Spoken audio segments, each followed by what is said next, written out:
society. But after the desperate last gamble of a failing deity imbues him with more knowledge than he ever dreamed of, he is forced to enter a proxy war between the Surin clans that has lasted for untold generations. Armed with knowledge of the future and the potential to change it, Torin will have to face high bloods, corrupt churches, dangerous beasts, and power-hungry Asura to get what he needs. If he wishes to survive, he will have to alter the future in a way that will keep him and those he cares for safe from the approaching tide of war and death, all while hiding a burning secret in his core from the very leaders of the continent he lives on. For Elecria, and by extension, Torin himself is a mere piece in a larger game between the gods. And when deities play chess with the lives of mortals as pawns, only bloodshed follows. Semi-SI into Elecria. Updates daily. Cover art commissioned by @_Afra_. Torin Dane. My heart pounded in my skull as I slowly came to consciousness, jostled continuously by somebody moving. I squirmed in discomfort, which rewarded me with sharp pain coursing all over my body. I groaned, feeling the bruises and wounds I had all over. My shin, shoulder, and ribs hurt especially. My hands were bound awkwardly behind my back, which stretched out my wounded shoulder in a very unpleasant way. I watched the ground pass by beneath me. I was moving at a slow pace, my eyes taking a moment to adjust to the light. "Ah, awake already, are we?" someone said. Recognizing the voice, my confusion vanished in the face of fear. It was the man who had shown up right after my fight with Kaelin Joan. I was slung haphazardly over his shoulder, and he was whistling a tune as he moved. He hopped over a rock, causing my jaw to smack against his back. "You came back faster than most people do," he said cheerily. "Usually they only wake up when we're about to work on them. Shame that there's this build-up of tension that's entirely lost when they just sleep through their delivery." The metal attached to my wrists was cold and sterile. I didn't know if I'd be able to break my shackles, but I knew my best chance of escape was before we actually reached our destination. "Where are you taking me?" I asked, hoping my fear wasn't audible in my voice. I didn't want to show weakness to this man. "Take a guess, my friend," the man said, turning. Trailing behind me was a feline beast made entirely of fire. Its eyes were unnervingly empty, staring back without intelligence. It left no scorch marks as it walked. And I couldn't sense the fire mana within. Actually, I couldn't sense mana at all. My hearing, which was usually hyperacute, was so dull as to be non-existent. My body felt weaker than before, and each laborious breath sent undulled pain through my body. I can't use my mana, I realized, panic flaring up. It was still there. I probably wouldn't have been able to even feel any mana if the phoenix feather in my core wasn't constantly outputting some. But even that I could only grasp a trickle of it before my sense of it cut off, vanishing like it was never there. "My mana," I said aloud, real fear in my voice. I didn't think there was any point in trying to hide it anymore. "Mana suppression shackles," my captor provided cheerily. "You won't be able to do anything with those on." My heart began to thunder in my chest. I tried to think over my options. I couldn't fight this man. Could I escape? The light around me made me think I was inside some sort of building. He wanted me alive, but would he leave me unhurt? I wriggled, trying to get a better view of where I'd passed through. I was able to make out the length of a hallway before a strike to my wounded shin made me cry out. "No looking, little man," my captor said as if he was scolding a dog. "Can't have you doing that." I was thinking as fast as I could, going over all I knew about the Jones. I was probably in some sort of hideout. Was I going to be tortured? Killed? I was drenched in sweat from my previous battle, but I was sure another wave of perspiration had broken out onto my skin. My captor stopped and then knocked on a door. I felt tempted to keep looking around to try to discern more information about where I'd been taken, but my captor must have somehow sensed my intent. He dug a thumb into my wounded shoulder, causing me to grunt in pain. Without another moment to waste, my captor flung open the door. He strode in with a notable strut, each movement jostling me on his shoulder. "You have him, Dorner?" I heard a crisp voice ask. I felt a hand wrap around my throat, causing me to thrash weakly. It hoisted me up, then flung me down. With my hands bound behind my back, I was unable to break my own fall. My nose hit the hardwood with a painful crunch, causing me to see stars. Blood pooled under my face from my broken nose, and I had to wriggle to get my knees under me. I groaned. "That's him, brother, though I'm afraid dear old Kale won't be joining us. She bit off more than she could chew." "She's dead, then?" that sharp voice asked with rising anger. Unfortunately, I tried to get to her as she fought, but I was too far away to reach them in time. Truly a pity. I finally got myself situated enough to try and raise my torso, but before I could I felt a hand grasping at my hair from the front. Then my face was slammed back into the wood, my forehead cracking against the floor. My vision went white with the pain, and I gasped as everything blurred. What had just? The same hand grasped my hair again, pulling my body up to face them. There was a long gash over my forehead now, leaking blood into my eyes. I had to blink through a curtain of red to see who was holding me captive, my vision hazy not just from the blood. They had sandy blonde hair, the same as my previous captor. But this man had a bit of weight to his face that came from excess. My brain was still muddled from being slammed into the wood twice, but I could make out the contempt on his face. "Do you know who I am, Dane?" they asked, pronouncing each syllable deliberately. I recognized the sandy hair, a Joan. I spat in his face. My saliva, red from blood, landed right between his eyes. The man growled in anger, then punched me in the stomach. Unprotected by mana, my body was far from ready to take a blow. I wheezed out, toppling backward as the air was thrust from my body. Pain rang anew as my broken ribs creaked. "I am Laurent Joan, you rat," the paunchy man said from above me. "And you've dared to do so much to my family. You disgrace the lords of Fiatra by existing." Quote. Through the haze of my mind, I connected a few of the dots. Laurent Joan, head of Blood Joan. That meant the person who had captured me was probably Dorner Joan. He was dressed in lavish yellows and reds, the colors of Blood Joan. Even to my untrained eye, I recognized the expensive cut. "And you hurt me," another voice, young and scratchy, called out. "I'm going to make you pay for that." I saw the kick coming this time. I tried to turn slightly, attempting to roll with the blow. It hit me on my good shoulder, knocking me over and certainly causing a bruise. I grunted but didn't give them the satisfaction of a scream. I hated Blood Joan so much. I would have thought that with the death of Kaelin Joan, my contempt would have sputtered out. I completed my vengeance. Everyone who I wanted dead was dead. The debt had been paid. But with each blow these men laid upon me, I felt that rage grow. "Loris, enough," Lauren snapped, a crackle of electricity punctuating his words. "He'll get what he deserves. I've waited too long for this, and you will not ruin this with your ineptitude." "But father." "Quiet, you dolt." I coughed weakly, a bit of blood that had run down my throat being expelled. I really didn't see a good way out of this. Considering my face was having an intimate moment with the floorboards, I wasn't able to see much of anything period. "Don't forget his ring, brother," Dorner said from above. "There's not much inside, though, but it's your spoils." And my blood ran cold. My dimension ring, where I stored everything I owned, including my notebook on the beginning after the end. My breathing ratcheted up as I began to think over and over about the hell this world might face if that knowledge got out. It was ciphered, but would it hold up under the scrutiny of the sovereigns? Considering how my breath shuddered, I knew the answer. Each quickened inhale sent sharp, agonizing pain through my ribs, but the fear drowned it out. "Oh," I heard Dorner say from above me. "Brother, I think the rat doesn't want you looking through his dimension ring," he chuckled. I was hauled back to my knees. Laurent Joan looked into my eyes once more, searching for something. He must have found what he was looking for because he smiled nastily. "That ring has something, Dorner," he said, fingering my dimension ring. When he saw how my eyes widened at the sight, he laughed horribly. "Don't," I said weakly. These men were monsters, but the Vritre could do so much worse to the world. "Don't let them have it," I said through bloody lips, feeling delirious from the combined weight of my exhaustion and multiple head blows. "They'll ruin this world." I took another blow to my side, causing me to fall backward with a painful cough. I was getting a lay out of the room in the worst way possible, by having my view forcibly changed by punches and kicks. Lauren was wearing my dimension ring, and from the glazed look in his eyes, he was inspecting the contents. In a minute, he withdrew the notebook. Such a little thing, to cause you so much fear, the man mocked, watching my reactions. You don't know what that will do, I challenged. The fear was raw in my voice now. By any gods that existed in this world, that book couldn't stay in the hands of the Jones. I didn't want to believe I'd been brought to this world only to doom it all with my capture. Lauren tossed the book to the side, causing his son Loris to haphazardly catch it. I'm going to make you pay, Dane, as my father should have, he said. Because of his incompetence, Blood Joan has lost more than it ever should have. A beaten dog doesn't bite back against its owners. But with your death, that will be set right. No more rabid mutts. Lauren walked back to his desk, which was made of furnished wood. A tall window stretched behind him, letting in faint rays of moonlight. He opened a drawer in his desk, retrieving a couple of items. But my eyes were drawn to a quill that hovered over a piece of parchment on Lauren Jones' desk as if held by an invisible hand. It shuddered sometimes, then bobbed in the air this way and that. Staring at it caused an itch in my skull, like there was something on the tip of my tongue that I couldn't quite remember. I felt a bit of my current predicament fade into the background of my mind. Trying to figure this out was more difficult than trying to catch a receding dream. A grasp on the fading bits and pieces was not enough. But before you die, you will suffer, he said, hefting something in the air. It was a large syringe, filled with a light green substance that almost seemed to glow. The moonlight from behind the window streamed through it, casting mutated, writhing shadows. It looked familiar somehow. Do you know what this is, rat? I stared at the liquid, but whatever torture method these men had concocted paled in comparison to what might happen if my journal was released. I had trouble feeling greater dread in the face of that. Lauren flicked the tip of the needle, which sprayed a tiny droplet of liquid. This is our best product, he said. The most refined batch we've ever distilled. 1 drop of this, and you'll be in heaven. I didn't know I could feel any more fear, but at his words, I went stiff as a board. That was Blythe, the drug that ruined the lives of so many in East Fiatra. That's how it works for unids, at least. But when a mage takes a drop, it reacts with the mana inside of them, some of the drug mutating back into the prime ingredient. I finally realized what made the drug look so familiar. It was the same vibrant green as the acidic liquid used by acid beam hornets. I felt myself grow sick at the realization, but there was no way for me to escape. I tried to wriggle backward as Lauren Jones stalked forward, a predatory gleam in his eyes. No, I thought as I stared at the needle. I tried to strengthen my body, but my mana was sealed, refusing to respond to my desperate pleas for help. I pushed and pushed and pushed, but my power failed me, refusing me like an uncaring parent. The head of the Jones laid a meaty hand on my shoulder, pulling me up. The shackles dug painfully into my hands, and the blood dripping down my eyes made the moon behind Lauren red as blood. I breathed in quick bursts, never taking my eyes off the needlepoint. You know something, Dane? Lauren said maliciously, his heavy hand on my shoulder. They say that once the acid gets to the mana core, it causes pain enough to drive a man mad. I heard that this was a prime torture method the High Sovereign himself employed on the unwilling within Tegrin Kylum. The needle slowly lowered toward my sternum. I struggled and thrashed, gnashing and spitting at the man, but he held me with an iron grip. But I think I'll skip the waiting and inject it right into your core, he said with a terrible grin. The needlepoint pressed against my sternum, the little bit of the drug that came in contact sizzling there. I braced for hell. An explosion rocked the building, throwing me to the side and causing the furniture to rumble. The needle flew from Lauren Jones' hands, crashing against the floor. The noble himself stumbled backward as the floor shook. What in the High Sovereign's name? Lauren cried, looking about. He and Dorner moved to the door, peering out. Loris looked petrified for a moment before his eyes landed on the needle. The hovering quill had been knocked from the desk. No, that wasn't quite right. There was a small metal cube that had been pushed over, and whenever that cube bounced on the floor, the quill moved in sync with it, as if bound by invisible strings. But as Lauren yelled, the quill began to move independently of the dark metal cube, drawing itself across the floor in an attempt to write something. It was some sort of telekinetic artifact. I stared at the quill, finally grasping what it was I had been missing. The feather was moved by the mana relative to the cube, the ambient mana simultaneously making way for the feather and supporting it along. There was a touch of gravity magic coursing through it all as well, carrying the feather rigidly. Out of the corner of my eye, I noticed Loris Jones scrambling for the syringe. Another explosion thundered through the building, sending the quill and the syringe tumbling.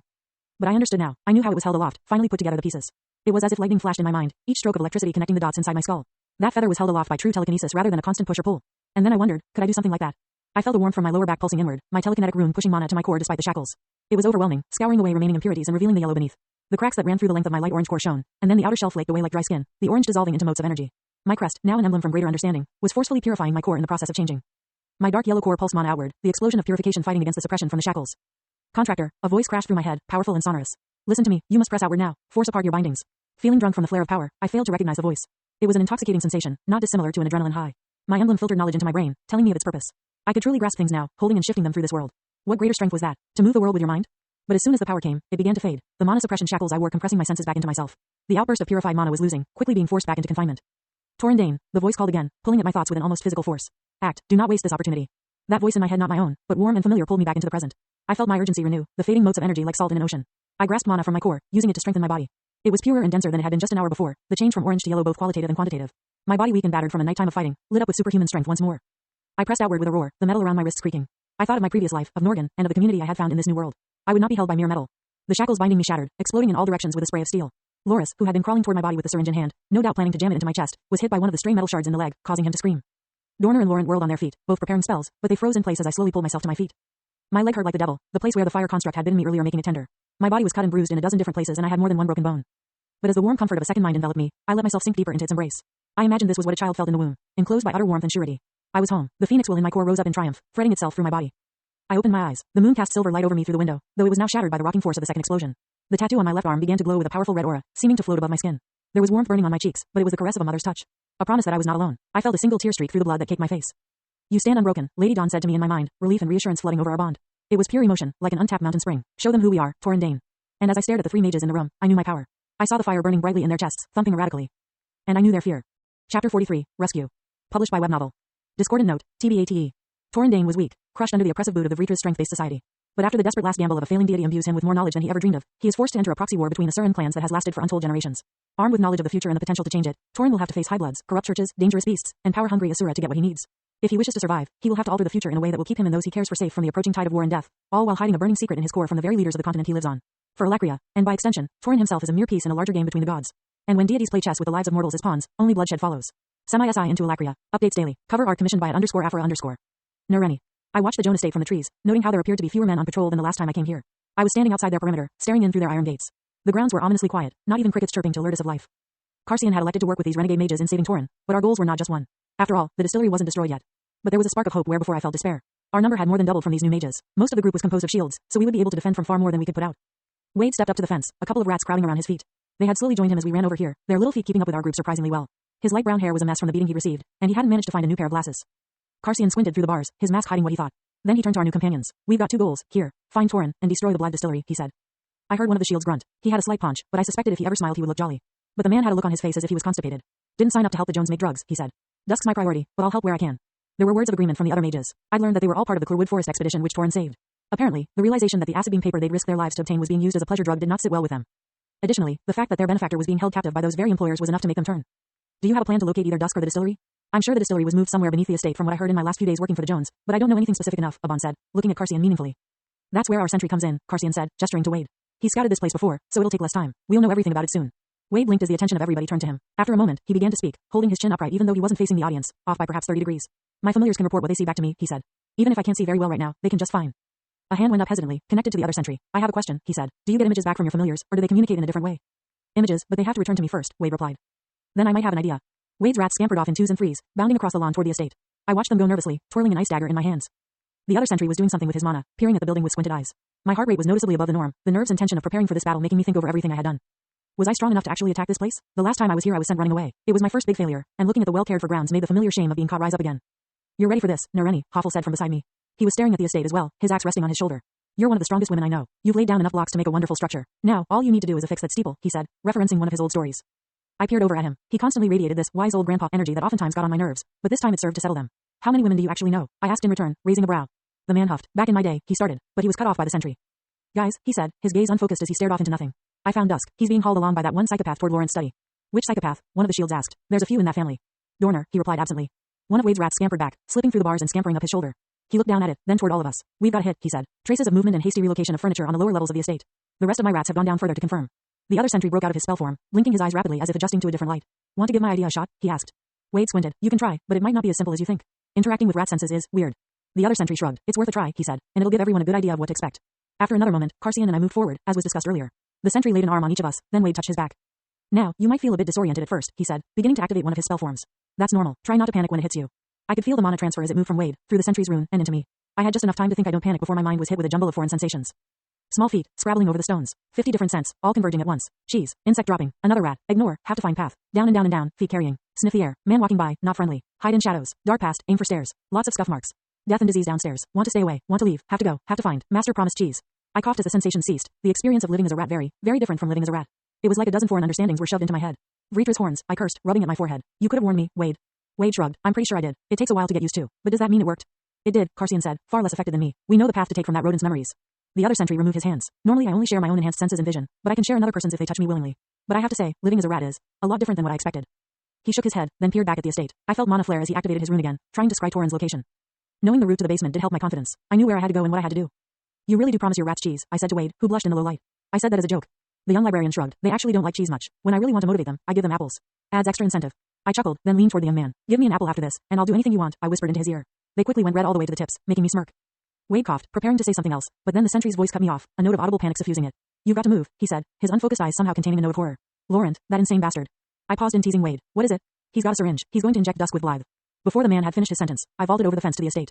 My feet landed with a soft thump on the grass, then I bolted across the lawn. My mind was a whirl with the symptoms of Blythe addiction. The yellow-green patches of skin, hair loss, and eventual death were horrible afflictions. I remembered my father, crumpled in a ball on the floor, a needle in his arm. I remembered shaking the body, asking for him to wake up. I knew immediately the reason Laurent Joan would inject another man with Blythe. To force somebody under that horrible addiction, to make them a slave to your will, was perhaps the worst fate I could imagine. A second later, Carcian, Hoffel, Vilem, and Aban were running alongside me, each going in a mad dash for the manse. We all knew what was at stake.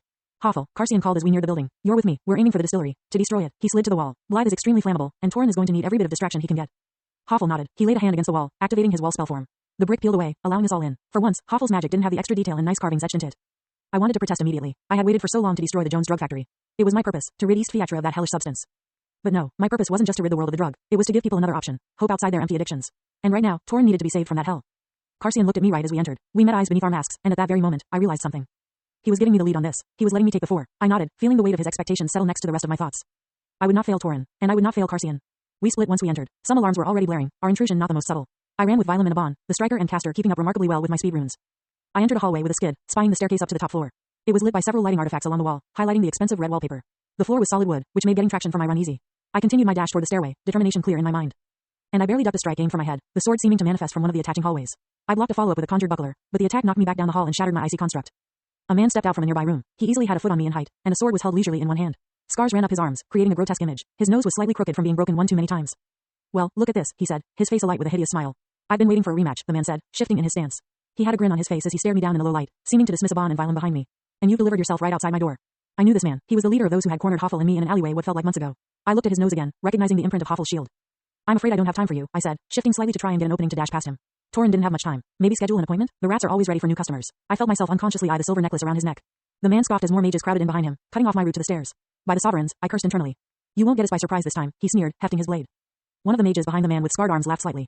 Really, Aban? Joining with these slum rats? He had a scruffy beard and hard eyes. I've never known you to fight your employers. Is old age finally getting to that thick skull of yours? I have a purpose here beyond simple contracted employment, Aban replied, leveling his staff. Step aside, Yaren, for old time's sake. A few chuckles rolled through the mages blocking our way. I thought you'd die in that forest one day with your godson, Aban, but I should have known it would be on the end of my blade. The room held its breath for a single, protracted moment. Every person seemed to simultaneously size each other up. I kept my eyes on the staircase at the end of the hall, the sole way to Torin. And then it burst into motion, mana burning and flaring as spells were conjured and thrown. I weaved, trying to slip past the lead striker. His sword swung in my direction in an unavoidable arc. I conjured a baton of ice, using the thick rod to deflect the swing slightly. Then I threw the conjured weapon, trying to clock my scarred enemy in the skull. He let one of his hands go from his sword, using it to smack my baton to the side. It crashed into the wall, then fell uselessly to the floor. I barely pirouetted out of the way of another attack, this time a bullet of ice. I had to remember I wasn't fighting just one person. Aban and Vylum were holding their own well, the older mage and young full-plated spearman working as a perfect unit. A coating of fire churned around Vylum's spear, and he used it to cut through approaching spells and strike at any who got too close. Aban was summoning small vortexes of air that threw off the trajectory of anything in their blast radius. My attention was forced back to my opponent when he swung a spike of earth at me. I narrowly ducked, then somersaulted over another. A thin coating of ice over my forearm barely deflected another strike. Do you have any idea the pain you put me through? My opponent snarled, utterly focused on me. I'm afraid I don't care, I said, trying to peer past him. If I got past this man, I was sure I was agile enough to make it to the stairs. Maybe you can ask your mother, if she recognizes you with that nose. That was probably the wrong thing to say, as he retaliated with a blow that made my next conjured construct shatter. His blade continued down, aiming for my shoulder. I hastily formed a thick pauldron of ice as his blade came down in a chop, cutting deeply into my makeshift armor. The blow sent shockwaves through my body, causing me to stumble. With the blade still lodged in my armor, the striker advanced, using his greater body weight to shove me against the wall. I felt his sword digging deeper and deeper into the ice, inching closer to my flesh. I'm going to stick you like a pig, he replied, grinding his blade down. I started feeling a flash of panic as my magic began to give in, but I grit my teeth, condensing another spell. A rattling boom rocked the entire building, causing the floorboards to rattle and making me stumble. The lighting artifacts on the wall shook in their fixtures, the light winking in and out. The shockwave reverberated through the structure, sending most of the mages standing to the floor. Both I and my opponent were thrown to the ground. The wind left my lungs in a wheeze as I struggled to comprehend what just happened. My eyes widened as I connected the dots. I knew you could do it, Cars, I thought, smirking as I pulled myself to my feet. The distillery was destroyed, meaning part of our objectives were complete. Another explosion echoed after, a wonderful encore to the first. A second later, the shields from outside finally barreled into the hallway, their slower pace having kept them from joining us. Reinforcements had come. And Aban and Vylum wasted no time capitalizing on the distraction. They rushed their enemies, many of whom were still trying to get to their feet. I took the chance to swing a heavy ice cleaver at the scarred striker, finally realizing that I wouldn't be able to get to Torin if this man stood in my way. He shifted, but my attack cut a slice across his arm, spraying blood and making him grunt in anger. Another scar to join the others. I mocked, cocking my hand back. Then I threw the icy construct, the thick blade tumbling end over end. One of the shields on our side sent out his hand, and I felt a warmth suffuse my body. Looking down, I noticed several thin bands of metal coalescing around my shins and forearms. My next attack smashed straight through my enemy's guard, blowing his sword wide. These metal bracers somehow enhanced my strength, allowing me to hit far harder. The man snarled, staggering backward. He stumbled, nearly tripping over one of the unconscious bodies of his fellows. We were gaining ground, pushing back against the Jones hired lackeys. I launched at the man, intent on capitalizing on his faulty stance. But an alien force overwhelmed me, stealing the breath from my lungs. I choked, entirely unprepared for the sensation. It was as if the volume of an entire river was suddenly forced down my throat, making it impossible to inhale. The men around me similarly stumbled, taken aback by the sudden pressure. I heard a man whimper as I tried to make sense of what had just hit me. Above, I realized dimly. This is coming from above, the stairs. It was like the pressure of a boot being weighed against my body. I dropped my ice daggers as I staggered to the side, holding onto the wall for support. The light artifacts flickered and dimmed under the palpable intent, casting ominous shadows. The pressure relented after a moment, allowing me to fall back into a combat stance on instinct. Sweat beaded on my forehead, a phantom brush from the earlier power making my knees weak. What in the hells was that? I heard Vylum say from panting breath. Is it going to come back? I gulped, the foreign power seeming to focus elsewhere. I shuddered at the thought of feeling it again, much of my earlier bravado quenched. But the source, I couldn't leave Torin up there, facing whatever the Jones unleashed. I sensed mana building above us before lashing out, a cacophonous explosion resonating outward. The power began to build once, a truly astonishing amount like a beacon to my mana sense. It radiated from above, meshed with the strange presence. A fight was going on up there. Some of the mages were looking back wide-eyed at the stairwell, no doubt sensing the same gathering of power. A beam of red something seared through the wall from above, carving a line right near my opponent's head. He yelped as it burned another hole through the opposing wall without resistance. Resolving myself that I would simply power through any more weirdness that approached me, I lunged at the man. He was utterly unprepared to face me, his guard crumbling under my assault. With extra strength provided by my ally spell, I was able to yank his arm aside, leaving him open to assault. Another explosion rocked the building, but this time from the upper floors. Dust fell from the ceiling as the floor quaked. The thunder of battle was occurring on multiple floors. I didn't let it deter me. My foe screamed in rage as his defense was obliterated, but I no longer had patience for this. I darted in, quick as lightning, drawing a cut along his leg. He stumbled, allowing me to deliver a final blow to his head. He crumpled, just as Vilam, Aban, and the rest of my allies began to finish off their opponents. Adrenaline pumped through my veins and I ignored several shallow cuts along my body. With a vindictive sort of pleasure, I leaned over the fallen striker, then ripped the silver necklace from around his neck. It was good quality, better than most. An heirloom, perhaps? I nodded to Aban, trying to convey my intent through my eyes. Then I dashed for the stairs, praying to the sovereigns that I wasn't too late.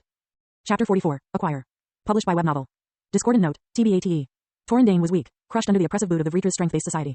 But after the desperate last gamble of a failing deity imbues him with more knowledge than he ever dreamed of, he is forced to enter a proxy war between the Surin clans that has lasted for untold generations. Armed with knowledge of the future and the potential to change it, Torrin will have to face high bloods, corrupt churches, dangerous beasts, and power-hungry Asura to get what he needs. If he wishes to survive, he will have to alter the future in a way that will keep him and those he cares for safe from the approaching tide of war and death, all while hiding a burning secret in his core from the very leaders of the continent he lives on. For Alakria, and by extension, Torrin himself is a mere piece in a larger game between the gods. And when deities play chess with the lives of mortals as pawns, only bloodshed follows. Semi-SI into Alakria. Updates daily. Cover art commissioned by @_Afra_. Torrendane. I looked down at my chest, feeling a childlike sort of wonder as the pulsing fire stared back. It was red as blood and engulfed my heart, the flames licking at my ribcage. It thumped in rhythm with my heartbeat, flaring and retreating with the flow. Through the lens of my phoenix will, I saw things I would never have thought possible. I felt aware of the world in a way I never experienced before.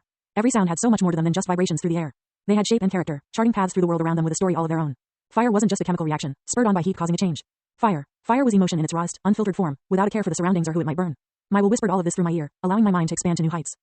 I looked at Loris at my feet. He was crying as he clutched a wound on his thigh. The shrapnel from breaking my metal shackles had launched a piece into his leg, and a quick overview told me it might have severed the femoral artery.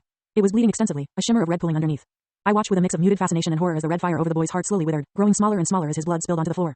I could see tiny, wisp-like embers simmering from the pool of red liquid. I shook my head, pulling myself from my reverie. I focused on my telekinesis rune, and my journal which had been clutched in one of Loris's hands drifted from his grasping fingers. It floated over to me, allowing me to pluck it out of the air. This belongs to me, I said lowly. The fire in Loris's chest gave one final heave, then winked out.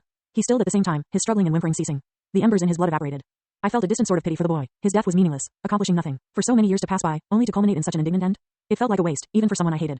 The death of his son spurred Loren out of his stupor, making him rush toward me with a roar. Lightning coalesced in a ball in his hand, which he threw with the speed of an arrow. A flare of telekinesis met it, causing it to burst midair. Loren began to conjure a dozen more orbs of lightning, each crackling with the power of a storm. At the edge of the room, I met Dorner's eyes. He inched to the side, aiming for the door. I slammed it shut with a mental push, locking the man inside with me. I took a step forward just as Loren yelled, his pudgy body already matted with sweat. His attacks flew at me all in unison. I stared them down, the second presence in my head a breath of air in my lungs. I tucked my journal into the waistband of my pants, ensuring it would remain safe against the coming battle. Before, I would have struggled to counter this spell. In such close quarters, with so many attacks screaming toward me, I would have been overwhelmed. I could only throw out so many fireballs, so many telekinetic pushes. But now, what felt like a burden was light as rain. A flurry of telekinetic pushes flared in front of me, meeting each and every sphere of lightning in a raucous crash. Tendrils of electricity arced and sputtered around, cutting smoking furrows in the floorboards and causing the building to creak. Two constructs of fire jumped at me from my flanks, their feline features snarling viciously. I snapped my hands out to the side, focusing on the nimbus of power in my sternum. Sound and fire mana gathered in my palms, then meshed together. With this new strength, I could see how they danced. Sound wasn't just atoms vibrating through the air, it was the essence of molecules' movement through all matter. I took that and applied it to fire mana, which encompassed heat. Heat was the rapid movement of atoms, generic thermal energy. And if sound mana could intensify that rapid movement, push that fire to further heights. Twin beams of red plasma fired from my palms, striking the fire constructs mid-leap. They seared straight through the bodies without resistance, then continued on through the walls. One of the beams, its heat scorching even to me, seared through several walls without resistance, continuing downward. The other cut a hole into the night outside. I could hear screams throughout the building, my enhanced hearing picking them out. Some were of alarm and confusion, but more were of pain. I felt a smile stretch across my face. Smoke rose from the wood I'd seared through, slightly obscuring the view through the holes. You understand, Lady Dawn's voice feathered across my thoughts. Do not let them recover. Quote. I moved to act, taking a step toward the frozen mages. My display of power had stunned them again, and Laurent was heaving for breath from his previous attack. He didn't fight much, did he? A searing pain lanced through my monocore. I stumbled, the pain in my leg and sudden heat making my concentration flash. The glowing tattoo on my arm flickered, the glow cutting out momentarily. You don't have much time, Lady Dawn's voice said. End it quickly. I quickly checked inward, noting how low my mana was. I'd been fighting for a long time, and Lady Dawn's feather wasn't outputting mana as it usually did. My focus was kept on maintaining the will that blazed out of my core. A few mages barreled through the door, looking frantic at the fight. Two were wearing matching plate armor emblazoned with the sigil of Blood Joan. Another wore conventional battle robes, but I could see the uncertainty on his pockmarked face. Mana swirled around them as they leveled their weapons. Capitalizing on my distraction, Dorner launched two more constructs at me. They bounded around Loris, who focused on creating a spear of lightning. Simultaneously, the two armored mages charged me, moving in deadly sync. I focused on my telekinesis spellform and tried something different, almost instinctively. My crest had become an emblem, allowing me true control over objects in my range. But what happened when I tried to control myself? The rune seemed to whisper the basics of its features to me. I applied its new function to my body and felt my mana shroud react, the spells twisting and meshing in an unexpected synergy. I punched the first beast, feeling bolstered by my new power. Though the speed was slightly faster than normal, the impact was that of a train. Whatever my telekinesis did, it multiplied the strength I could output severalfold. The fiery beast evaporated, obliterated by my punch. One of the armored mages swung down at me with a heavy sword, aiming for my bloody forehead. My view of his sword warped strangely, mana coalescing along it in a manner I didn't recognize. I shifted to the side, pulling on the nearby wall to aid the movement. The blade sheared past me with an audible hum, the striker's augmented magic cutting deep into the floor. The red flame of his heart flared wildly from adrenaline. I grabbed onto the blade as it stuck into the ground. I immediately felt a shift in pressure. My hand suddenly struck with a manyfold increase in weight. A gravity spell, I quickly realized. It multiplied the weight of anything around it. I didn't have time to act. Another fire construct leapt at me, glowing brightly for a moment. The fire mana within it so easy to sense now bulged outward.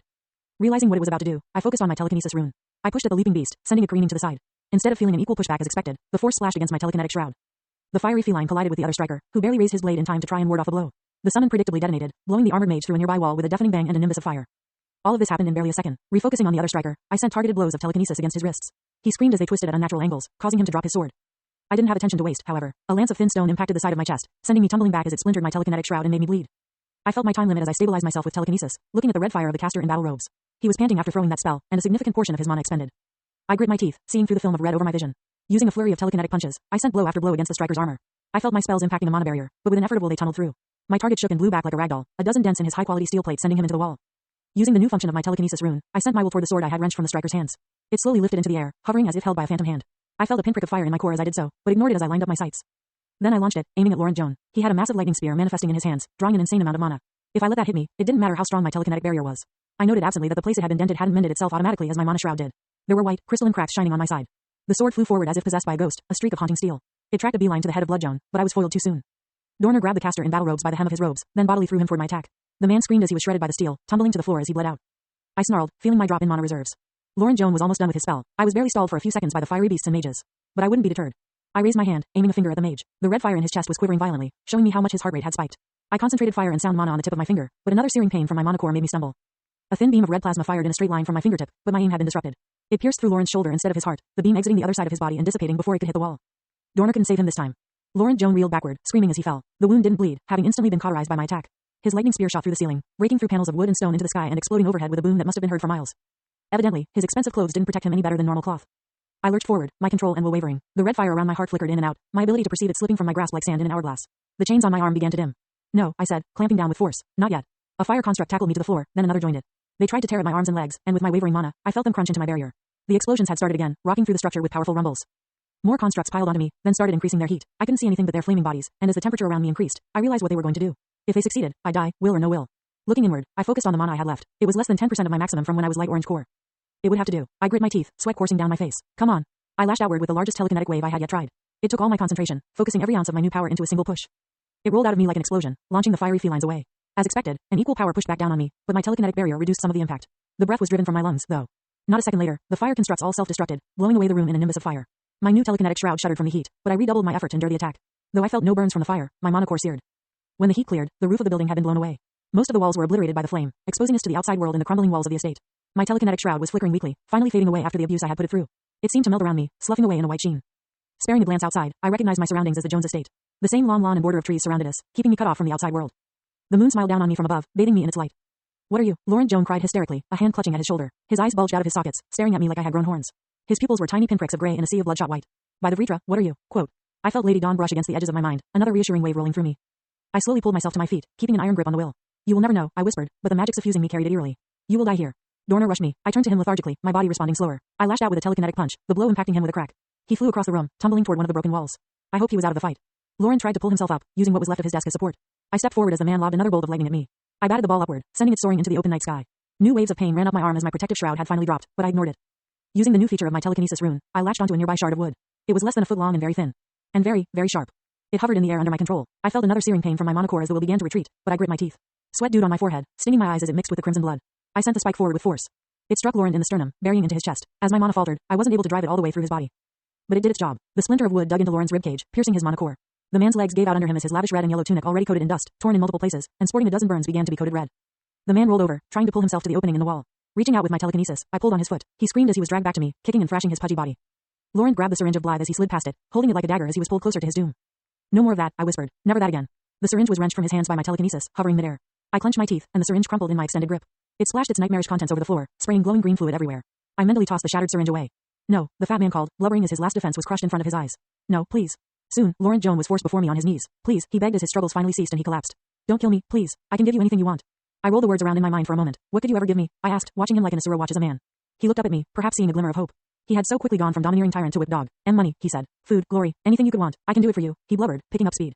Yes, do you want Blythe? Your group, it was scouting out the warehouses, weren't they? I stared down at him for a long moment. Can you give me my brother back? I asked at last. The hope winked out from his eyes. He began to thrash again, cursing my name under every sovereign and crying for justice. It was unfair, he said. He had fought and bled to reach his station, but I raised a single finger to his forehead. Fire and sound mana gathered at its tip, then I exhaled. A thin beam of solid plasma punched through his skull, searing away his life and burning a hole in the floor. His whimpering ceased as the red flame in his chest extinguished, telling me he was dead. I saw a short trail of blood from where I had struck Dorner. Had he fled? I turned to the side, watching as a few mages crowded through one of the hallways. I recognized each and every one of them, causing a slight grin to stretch across my face. They surveyed the wreckage of my battle with visible shock, the smoking and sparking ruins telling their own tale. One of the strikers, who I had embedded into the wall, tumbled out limply, his dented armor ruined beyond repair. Nareni looked at the corpse kneeling at my feet, then back to me. I saw a myriad of emotions there, awe, relief, and more than a little fear. You're a bit late, I said conversationally. Then the will finally gave out, retreating into the depths of my core. My tattoo faded from a vibrant glow to the dull red of ink, seeming to leak light. The red fire in every mage's chest winked out as I pitched back, my exhaustion finally catching up with me. I felt backlash pressing through every mana channel in my body as the abuse I put it through finally rebounded. Darkness encroached around the edges of my vision as I fell. Rest, Torrin Dane, Lady Dawn's voice whispered through my mind. You have earned it. Chapter 45, Success. Published by Web Novel. Discordant note, TBATE. Torrin Dane was weak, crushed under the oppressive boot of the Vreetra's strength-based society. But after the desperate last gamble of a failing deity imbues him with more knowledge than he ever dreamed of, he is forced to enter a proxy war between Asuran clans that has lasted for untold generations. Armed with knowledge of the future and the potential to change it, Torrin will have to face high bloods, corrupt churches, dangerous beasts, and power-hungry Asura to get what he needs. If he wishes to survive, he will have to alter the future in a way that will keep him and those he cares for safe from the approaching tide of war and death, all while hiding a burning secret in his core from the very leaders of the continent he lives on. For Alakria, and by extension, Torrin himself is a mere piece in a larger game between the gods. And when deities play chess with the lives of mortals as pawns, only bloodshed follows. Semi-SI into Alakria. Updates daily. Cover art commissioned by @_Afra_. Nareni. The battle being waged above made my teeth rattle. Despite my earlier insistence, I felt a shameful fear of approaching whatever was happening. The mana I could sense being thrown around. Could I survive that? Was I any use there? I clamped down on those thoughts, banishing them into the back of my mind. I wouldn't be the woman who refused even to look. The group of mages followed after me with a bit of hesitance in their steps. Vylum and Aban were mostly unharmed, and the three shields were even better off. Another explosion made me pick up my pace. After the last one, the fight seemed to be winding down. There were fewer and fewer attacks making the light fixtures shatter, which might be a good sign. The first sign of the fight was a seared hole in the wall, one I recognized as caused by that red beam that interrupted my fight. It must have traveled all the way from 2 stories up to reach down that low. Debris littered the hallway as I approached the door, hearing the fight begin to settle down. Everything not nailed down had been smashed to the floor, and fires were burning in small patches everywhere. I looked at the door with trepidation, then remembered the look Carcian had given me earlier. He trusted me to see this through. I pushed open the door, not aware if I was being followed, and nearly fell back from the sight. The entire back wall and ceiling of the room had been destroyed, revealing the courtyard below. Parts of the supporting walls creaked under the weight of what remained of the roof, bits and pieces falling from above. Fires blazed in a dozen different points of the room, flickering with the starlight. A man knelt in the center of the room, staring up with hollow eyes. His fat body was coated in blood and dust, and the clothes he wore were shredded to pieces. His corpse looked like it was kneeling in supplication, asking for a boon that would never come. And standing over him was the source of the presence. I recognized Torrin's strawberry blonde hair, even from a distance. His chain tattoo glowed with red light, shining through the dust and blood that coated him. There was nothing left of his shirt, revealing a body marked by uncountable bruises and cuts. He stood over the body like a judge, deeming it unworthy. My breath caught in my throat as Torrin turned to me. His face, even partway down his cheeks, was covered in blood from a gash over his forehead. Orange runes that looked like feather stems shone under his eyes, fighting to be seen through the red as they glowed like simmering coals. And then I met his eyes. His pupil burned like a star, and I felt like he could see right through me. He held my gaze for a long moment, keeping my breath from re-entering my lungs. I wanted to turn away, close my eyes, and protect them from the glare. It was like staring into the sun, but there was a beauty there that was hard to relinquish. Then he finally spoke. You're a bit late. And then the glowing markings on his body faded. The chains on his arm became ink once more, dulling to a normal sheen. The fire in his eyes winked out, accompanied by the burning feather stem runes. His legs gave out under him, letting him crash to the floor with a thump. I should have caught him, I thought to myself. It was the least I could do. The men behind me released a collective breath. We waited there like confused ants for a moment, wondering what the hell we were supposed to do. But then Aban approached Torrin, laying a hand on his chest. Vylum looked down at the body of the plump man. I couldn't see under his helmet, but I had a feeling he was frowning. Is he all right? I asked Aban as I quickly hurried over, pushing past my reservations. Aban ran his hands over Torrin's body, poking and prodding at certain places. He's facing extreme backlash right now. There's something restraining it, though I can't figure out what. His core is practically empty. Aban turned the body over gently, inspecting Torrin's back for injuries. I felt myself grow curious at what runes Torrin must possess. He displayed so many abilities, and most mages our age only had a couple of spell forms to their name. Torrin had been intentionally secretive about what runes he held, so I felt a stab of guilt as I sneaked a peek at his spine. But what I saw there was surprising. A curving red rune was stamped right above the lip of his pants. It was intricate and detailed in a way I'd never seen before. I realized with astonishment that this was certainly beyond a crest, probably an emblem.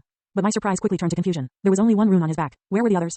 Aban hastily turned the body over. Does anybody have a spare towel? Something to wrap the boy in? He's already facing backlash. In this chill, he'll catch a cold as well. One of the shields retrieved a blanket from his dimension rune, handing it over to Aban. He gingerly wrapped the young mage in the cloth. Looking at Torrin like that, swaddled in a blanket, clashed deeply with my earlier vision of him, looming over the room like a sovereign. It reminded me that he was just a boy, really, several years younger than I. But my confusion returned as I looked at him. How had he displayed such abilities with only one rune? Were those chains on his arm actually spell forms? After all, it was basic knowledge that mages could only use magic with the runes on their backs. Aban? I questioned. On Torrin's back, I only saw a single rune. Hush, girl, he whispered harshly, holding the boy and darting his eyes across the devastated room. Don't tell anybody about what you saw. Trust me when I say it will bring nothing but harm. I furrowed my brows, taken aback by the insistence in the man's tone. What do you mean? The aged caster looked down at the boy in his hands. I could barely sense a mana signature from Torrin's body. There are rumors, from the war, he whispered, so low I almost didn't hear him. He shook his head. It doesn't matter. Dusk here has something very, very special. Something that will endanger him if anybody hears about it. Do you understand me? The way Aban looked at me almost reminded me of how Carcian stared me down a few days ago, a hint of condescension and dismissal there. But this wasn't the same. This old man wasn't reprimanding me like a parent does a child. He truly believed what he was saying. What is your secret, Torrin? I wondered, staring at his closed eyes. What are you hiding? But I'd come here to save Torrin. If speaking about how he only had one rune would bring danger to him, I'd keep my mouth shut. I'll stay quiet, I promised. The man's shoulders slumped. That's good. Then he looked up, scanning around the room. We need to get out of here fast, he said, rising to his feet. He held Torrin's body in a princess carry, making sure not to rock it too hard. I nodded. We'd accomplished all we came here for, but I had no doubt that reinforcements would soon arrive. Laurent Joan is dead, Vylum said from nearby, something strange in his voice. I never thought it would happen. One of the shields grunted uncomfortably. He was a mean bastard. He had it coming eventually, with all he did. He side-eyed Vylum. Shouldn't be surprised he was done in by one of the old bloods he pissed off. I scanned the room once more, getting ready to leave, but then noticed something glinting in the far corner of the room. The area had barely remained unscathed, as it was farthest from the fighting. I felt my instincts as a thief perk up unconsciously, and meandered over to the object I'd spotted. I spat on a shattered syringe as I moved around it, though. What I had seen was a polished metal case with inlaid carvings. Hesitantly, I knelt by its side and unlocked it, wondering what might be inside. Jewels? Artifacts? Maybe even an accolade from the relic tombs? The container was certainly fancy enough for something like that. I was taken aback when I saw what was inside. I blinked, recognizing what stared back. It was an instrument, one with strings and a strange contraption that looked like a bow. A violin, I vaguely recognized. One of the musical instruments played by the wealthy. I only recognized it from Bracey's descriptions. The woman one of the few people I knew to play any string instruments. It looked old, but had an elegance to its curvature. Like a fine wine that only grew more savory as it aged, this instrument took beauty from the bits of wear and tear it sported. I felt little twinges of mana from the wood, telling me it might have been carved of clear wood. I could sell this for a fortune, I realized. I could buy a tenth of the buildings in East Fiatra with the profit alone. But then I noticed the glyph stamped into the wood down below. It looked like a long dagger, bleeding runes on either side in streams. I knew the emblem immediately. This was the symbol of named Blooddane. Torrhen's family. I swallowed, shutting away my thoughts of selling the priceless instrument. I had failed to reach Torrhen in time to save him myself. Maybe I could make it up to him by saving this relic from the hands of his mortal enemies. I sucked the case, the violin inside, into my dimension ring. Standing up, I prepared to leave with the rest of the mages. The building was unsteady on its foundations, creaking and shaking every now and then as it settled strangely. Having explosions rock through its basement would have that effect. Our group traveled swiftly away from the carnage, avoiding the bodies of the mages we defeated. We met up with Hoffel near the entrance. "Where's Carcian?" I asked, a bit worried that he wasn't with the shield. "Is he okay?" After setting off the distillery, he left, saying he had some unfinished business. Hoffel shrugged. I couldn't keep up with him, so I stayed to gather as much evidence about the distillery as I could. I grinned at Hoffel's words. I had no doubt Bloodjohn was dead in the water after this. "I take it your rescue was successful?" he asked. I glanced back at Aban, who was chatting lowly with Vilem. "He's pretty banged up, but Torrhen's alive. That's what matters." Hoffel was quiet for a moment as we waited at the edge of the building. "Things are going to change after this," he said lowly. "Nothing will be the same after what happened here." I felt my smile stretch wider. "You're damn right they will, Hoffel." Carcian chose that moment to manifest next to us. I didn't show much reaction, but the rest of the mages jumped, their hands going for their weapons. "Everything was successful, then," he said, ignoring the startled looks he got from the mages around us. "How is Torrhen?" Carson's clothes had slight singes over them in patches. And his mask was gone. The entire upper part of Carson's face was coated in a horrible burn. I had to suppress my nausea as I tried to ignore it. I'd only seen his face once before. "What did he do after he left Hoffel?" "Dusk will live, though he's in rough shape right now," Aban replied, politely avoiding staring at Carson's scars. "I suggest you take him to a healer as fast as possible." I blinked. "You're not coming with us?" I asked, hearing the words. Aban shook his head. "We got tangled up in this quite badly," the older caster said. "But as great as you rats are as people, your reputation doesn't match it. We'll have to keep a distance." The mages behind Aban seemed to agree. "Thank you for helping us," I said as Hoffel carefully took Torrhen's body from Aban. I didn't think there'd be anybody else willing to try and make a difference here. Aban looked at Torrhen's face again. "Don't thank us, young lady. Thank Dusk. I thought long ago that nothing would change in this city, but your friend proved me wrong." He shook his head. "Go, before this old man gets more sentimental." I swallowed, then went out into the night with Carcian and Hoffel. "What did you do after blowing up the distillery?" I asked my leader, trying to take my mind off Aban's words. "Tying off loose ends," my mentor replied evasively, but from how light his step was, I knew there was something more to it. He walked without the silent burden he'd held for all the time I'd known him. "You killed someone," I guessed as we reached the fence. There was a gap wrenched through the iron bars that weren't there before, no doubt caused by one of the shields rushing after us.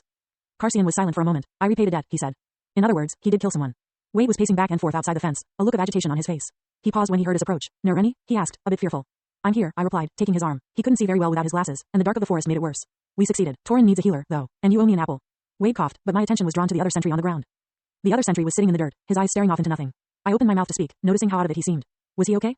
Then he focused on Hoffel, who was holding Torrhen's body. He looked away as if he was burned. "You've got to leave quickly," he said quietly. "There's a small squadron of mages coming over from several neighboring estates." The battles that went on here were attention-drawing. We began to move after a muttered thanks, but I was held by the sentry's hand on my arm. Wade immediately turned, his body coiled like a serpent as he realized what happened. "That boy, the power he has isn't natural. It scalded me when I looked, like I was staring into the sun. He carries a star." Quote. I was unnerved by the blankness in the sentry's eyes, but I carefully pried my arm away. "It won't burn us," I said, putting on my usual mask of confidence. "We rats are good at using the fires near us." But inside, I remembered Torrhen's burning pupils staring through me, seeming to peel apart my chest layer by layer to look at my heart. I remembered the body of Laurent Joan, kneeling in supplication at his feet. Our newest member held far more secrets than he willingly let on. I could only hope my words were true. Chapter 46, Aftermath. Published by Web Novel. Discordant note, TBATE. Torrhen Dane was weak, crushed under the oppressive boot of the Vreeter's strength-based society. But after the desperate last gamble of a failing deity imbues him with more knowledge than he ever dreamed of, he is forced to enter a proxy war between the Surin clans that has lasted for untold generations. Armed with knowledge of the future and the potential to change it, Torrhen will have to face high bloods, corrupt churches, dangerous beasts, and power-hungry Asura to get what he needs. If he wishes to survive, he will have to alter the future in a way that will keep him and those he cares for safe from the approaching tide of war and death, all while hiding a burning secret in his core from the very leaders of the continent he lives on. For Alakria, and by extension, Torrhen himself is a mere piece in a larger game between the gods. And when deities play chess with the lives of mortals as pawns, only bloodshed follows. Semi-SI into Alakria. Updates daily. Cover art commissioned by @Afra_. Torrhen Dane. I coughed out a spittle of blood, staring up into the sky. The autumn leaves split the sun's rays in a strange pattern, casting the small clearing in heavenly light. My mouth tasted like iron and copper. The blood streaming from my chest was warm. That felt like a strange thing to focus on as you died, but I was having trouble stringing together coherent thoughts. The scanter corpses around me, all in various states of death, told the story of my recent battle. I had fared far worse against the beasts than I expected. Without Norgan, I was only as fast as an unad. I had no way to block a strike, and my best weapon was a spray of rocks. I had gone into the battle feeling a strange sort of relief. I was going to see Norgan again. I had no need to worry about tomorrow. Tomorrow would never come. I didn't have to worry about scrounging up next month's rent or reporting for my job on time. There was no need to constantly think about my next meal, or how I would afford new clothes. It would be over soon. I could let it all go. But as my life's blood leaked into the dirt, it washed over my fury at Bloodjohn. Why should I spend my last moments so wrapped up in hate? My end already felt like a waste. So instead, I found myself feeling a deep sadness. I had accomplished my goal. Bloodjohn would never reap my soul for themselves, for I had taken this option myself. I suppose that was what it all boiled down to. The choice I made was my own, and none could take that from me. But I found myself lamenting the fact that I hadn't made a difference. Bloodjohn would take another young boy's brother someday, and the cycle would continue. My eyes fluttered. Depending on where you were cut, it could take several seconds to many minutes to bleed out. Despite the pain in my chest which was quickly melting away, I wondered why I had never been so introspective before. When my eyes blinked open slowly, I was surprised to see someone floating down from on high. Their hair was like the sunrise, flaring out in a tapestry of orange. Her dress rustled gently from an unseen breeze, and her dusky purple skin contrasted with the glow of her eyes. Are you a god? I asked, the pain from my moving chest inconsequential. I always wondered where I would go when I died. The Vritra doctrination didn't preach about what happened after you died in service of the sovereigns, only that it would bring you glory to do so. I remembered a man who died on the operating table, calling out to phantom shadows of his loved ones who had come to whisk him away. I realized I would have felt a semblance of peace having Norgan take me to wherever was next. The ethereal woman, who was slightly translucent, paused at my question. I am not, she replied, her voice melodic. Am I going to see heaven? I asked. If she wasn't a god, then this spirit might serve one. She watched me for a long moment, those blazing eyes intent. I do not know what lay for you beyond, she said. But I come bearing an offer for you. I blinked slowly, my thoughts running thick as sap as blood slowly pooled beneath me. I do not know if I can accept, Holy One. My body is broken. And I wanted to see Norgan again. The woman might not know what I would see, but I knew my brother would be there. Felt it in every drop of blood that left my body. It is in regards to your body, the woman said, drifting closer. Are you willing to give it up for another? For you? I asked. The woman was beautiful, and the power she contained only became clearer as my own strength waned. In part. I closed my eyes. I felt tempted to let them stay closed. I would never have to open them again. I was so tired. Can you make this world better? I asked, pulling on those melancholy thoughts from before. So brothers and sisters will never lose each other again? Is that what you wish? The woman's voice feathered against my cheek. I pulled my eyelids open. It was so hard, like lifting the sky on my back. The woman was closer now, standing right by my side. I think so, I whispered. People need a light to follow. If you accept my offer, your soul will not leave this plane, the woman said. She was so radiant, like a star in the night, but it will join with another's. Wish enough, want enough, and mayhaps your dreams may come true. What would Norgan say? He was the one who took risks, striking out where I felt safer in my comfort zone. His drive and strength were what pushed us both onward. I felt my eyes glaze over as the world became unfocused. I felt myself slipping, slowly falling toward a light. But not yet. I would see Norgan one day, but not today. He would be disappointed in me if I met him without having done all I could. I accept. I pulled my eyes open, the dream, the memory, one I had not recalled until now fresh on the edges of my mind. Stark white walls stared back at me, a familiar sterile scent greeting my nose. I lay prone on a hospital bed, a common gown keeping out the chill. My body ached in a dozen places, and I bit back a curse as I instinctively tried to move my arms. My mana channels ate something fierce, causing me to quickly surrender the idea. A thin IV was injected into my arm, no doubt feeding me nutrients remotely. Scanning around the room, I noticed my notebook standing on a nearby table, along with a few of my belongings. The signet ring of named Blooddane sat there proudly, the dagger sigil braving the open air. I struggled to recall the events that led me here. I remembered my capture, being hauled up to be faced with Laurent Joan. I remembered each blow I took before I was finally threatened with the syringe of Blythe. And then the explosion rocked the building. I had been thrown from where I knelt, along with that hovering quill. Watching it finally allowed me to understand. That rush of mana from upgrading my crest to an emblem had purified my core. The outpour from that purification had briefly overwhelmed the mana-suppressing shackles around my wrists. And after that, you have rested long, contractor, a voice said against my mind. I would have jumped in surprise if I could move. Those were not my own thoughts. The voice was familiar, traveling over a link that had always been present. It was melodic and even. If I had never heard it before, I might have thought it imperious. But now the voice was tentative, waiting. I could feel a sliver of emotion there, but it was muted by hesitance and fear. Anxiety? Lady Dawn, I thought, trying to direct the question over our link. She had never used it before that last fight, where our bond had deepened for the briefest of minutes. The unseen world darkened the colors in the room. The phoenix sat on a nearby chair, her hands held in her lap gracefully. She wore her orange sundress with purple lining, matching the one I'd seen in my recently unearthed memory. It has been some time since you were awake, she said, both aloud and over our telepathic bond. It was a strange sensation, processing words through two different senses. Some were beginning to worry you would never wake. Were you worried about me? I teased lightly. I would have never thought you had it in you. Your body is not fully assimilated with the will that marks your core, the phoenix replied, battering my teasing away like a lord dismisses a servant. Though there was no other option, using the power it granted taxed your core and body beyond anything before. I remembered the rush of power as my mind meshed with Lady Dawn's, her reassurance a comforting hand on my shoulder as I fought the Jones in their heart of power. The red fire I could see over everyone's heart, the deep understanding of mana I gained. I remembered how I acted under the influence of the will. I pulled and twisted at the fire and sound mana available to me, using them in ways that made perfect sense at the time. It was as if I had a college-level understanding of mathematics and was working through a complex equation. I knew all the steps to get from one end to the other. But now, I could only recognize the start and the end. Fire and sound created plasma, but the steps I had taken seemed nonsensical to me now, operating under principles and insight that I couldn't replicate. I was like a middle schooler watching a man work through an integral. I knew he was adding something here, or dividing there. The symbols and signs were familiar, but I was lost in the process. How long was I out? I asked, looking down at my body. It was still bruised and battered in places, which told me I probably hadn't been out long. My core was near full capacity once more, Lady Dawn's feather working at top speed. Considering my healing factor, that meant I probably had been out for less than a few days. You have been unconscious for nearly a week, the phoenix replied, causing me to internally balk. It is not so surprising, contractor. Your healing factor, it is derived from the basilisk lineage nearly every man and woman in Alacria carries a trace of. But the Vritra's mana arts, they are anathema to those of the phoenixes. I stewed on that revelation for a minute more. My body won't heal well from wounds I take after using the will, I said with a sigh. Does that mean? I was interrupted when a face peeked into the room. I didn't recognize who it was, but their eyes widened upon seeing me awake. Oh, sorry for intruding, the woman said quickly. I'll get Trelza for you now that you're awake. She rushed out of the room without another word. Considering the woman mentioned Trelza, I was in the East Fiatra Healers Guild. Mayhaps it would be wiser for you to communicate with me only through your mind for the time being, Lady Dawn said slowly aloud and over our link. It would keep our conversations sheltered from curious ears. I could feel the barest brush of her emotions over that bond, but it was fleeting. The phoenix wasn't as stone cold as she made herself out to be. I thought you despised telepathic communication, I thought with effort. I remember you having very choice words about not touching any other minds. Lady Dawn was silent for a moment. Her hair rustled slightly, the burning orange locks waving despite being in a building. She looked contemplative. When we were first bonded, contractor, I was not whole. Agrona, he took much from me, much that was dear to my being. But as you progressed, especially as you broke through to the yellow core stage, I have begun to recover, she said, looking at my core. This time I could feel the emotion Lady Dawn held. She was trying to keep it back, but it flowed unbidden over our bond like water through a canal. She was truly, deeply grateful to me, in a way that was difficult to fathom. I felt like I didn't deserve the emotion. I hadn't done anything to help her yet or fulfill my promise to her. Then the Asura did something I never expected. She smiled, chuckling lightly as if at a private joke. I briefly wondered if I was still unconscious, dreaming all of this in some figment of my mind. But the aches and pains of my body were too real. I gaped at her. Lady Dawn had just laughed. You will need to learn to mask your thoughts, contractor, she said as her voice quieted. They are blatantly obvious. I avoid reading anything deeper than what you intentionally convey, but it is considered poor manners to leave them so open. The Asura paused, cocking her head, like a man that comments on politics during a wedding. It is rude, if unintentional. At that moment, the door to my hospital room opened, revealing a tall, bald man. I shut my gaping mouth with an audible click as the unseen world vanished, leaving the walls a bright white again. Worry not, contractor, Lady Dawn's voice brushed against my mind. I will teach you, as I promised. Trelza looked down on me, his face a mask. I felt the sudden desire to fall back asleep and pretend the man just wasn't there. I felt judged. I felt unworthy. You live, the stern surgeon said. He had taught me everything I knew of saving lives, and yet his words cut deeper than any scalpel. Despite the wounds you incurred. I'm difficult to kill, I offered, not knowing what else to say. I had sworn to this man that I would not seek vengeance for Norgan's death. Even if I swore on the names of gods I did not believe in, the weight was still the same. I could not rationalize my lies. Trelza opened a notebook, looking down at the pages. A broken nose, 3 broken ribs, internal bleeding from the liver, multiple lacerations and contusions across the body. Trelza started, listing off what must have been my injuries. With each one, I sank a little deeper into my bed. A crushed tibia, multiple third-degree burns on each digit of the hand, reaching up the arms. A stab wound in the anterior deltoid muscles. Extreme backlash from overuse of mana, bordering on self-crippling. The notebook snapped shut crisply. You should be dead, Torrin Dane, and yet you are on track for a full recovery. We stared at each other tensely for a few moments. You should thank the sovereigns for keeping you alive. And suddenly, I felt my shame be buried by another emotion. Anger. It is not the sovereigns that keep me alive, I said with a scowl, pulling myself straighter in my bed. In fact, I think the sovereigns would approve of my actions. I slew my enemy, proving my strength in battle. You swore an oath, Dane, Trelza replied, looking at me from above. That man was tall, and you broke it. There are some things that an oath can never restrain, I said through gritted teeth. And it wouldn't matter either way. Kaelin Joan promised me that she would see me dead eventually. Oaths are what separates us from beasts, Trelza responded, unmoved. They are what give our language meaning. To break an oath is to move closer to your animalistic heritage. There were plenty of options available to you, Dane, chief among them leaving the city. Escaping past the Jones area of influence. I glared at the doctor, who watched me impassively, but as the conversation caught up to me, I felt my anger settle somewhat. Getting into a verbal sparring match with this man would do nothing to improve my condition. I did that, Trelza, I said wearily. I left the city. The day Norgan died, the day Kaelin promised me she would see my blood spilled in vengeance. I licked my lips. I had never told anyone this in this new life. In fact, I purposefully avoided thinking about the events of Torrin's death. And I only now truly remembered the death itself. I went into the clear wood forest, I whispered. I did not plan to come out. Trelza shifted backward slightly, a flickering of surprise on his face. It was faint, a slight rise of the eyebrows, barely parted lips. His eyes widened the slightest of margins, but for the stone-faced surgeon, it might have been an audible gasp.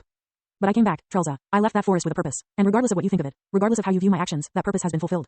And that was the truth of the matter. I had broken an oath, but I had made a deeper pact to myself before I ever swore to Trelza. If he could not understand, I could not force it upon him. Trelza quickly composed himself. We were silent for a few minutes, the revelation of my attempted suicide simmering in the air like a live wire. When you are recovered, Trelza said at last, you will officially be let go as an assistant surgeon of this clinic. I nodded. I understand. The man turned on his heels, marching out of the door. A very uncomfortable-looking nurse came in after, asking about my symptoms and checking my vitals like Trelza was supposed to do.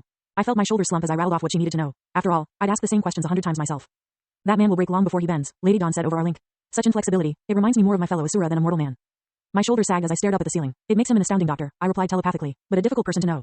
And it seemed Trelza was not the last of my visitors. A head of shoulder-length black hair peeked in quickly and then spotted me. My eyebrows raised in surprise as Nareni quickly darted in, shutting the door behind her. It's about time you woke up, she said with an exhale. Didn't know if you ever would. I'm difficult to kill, I repeated, feeling tired.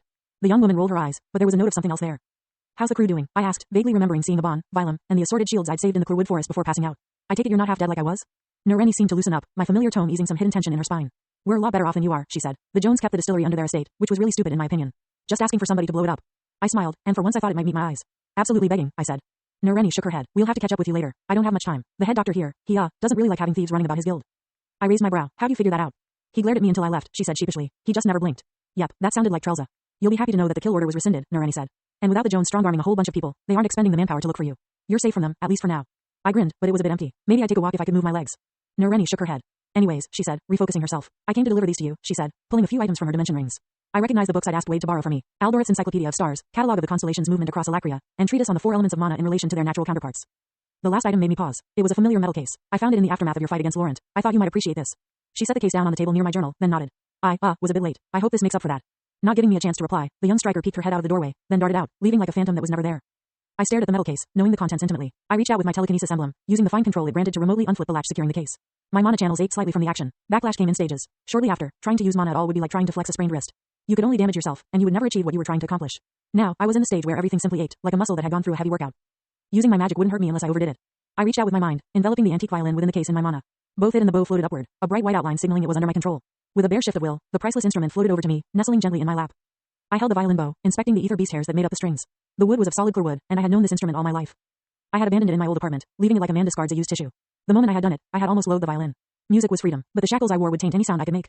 And music was beautiful, but why should things be beautiful if my brother was not there to share the experience? And music was emotion, but what emotion could I feel except anger and pain in the wake of my reincarnation and the death of my brother?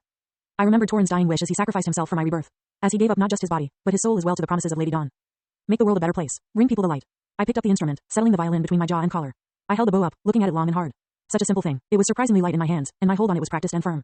Even if I had wanted to forget, my body remembered. I set the bow across the strings, closing my eyes as my body moved of its own accord. I took a shuddering breath, then began to play. Chapter 47, Beyond. Published by Web Novel. Discordant note, TBATE. Torrin Dane was weak, crushed under the oppressive boot of the Vreetra's strength-based society. But after the desperate last gamble of a failing deity imbues him with more knowledge than he ever dreamed of, he is forced to enter a proxy war between the Surin clans that has lasted for untold generations. Armed with knowledge of the future and the potential to change it, Torrin will have to face high bloods, corrupt churches, dangerous beasts, and power-hungry Asura to get what he needs. If he wishes to survive, he will have to alter the future in a way that will keep him and those he cares for safe from the approaching tide of war and death, all while hiding a burning secret in his core from the very leaders of the continent he lives on. For Alacria, and by extension, Torrin himself is a mere piece in a larger game between the gods. And when deities play chess with the lives of mortals as pawns, only bloodshed follows. Semi-SI into Alacria. Updates daily. Cover art commissioned by @_Afra_. Arthur Lewin. I pivoted on my foot, bringing my sword up in a precise cut. The attack sheared through the golem's ribcage, spewing red liquid that mimicked blood. Turning, I dodged an axe blow from a rampaging general, clothed in the same red and gray ensemble as the rest of its conjured army, only differentiated by the little crown on its head. Seeing an opening, I channeled a bolt of lightning in my offhand, letting it fly toward the general. The general took the electric spell in the chest, convulsing as if it were made of flesh and not an incomprehensible construct of earth mana. Not willing to let the advantage go, I darted in, using the barest application of wind mana at my feet to aid me along. A thin coating of fire erupted over my practice blade, adding a searing edge to the weapon. When I decapitated the general, no red liquid flew. Over the course of the last 5 months of training in the Theatis, Ren had forced me into dozens of different battlefield scenarios. I'd worked alongside commando operations, trying to achieve certain objectives to maintain ground. I'd been a military tactician, holding and reinvigorating the morale of make-believe troops. Sometimes, I simply needed to cut down as many enemy golems as possible. But the constant in this wartime training was the need to always be aware of everything around me. I stomped my foot as the stone golem fell, sending earth mana into the ground. A few yards away, a small bump of rock protruded at my command just as one of the enemy golems was making to finish off those from my team. The enemy golem stumbled over the sudden obstacle, losing its chance to kill my ally. That costed its life. My ally golem, garbed in clothing that had the symbols of Eleanor, Sapin, and Darv in a triangular formation on the breast, managed to run its opponent through with a dagger to the armpit. Red liquid spewed from the wound before the enemy golem went down. I absorbed all of this in barely a second. My eccentric Asuran trainer was prickly and openly condescending toward humankind, but there was a true method to his madness. I was forced to fight for days on end, learning to conserve my mana and maximize my spell usage. Mana rotation could only take me so far when a battle of thousands raged. I dove back into the battle, ignoring the mental fatigue that had accumulated over the past few hours. Constantly keeping track of an entire battlefield, trying to keep casualties at a minimum, and reinforcing weakening fronts was an exhausting task. But this had become routine to me, especially after the training ramped up. My blade carved through the enemy forces like a scythe through wheat. Some of them ran from me, the earthen summons seemingly cowed by my presence. I let those turn tail. Rarely did my own ally summons leave those be. But I was caught off guard when, all of a sudden, every single golem halted as if caught in a bubble of frozen time. The deep crater Ren Kane called a training ground suddenly became a field of macabre statues, an entire battlefield petrified back to the stone they were at heart. I hesitantly lowered my sword, a furrow creasing my brow. I absently thought this would have been the kind of art display the politicians of my life as King Grey would have adored. Severed limbs were suspended in midair, a static stream of red liquid mimicking blood. Looks of terror and rage were sketched across every sedimentary face, bloodlust and bloodletting sinking into every golem. The stench of iron and copper suffused the entire battlefield, attacking my nostrils and trying to burrow into my head. A perfect depiction of the horrors of war. The Council of Etharia would adore such a brilliant still image. They would show this to the masses as an example of their dogma. After all, war caused casualties, and human life was always in short supply. But my mind was quickly drawn out of my vague distraction as I considered what might be happening. Ren was a stickler for timeliness, always exact in when his demonstration started and ended. The only other time something similar happened was sometime a few months ago when each and every golem had simply dispersed out of nowhere. I had only heard from the Asura the day after. He had berated me for stopping my training, but something in his eyes had gone blank. Ren, I called out, my worry showing in my tone. I think something might have gone wrong with. The Asura burst from the ground beside me, causing me to curse. Give a guy a warning next time, I said. I was expecting to fight for a while longer, I added. That can wait for a second, rat, Ren said, banishing my questions. He held something in his hands. Something happened. I need you to test something for me, right now. The Titan thrust his fist forward, revealing a familiar long, black rod clenched between white fingers. I was startled by the Asura's urgency. When had he ever been so pushy? I hesitantly took Dawn's ballad back from its creator. What's this for? I asked. I thought you were only going to give me back my weapon when our training was done. Must you lessers ask so many questions? The Asura snapped. Surely your human societies recognize the foolishness of asking pointless things. Your lives are already so short. I can't believe you'd so readily waste time. I frowned, disconcerted by the scathing nature of Ren's comments. Now, hold on. Fine, fine. Ren continued bitingly, wringing his hands. There was a wideness to his eyes that I hadn't seen before. I want to check something with that stick of yours, but I can't. I can draw it, but it's bonded to you. I rolled my eyes. All right, the grumpy Asura might have been a pain in the ass, but he'd reliably helped me for months on end. Drawing my own sword was the least I could do. I laid my hand on the familiar handle, closing my eyes. I looked deep at my core, feeling the power I kept locked deep in my well of mana. Drawing Sylvia's will to the surface, I slowly unsheathed Dawn's ballad. I expected to withdraw the familiar, translucent teal blade that had been my companion for over half a decade. The thin double-edged weapon had reaped the lives of dozens of mana beasts in my hands, and the blade was as familiar to me as my own core. Instead, the blade I held in my hand sported a strange, orangish-purple tinge running up the central ridge. The colors flickered and flowed like blood as they intermingled with teal, turning the normally translucent blade solid. I stared, wide-eyed, then looked back to Ren. Ren, what's happening to Dawn's ballad? I asked. It didn't feel any different from what I could tell, but who knew what this might herald? The Titan didn't seem to hear me. His eyes were transfixed on the striations of orange-purple running along my sword. So you do still live, don't you, ya old bird? Ren whispered, staring at my weapon with visible awe. Saris Ritra. I kept my presence suppressed for the time being, watching from above the Denor Relictum's estate. It was a lavish building, filled with everything a High Lord of the Central Dominion required to flaunt their power. Glittering fountains, ornate sculptures, complicated architecture, and priceless defensive wards came together to form a level of opulence that could satisfy even a scythe. But the man I watched did not care for any of these shows. His eyes were reserved for one person, my protégé down below, lounging near a fountain in one of the secluded gardens as she tried to put together a puzzle. She had been attempting to solve it for several hours, her deep navy hair blanketing her face. To her credit, it was one of the more challenging puzzles I could find. A little box that had interlocking wooden blocks. There was a way to unravel the structure by moving and sliding them about before the entire thing would come apart like an especially irritating knot. Some of the pieces had divots and pits, allowing you to slide other pieces past them. It was a mind-bending little object. Sierra was so immersed in her task that the young woman failed to notice the man quietly sneaking toward her. He muffled his presence, simultaneously using one of his runes to reduce his weight. Sierra cursed, causing the man to pause mid-step, fearing he'd been discovered. My young protégé had merely misaligned one of the little pieces, resetting her progress from the past 10 minutes. After realizing that he hadn't been discovered, the mage continued to prowl toward my unsuspecting student. Soon enough, he was close enough to reach for her throat. What are you working on? He asked in a low voice, causing Sierra to shriek and whirl around, her wild punch barely missing his nose. Sierra looked startled at first, but her face immediately shifted to joy as she saw who had snuck up on her. Severin, she cried, wrapping him in a hug. I thought you'd be in the Relictums for a week more. What brought you back so soon? I felt the edges of my lips twist slightly up at the happiness my student displayed. The joy she showed was reserved only for her foster brother. I hoped one day she would feel safe enough to let the world see it as well. Severin Denor had wider features than his adopted sister. His untamed hair was a brilliant white, one of the traits he inherited from his mother. Today he was sporting a thin goatee and mustache, which complemented the wide smile on his face. The teal cloak he wore matched the olive tunic underneath. I was going on a normal ascent, true, the young man replied, separating from his sister. He covertly glanced about the garden, searching for prying eyes. He did not notice my presence above. I usually stay past the convergence zones, but something changed this time. There was a subtle shift in his face as he said the words. I found something. I had to return a bit early because of that. Kara's scarlet eyes took on a conspiratorial sheen as she quickly caught on to her brother's hesitance. You discovered something about Ether, she whispered. Found some sort of insight in the relic tombs. He hadn't exactly, but the sovereigns would flay him alive if they figured out what he'd done. I had worked quite hard to keep his actions under wraps over the past week or so. He wasn't nearly as covert as he thought. I wondered if the Denor heir knew the punishment that would await him if he was discovered. He probably did, or at least had a guess. The young man was rash, but he wasn't stupid. Severin's eyes sharpened. His pupils were as green as his cloak, something that drew the attention of many who met him. No, I didn't, but I might eventually. I did something, but we can't talk about it here. Sierra frowned, detecting something in his undertone. Brother, she started. I chose to reveal myself then, slowly letting the ambient mana set me down. Severin reacted immediately, shifting so he was between his sister and me. His teal eyes stared at me with a mix of fear and determination. I wondered what was going on in his head. He probably wondered how much of his conversation I had heard. After a brief moment where the man visibly considered his choices, he bowed at the waist. Scythe Saris, he said, keeping his eyes trained on the grass. Such blatant hostility. Lord Denor, I said in greeting, my feet touching the ground without a sound. My black battle dress settled around me. You may rise, I said. Severin kept his eyes trained away from me, though he straightened slightly as I gave him permission to do so. Perhaps he thought that if he avoided my gaze, I would not see the hatred within. I surmise you have just returned from an ascent, Lord Denor? Perhaps you can tell me about your experiences later today, I said, watching him. I'm sure any stories a simple ascender like myself could tell have been heard 1,000 times over by you, he tried. I am not so sure you would find my stories interesting. I tilted my head, letting a hint of amusement show on my face. On the contrary, Lord Denor, every new tale from the relic tombs is a boon to the sovereigns, no matter what either of us may think of them. It was a simple bit of manipulation, really. I had to direct that anger of his. I am afraid I have plans to journey back into the relic tombs shortly, the man lied. I only have a couple of hours free, which I was hoping to spend with my sister. And not with you, he implied. Other scythes had killed men for lesser slights. I let out a sigh, feigning disappointment. Very well, next time you leave a dissension chamber, make sure to contact me. You are Highblood Denor's rising star, after all. It would be a shame if nobody heard your voice and how you bring glory to your blood. I saw a muscle clench in Severin's jaw. I will make sure to do so, he said, the second lie of this conversation. But I need to speak with my student for the moment, I said, letting my mask of impassivity return. You are dismissed for now, Lord Denor. You will have your sister back in a short while. Severin spared a glance through white bangs at his adoptive sister, clearly nervous, before stalking out of the garden. Sierra watched him go reluctantly, before turning back to me with a visible pout. You don't have to keep pushing him, she said with a bit of sadness. He just wants what's best for me. He is one of the only people on this continent who wants what is best for you, dear Sierra, I thought. But I do need to keep pushing him. I had to keep the heir to the Denors guarded around me. That hatred he held for the Vriefer clan needed to be fostered and harnessed for the future, and he perceived my tutoring of his sister as a blatant attempt to draft her into the High Sovereign's games. If I were any other side, he would have been correct. But I represented the things he hated about the High Sovereign's rule. I only needed to keep making them obvious to him, and there were many ways to do it. Like interrupting a private conversation with his sister, and then forcing him to retreat as my relationship took social precedence over his. I leveraged my power over him, and in turn, pushed him to despise Agrona's power structure even more. His dislike for me was not personal, but circumstantial. Though perhaps there was a bit of animosity he held, I could work through that eventually. I'm afraid what we want is not always what we get, Sierra. I looked at her pointedly. Have you progressed at all in that puzzle I gave you? I knew the answer, but it was essential to ask nonetheless. The young woman deflated, holding the little cubish puzzle aloft. No, sighed Saris. I can't seem to figure out the fourth piece. It refuses to budge, no matter how I try. I let the edges of my lips turn up slightly as took the puzzle from her offered hand. I poked and prodded at the pieces, quickly removing part after part. Sierra watched with her mouth agape as I disassembled the toy. Then I pieced it back together, letting the small wooden object rest in my palm. The key is in how far you move each piece, I said, holding the little toy between two fingers. Push too far, and your advance is blocked by other pieces. Move them too little, and you'll make no progress at all. But keep your movement right at an equilibrium. I slightly shifted one of the tiny logs. Many of them had tiny indents, allowing you to shift another piece past like a dagger sliding between ribs. I successfully withdrew one of the pieces from the jumble, and you can accomplish your goal. This requires no mana at all, only the right state of mind. Sierra had a thoughtful frown on her face as she took the toy back, fiddling with the pieces once more. I watched with glittering eyes as my protege carefully applied my little lesson. She fumbled here and there, but Sierra was nothing if not determined. After a little over a minute, she managed to remove the fourth piece. Just a little nudge and the woman figures it out on her own. That was something of a trend with my pupil. Well done, Sierra, I said with a slight smile. She looked up at me with a grin of her own. I had a feeling that the puzzle wouldn't remain a challenge for much longer. I'm afraid I didn't visit you today just to steal you away from your brother and give you the secrets to a puzzle, I said. She perked up, frowning slightly. What do you mean, sighed Saris? I'm going to be returning to my estate in Edelgard for a while, I said. I'll return when I can, however. Kara's face fell. Will we be able to train when you get back? She asked. The young lady Denor had shown remarkable talent in using soulfire, but it needed a guiding hand and refinement. The woman was smart enough to know this. I promise you we will have the time to train your mana arts with more focus when I return, I said, rising into the air slightly. Do finish that puzzle before I get back. I would hate to have to do it again. A spark of competitiveness flashed in Kara's scarlet eyes, making my lips turn up slightly.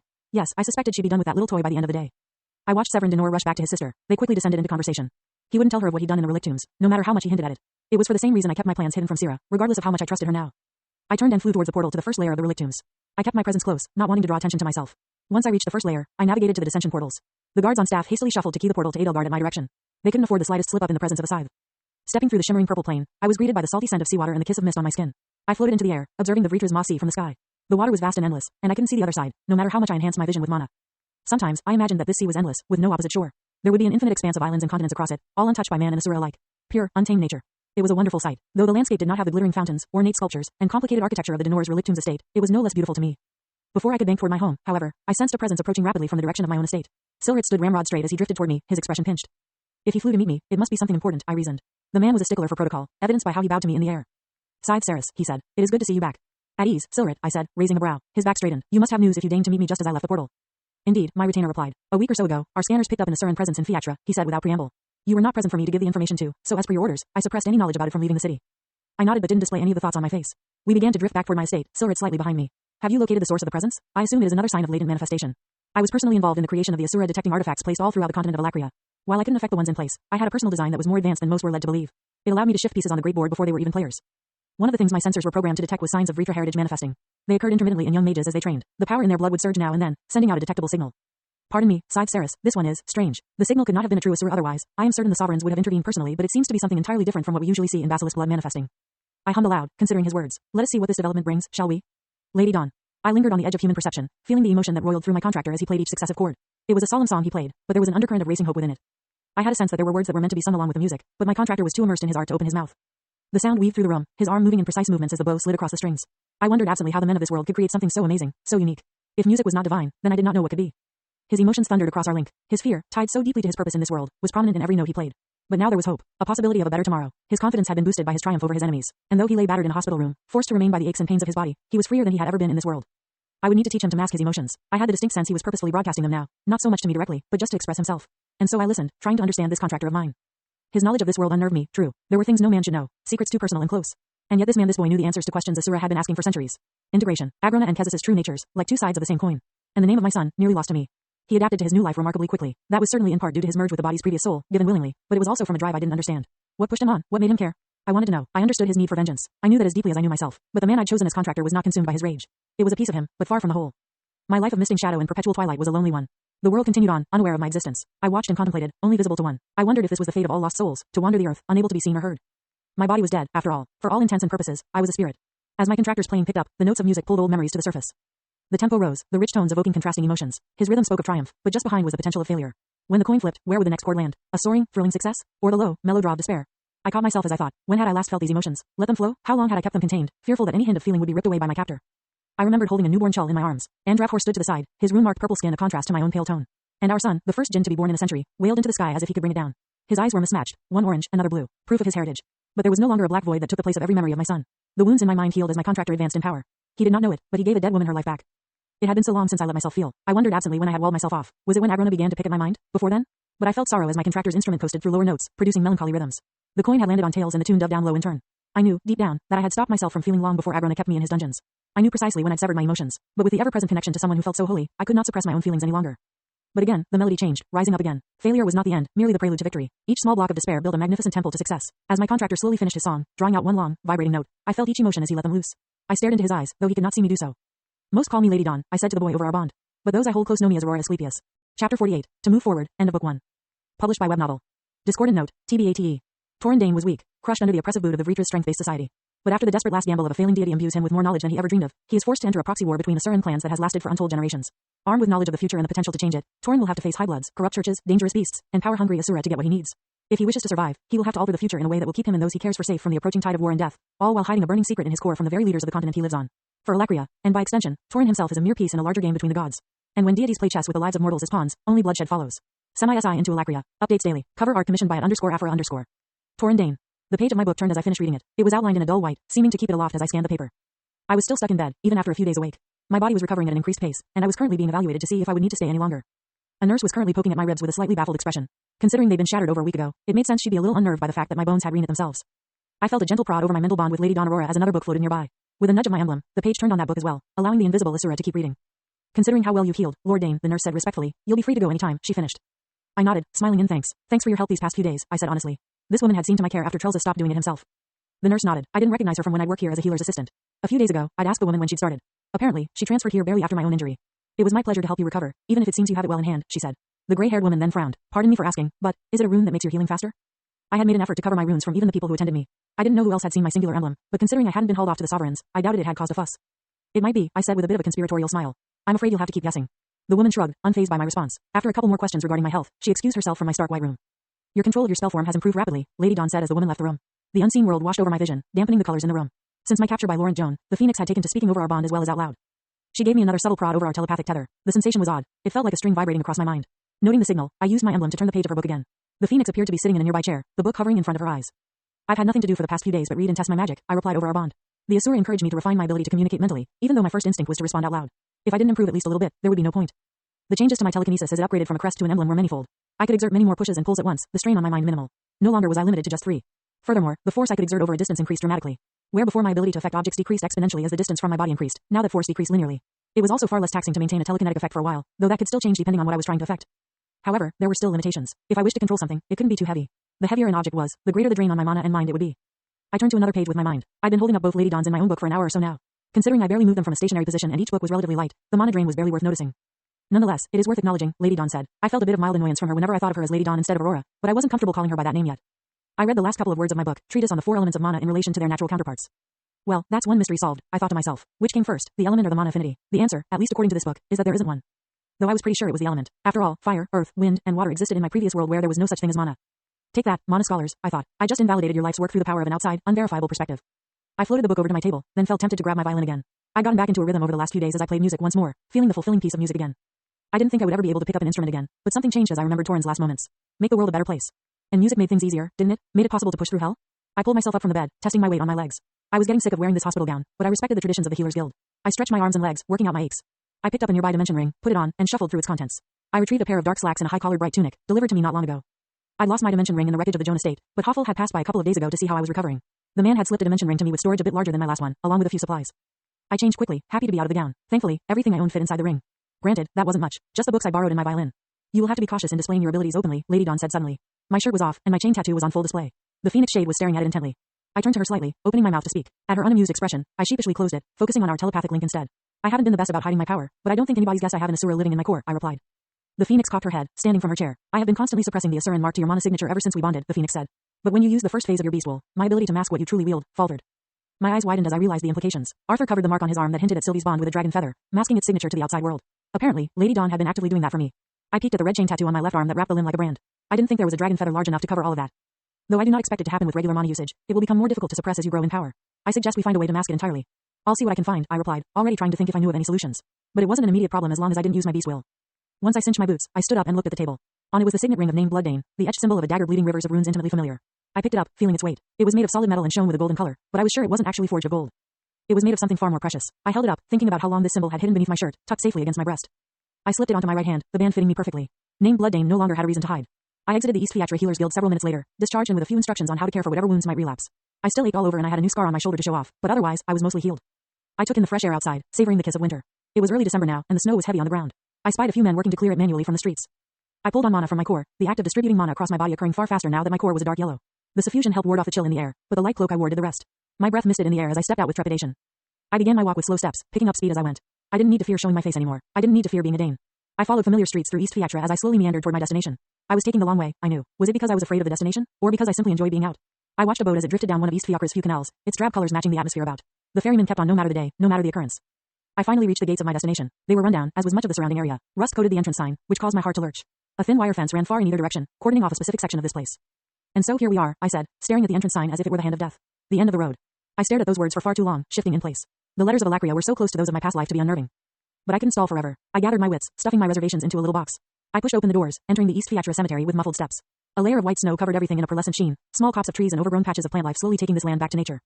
Gravestones dotted the hills around, most with names impossible to read from weathering over countless years. The simple landscape almost felt alien to me. I was beginning to expect every hill to be run through with a tunnel. But this place was overgrown from lack of care. I slowly plodded along the thin dirt path, only visible because of a slight indent in the snow. My boots compressed the snow with each step, the sounds following me as I moved. I looked to the side every now and then as I hiked, looking at the gravestones that could be deciphered. John Lonson, Garland Endor, May Primsight. A few graves had flowers by them, with a clear memory and affection dedicated to the slabs of stone. But there were countless more that were abandoned, worn, and forgotten by all that lived. Do these people live again somewhere? I wondered to myself, reincarnated and given a second chance? Of all these forgotten people, I am the one who gets to walk again. Surely I am not alone in that. Lady Dawn must have heard my silent introspection, but she stayed thankfully silent.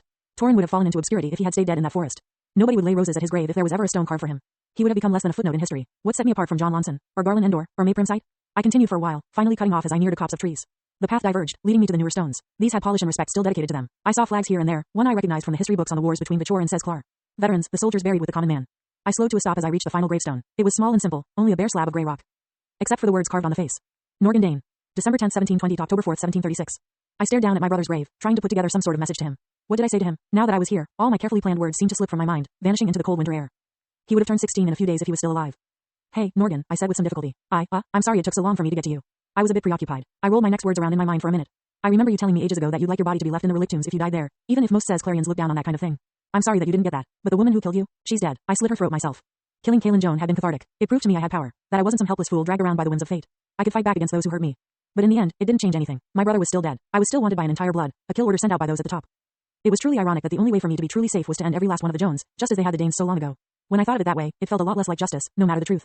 I was reduced to a murderer to spare my own life.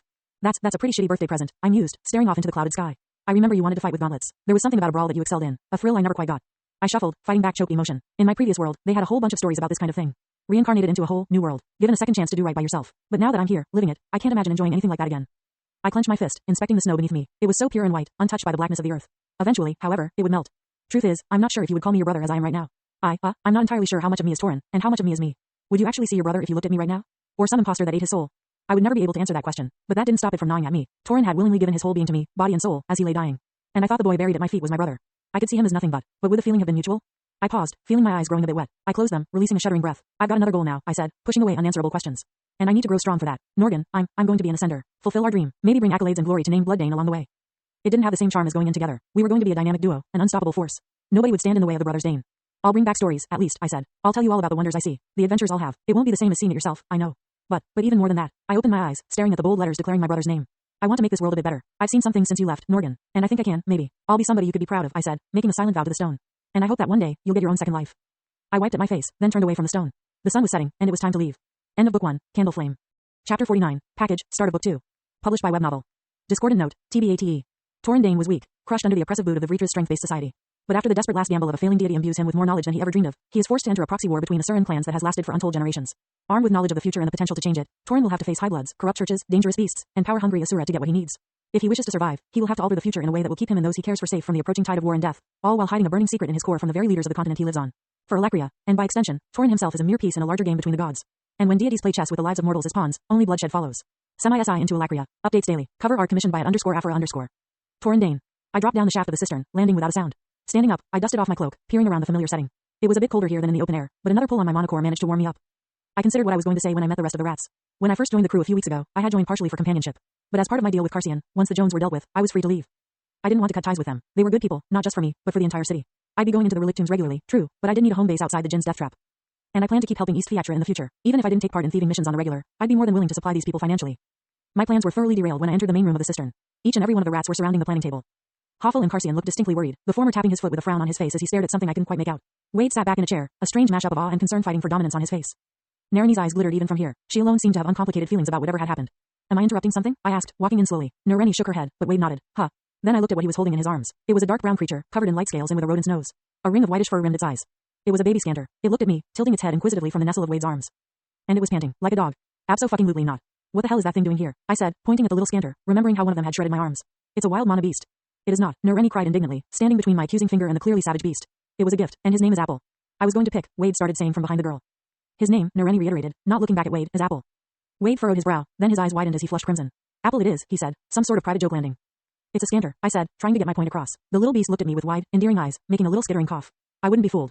It's tamed to be a pet, Hoffel added from the side, a complicated expression on his face. Surely he didn't endorse keeping that thing, and Wade thinks it has a unique synergy with his runes. I glared at the little mana beast until it curled into a ball, whimpering slightly in Wade's arms. Stop being sour, Torin, Narani said. If it makes you feel any better, you've got your own gift, too. I reeled back. Why would I want a scanter? Those things were tiny demons. Hoffel diffused the situation with a huff. It was good work you did against the Jones, he said, changing the topic. Though perhaps you should think before rushing into danger.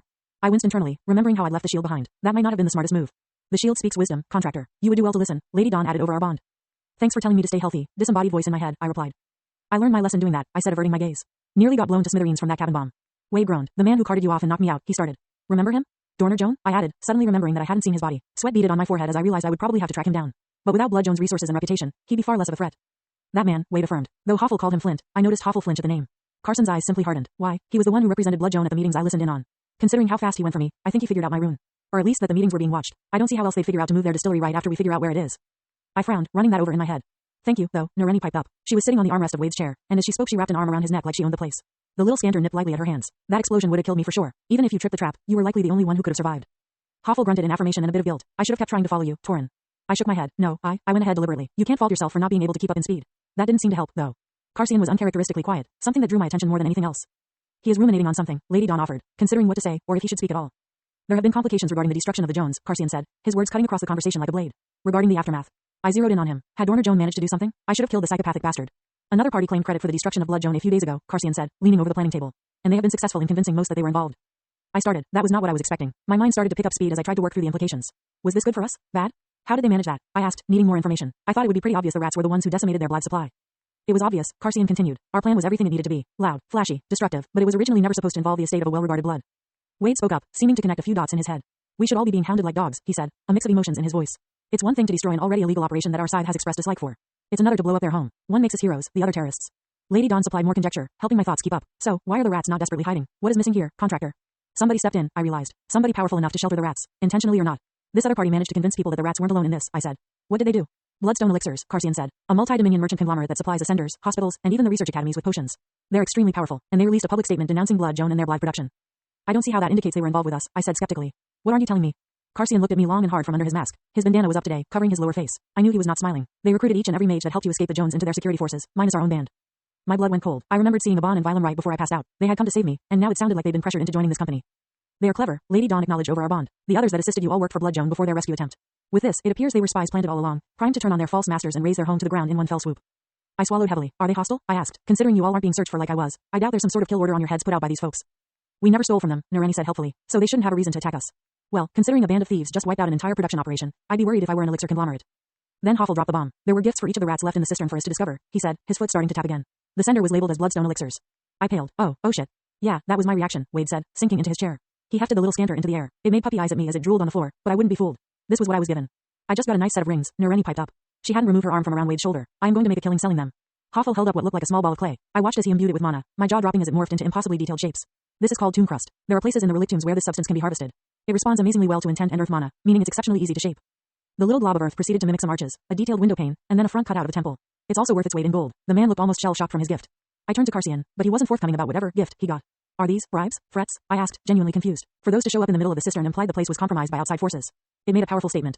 The rats won't need to worry about being harmed by Bloodstone Elixirs, Carcian said mysteriously, turning away. But it can never hurt to watch your steps even more. The conversation stalled for a moment before the leader of the rats spoke up again. Follow me, Torin. I need to speak with you alone. I hesitantly followed the rat as he entered his room. I wasn't surprised by how he decorated the place. A dartboard hung right next to the door, and a dozen different trinkets and trophies lined the walls. The rat immediately sat down in a chair across from the dartboard, staring me down. What do you want to talk about away from the others? I asked. Carcian watched me for a moment. Then he moved a hand to his face, gripping his masquerade mask on either side. He pulled it off, lowering it slowly. I blinked at what I saw. This was the first time I'd seen Carcian without his mask. And I could understand why he wore it. His upper face was brutally scarred, the skin of horribly mismatched colors. Mottled pink splotches dotted his forehead, erasing any eyebrows he might have had. He was missing part of his nose, making him look almost like a skull had skin stretched over it tightly. I was amazed his eyes were intact. I took a step back, utterly unprepared for what was happening. What happened to you? I asked, feeling conflicted. Dorner Joan, Carcian replied, or as Hoffel knew him, Flint. I reeled, trying haphazardly to cobble together all I knew of Carcian. That's who you wanted vengeance against, I said, finally understanding. I failed to kill him in that mansion. He's still out there, isn't he? That's why you wanted to talk to me. No, he isn't, Carcian replied, keeping his eyes locked on me. I killed him as he fled from you. I opened my mouth to speak, then closed it. I fumbled for something to say. What did he do to you? I asked. It felt like what the man wanted. I went on an ascent with him, Carcian said without preamble. Several, in fact. The last one we went on together, however, I barely survived. He turned on you, I guessed. He did, for a simple accolade, something he had gotten a dozen times before. And the way he beat me down, well, it gave me perspective. I wasn't any less of a slum rat than I had been before I got my runes. Carcian looked contemplative for a moment before his expression hardened. It looked almost horrifying on his burned face. But when I clawed out of that pit, I didn't even know Flint's name. I did not know where to start. How did you figure it out, then? I asked, leaning against the doorframe. I tried to keep my eyes trained on Carson's, refusing to let them wander. I thought he wanted me to stare, wanted me to gawk, but I didn't. Renea Shorn, Carcian replied, the leader of Bloodstone Elixirs. I frowned, trying to figure out what all this meant. You do work for her, I said, taking a guess. That's what the rats have been. An aim at taking down the competitor of your boss, while also fulfilling your own vengeance. Carcian shook his head very, very slowly. No, the woman simply told me a name in the first place I should look. From there, I built all of this myself, he said, gesturing to his room, and I suspected the rats as a whole. But after this, I have no doubt that this was her plan.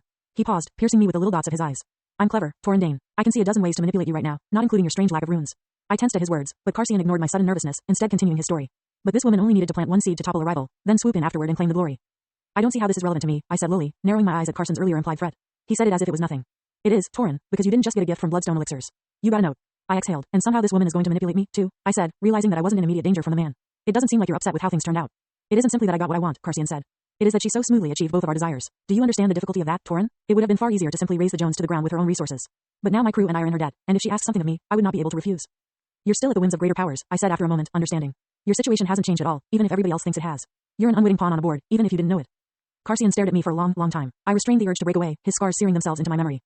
He knows it makes people uncomfortable, Lady Dawn said, her mind brushing against my own. It is why he wears a mask, but also why he has chosen to remove it now. Carcian reached into the pocket of his jacket, retrieving a sealed letter. He stood up robotically, handing it to me. You have a cunning head on your shoulders, Torin. Don't let it dig into things it shouldn't.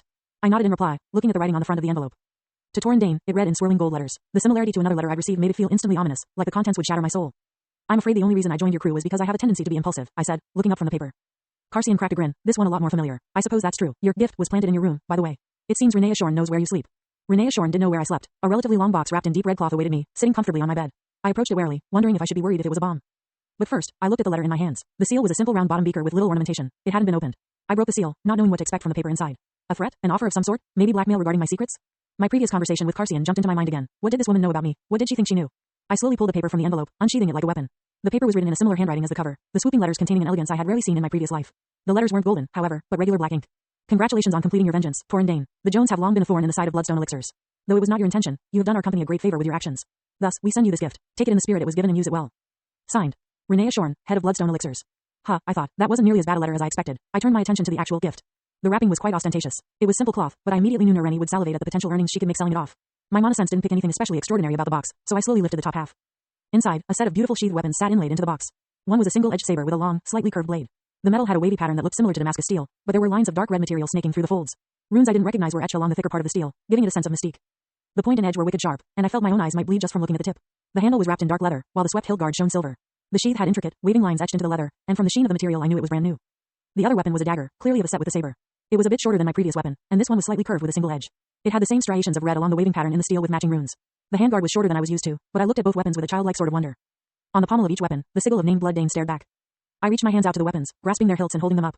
Each of them was extremely light, and I felt a sort of reverence for their craftsmanship. Who could give these as a gift?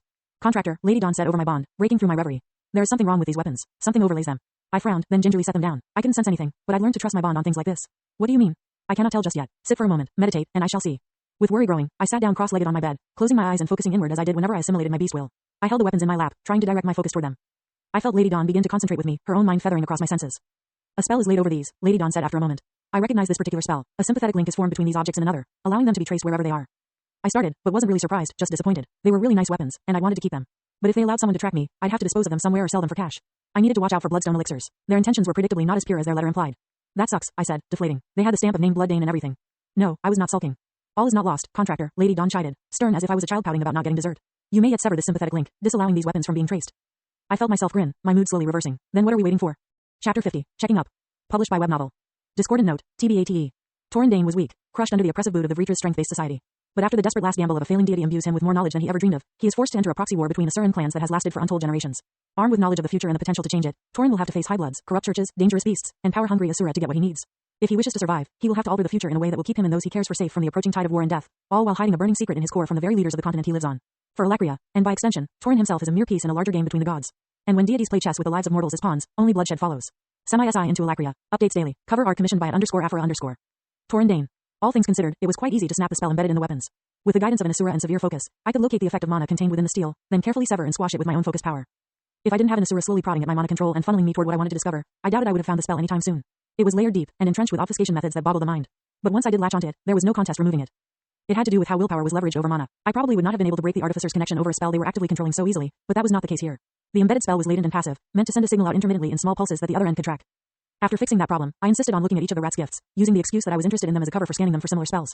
I avoided the scanner, however, though I outright told Carcian what I'd found. I didn't want to spread a panic through the rats unduly. It turned out my gift was the only one with active spells imbued into the structure, which brought up more questions. Carcian was onto something when he implied I was under special attention from this Renee Ashorn. But the real question was if there was anything I could do about it. I had my new weapons secured tightly on either side of my waist, their glimmering silver handles and dark leather grips a comforting place to rest my hand. I was standing on a rooftop just outside the cistern's entrance, surveying all I could see. Snow was still on the ground, and a depressing number of people were shivering on the streets, covered in ratty blankets or simply turning blue. Part of me wanted to stop what I was doing, go down, and light fires for each of them. I had the power to do it, mana reacting to my will. I could make these people warm. But all the hours of the day weren't enough for me to reach each and every person here. There were thousands in the streets across the city. My mana core would dry out far before I helped everybody who needed me. I sighed as I dismissed those thoughts, turning west. I willed my mana shroud around me, the light white sheen of energy coating me like a barrier. Then, remembering how my emblem reacted to my natural barrier before, I tried to grab hold of myself with my telekinetic control. The spell form on my lower back grew warm, then I felt the rune activate. The white mana of my telekinesis meshed with my mana shroud, mixing and condensing in a strange new barrier. I raised my arm in front of my hand, inspecting the interplay of energy. My telekinesis rune operated on pure mana structured with gravity and sound attributes to create truly unique effects. But when it blended with my mana shroud, there was an unexpected synergy. It didn't look any different from my normal barrier, but I remembered the differences starkly from my fight against Laurent and Dorner Joan. Raising a fist, I swung it at a nearby metal pole. When my knuckles impacted the steel, ripples of white crystalline lattices spread out from my fist at the epicenter over my shroud, before gradually fading away. I inspected the effects of my attack. The steel had been solidly dented with minimal force, something that wouldn't have been possible before. It seemed my telekinetic shroud layered extra strength over my blows, amplifying my attacks somehow. Suddenly remembering another effect of this shroud, I reached out with my emblem, pressing heavily against the ground. Instead of being lifted up slightly as I would have expected from the pushback, the force broke against my telekinetic shroud, dispersing with a bit of crystal shine. I furrowed my brows. I'd learned to use the pushback of my rune very effectively. It would be a shame if this new barrier negated that. Trying again with a push, I tried to convey that I wanted the force to travel through my shroud, and sure enough, I felt my center of mass shift as I pushed against the rooftop. I smirked slightly. That was cool. A final test, then. I drew my new dagger, the wavy red lines in its steel reflecting the low sun. It was deathly sharp, which I intended to test. I laid the single edge against my palm, pressing lightly. My telekinetic barrier flared, the white crystal lattice becoming more visible as the pressure increased. Eventually, the force of my pressure began to crack the barrier, but it was far and beyond stronger than my normal mana shroud. Satisfied with my little test, I sheathed the dagger, then focused mana into the telekinetic shroud, trying to mend the small cracks. And then I found the downside. For those small cracks, it took nearly 10 seconds for them to mend. And in a fast-paced battle, a single second could spell your death. It's incredibly tough, amplifies my strength, and can negate the pushback from my telekinesis. But to balance it out, it takes painfully long to repair, I thought. A mana barrier could be reformed in a split second if you were skilled. I sighed, giving East Fiatra one last look. It was too soon to see any real differences because of my actions, but I felt a painful desire to see that change. I wasn't a character of some narrative. My actions had consequences. I could change this place. A few minutes later, I stood in front of an unfamiliar home in West Fiatra. I knocked on the door, feeling a bit foolish as I waited on the front steps. This was the address Wade had given me after a bit of prodding, and I hoped it was the right one. The door opened to reveal a familiar old man, his hair graying in patches. Aban blinked as he looked at me, recognition immediately on his face. Then he smiled slightly. It's good to see you well, Dusk, he said, opening the door. Do you want to come in? I wasn't expecting guests, so you'll have to excuse the poor state of my home. No worries, I said, hesitantly accepting his invitation. I won't stay long. I wanted to drop by today to thank you. Aban led me toward a sitting room. I eased myself into a plush seat, Aban settling across from me. The room was well worn, and I noticed an open book on the nearby table. It seemed I had interrupted Aban as he read. How are you doing? I asked. Is your new job treating you well? Aban raised a brow. I'm surprised you're out the healer so quick, Dusk. I was wondering if you were going to fight again, considering what you did to your hands, he said, looking pointedly at my arms. They were covered, as usual, and I was wearing fingerless gloves. If I looked close enough, I could see tiny lightning scars across my fingers, but they were practically invisible from a distance. I'm difficult to kill, I said, smirking at this inside joke of mine. But not invincible, clearly, Aban countered, looking at me seriously. Though to answer your earlier question, Bloodstone Elixirs is treating me well. I've been contracted similarly to how I was with the Jones, tasked with providing a helping hand in Clearwood Forest expeditions. The older man regarded me strangely, though I'm surprised you learned that so fast. I took a deep breath. I heard that Bloodstone Elixirs is taking credit for the destruction of Bloodstone, I said. In part by hiring all the mages who helped me escape. I looked at the man seriously. The lines on his face seemed deep, accentuating his age and making him seem older than he really was. I've got to ask, are you okay? Did they threaten you? Aban regarded me for a second, then shook his head. No, they simply laid the facts out to me honestly. An unblooded mage attacking a noble family isn't something that can so easily be ignored. If I hadn't been hired on, I'd have been hit from all sides by hostile families. I frowned, feeling worried. That sounds an awful lot like extortion. Aban sighed. Maybe it is, but they weren't wrong. Vilem's got a good job as a guard for one of their Fiacran executives. It pays far more than his last contract, too. Undin is still with me, but the benefits far outweigh the downsides. How are the rest of them doing, by the way? I asked. Vilem isn't still fighting off that poison, is he? Aban chuckled. No, my godson is faring just fine. He is truly grateful for your help with that, by the way, as I most would have just left him to die. I exhaled a bit of irritation at the fact that most people would leave a man to die like that. Tell him I'm glad he's doing well, but that doesn't change the situation, where all of you are shoehorned under this company's power. Aban shrugged, as if to say, what can you do? You might have changed things, Dusk, but some things never will. Bloodstone Elixirs aren't the only party taking advantage of the Jones' explosive fall. Half of their rivals are ripping apart their assets as they automatically default on their debts. 2 days after their estate was burned to the ground, there was nothing left to their name. But you grow used to these kinds of things after a while. He sounded cynical again. I don't know what to think about this company, I said, voicing my thoughts. They took all of you in, supposedly giving really good deals on employment. But they're also exploiting all we did. Does it anger you that Bloodstone is taking the credit for the Jones fall? Aban queried, leaning forward a bit. I considered the question for a moment. Not really. As far as I can tell, the Rats' original goal was completed, and their message was sent loud and clear. And now, from what I've heard, people think the Rats work for Bloodstone, stifling any retaliation against the crew. I thought about my battle with Kaelin Joan, the pure fury that thrummed through my veins, driving me on through strike after strike. And my vengeance was personal. I wasn't trying to make a statement, just settle a debt. I think I'm more bothered by the power they have over all of you now. The room was quiet for a minute as we settled into a comfortable silence. Eventually, though, I broke that reverie. I need to know, Aban, why did you help me? You got lucky in avoiding the fallout with Bloodstone, but the consequences could have been dire. My question seemed to suck something from Aban's body. He deflated visibly, shrinking into his chair. Things have been bad for a long, long time. Dusk, Aban replied in a murmur that made his voice scratchy. Because of people like the Jones, exploiting others and lording over everybody they can. When I was young, I wanted to change it, make it better, but so many years went by without change, no matter what I did. But I was a coward, afraid to take a truly big step. The old man leaned back in his seat, inspecting the ceiling. The house creaked slightly as it settled, made clearly audible by my enhanced hearing. And then you intervened to save that convoy. And at the end, you asked me what I knew, what I could provide. I thought, why not? The worst that happens is that you die. Another corpse in the long line of bodies. I remembered my first meeting with the mage as he slumped against a tree, both of us utterly exhausted. He seemed earnest, then, giving me the information I wanted. I had expected the need to threaten him more, to be honest. But when I went back to my employers, I saw things change. I watched the Jones slowly fall apart from both inside and out, seemingly all because of one man. It was a novel experience. Vindicating. Aban began tapping his hand on the armrest, but then I heard Dorner was planning to blow you to kingdom come. And if he could, capture you alive. And I asked myself, do you want to stay a coward? The man looked me in the eyes, and I felt the weight of his decision. He didn't know if he would have survived trying to save me. It was the principle of the action that drove him, a need to make a difference. I understand what you mean, I said quietly, looking down at my clasped hands. I want to make a difference here, in this world. I don't want to be more words on a gravestone. I didn't want to join Norgan, not just yet. Nobody wants to be just another name, Aban said. It's human nature, but I've seen too many people take to kicking others to give themselves a semblance of power. I peeked out a nearby window, noticing it was getting dark. I'd have to leave soon. I thought of my plans for the immediate future. I would give myself a few weeks to grow used to my new emblem and work on a few saber styles with Lady Dawn before I went into the relic tombs. Then, most of my goals revolved around simply growing stronger and preparing to face Nico. But not all of them. There would be a time after Nico. I stood up. It's getting dark out, so I've got to go, unfortunately. Aban nodded reluctantly, standing up himself. I hope I can see you again, Dusk. You proved I was not a coward. That's something that I cannot repay. I shook my head. You proved that to yourself, Aban. I had nothing to do with it. It was true. I hadn't convinced the man to save me. He'd done it himself. And from what I'd heard, he'd recruited the rest of the mages I'd saved in the Clearwood Forest himself. The man showed tremendous courage. Aban held a hand up haltingly as I turned, stopping me in his tracks. There was a strange expression on his face, a twist to his brows, and a turn of his lips that gave me pause. Dusk, I saw your wound when you fell, he said quietly. And I saw all the abilities you displayed. I did my best to hide your spine from everybody else. I turned to him slowly. Aban wasn't threatening me, I knew. Our conversation a minute before had been too earnest, too close. But my attention sharpened to the man in front of me. He looked smaller as he tried to make himself speak. I've heard rumors about the war, about how the other continent uses mana, he said, whispering even though we were alone in his house. Watch yourself out there, please. Our continent is cruel. My brain stuttered to a halt at the question, trying to figure out where it came from. He assumed I was somehow connected to the other continent, which wasn't far off. But how did I reply? I nodded slowly, maintaining eye contact. Even though the man was wrong about my connections, the fact that he was giving me advice cemented my opinion of him further. I'd like to consider you a friend, Aban, I said. If you are in any trouble, I'll do my best to help. If Bloodstone or anybody else tries to threaten you, I'll have your back. All things considered, it was quite easy to snap the spell embedded in the weapons. With the guidance of an Asura and severe focus, I could locate the effect of mana contained within the steel, then carefully sever and squash it with my own focus power. If I didn't have an Asura slowly prodding at my mana control and funneling me toward what I wanted to discover, I doubted I would have found the spell anytime soon. It was layered deep and entrenched with obfuscation methods that boggle the mind. But once I did latch onto it, there was no contest removing it. It had to do with how willpower was leveraged over mana. I probably would not have been able to break the Artificer's connection over a spell they were actively controlling so easily, but that was not the case here. The embedded spell was latent and passive, meant to send a signal out intermittently in small pulses that the other end could track.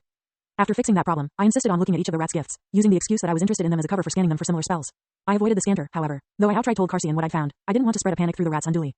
It turned out my gift was the only one with active spells imbued into the structure, which brought up more questions. Carcian was onto something when he implied I was under special attention from this Renee Ashorn. But the real question was if there was anything I could do about it. I had my new weapons secured tightly on either side of my waist, their glimmering silver handles and dark leather grips a comforting place to rest my hand. I was standing on a rooftop just outside the cistern's entrance, surveying all I could see. Snow was still on the ground, and a depressing number of people were shivering on the streets, covered in ratty blankets or simply turning blue. Part of me wanted to stop what I was doing, go down, and light fires for each of them.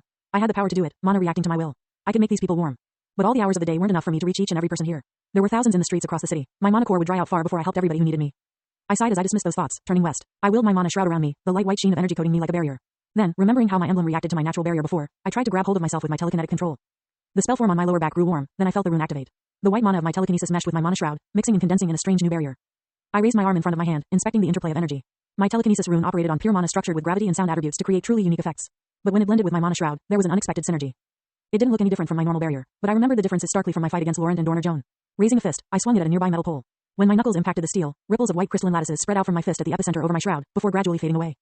I inspected the effects of my attack. The steel had been solidly dented with minimal force, something that wouldn't have been possible before. It seemed my telekinetic shroud layered extra strength over my blows, amplifying my attacks somehow. Suddenly remembering another effect of this shroud, I reached out with my emblem, pressing heavily against the ground. Instead of being lifted up slightly as I would have expected from the pushback, the force broke against my telekinetic shroud, dispersing with a bit of crystal shine. I furrowed my brows. I'd learned to use the pushback of my rune very effectively. It would be a shame if this new barrier negated that. Trying again with a push, I tried to convey that I wanted the force to travel through my shroud, and sure enough, I felt my center of mass shift as I pushed against the rooftop. I smirked slightly. That was cool. A final test, then. I drew my new dagger, the wavy red lines in its steel reflecting the low sun. It was deathly sharp, which I intended to test. I laid the single edge against my palm, pressing lightly. My telekinetic barrier flared, the white crystal lattice becoming more visible as the pressure increased. Eventually, the force of my pressure began to crack the barrier, but it was far and beyond stronger than my normal mana shroud.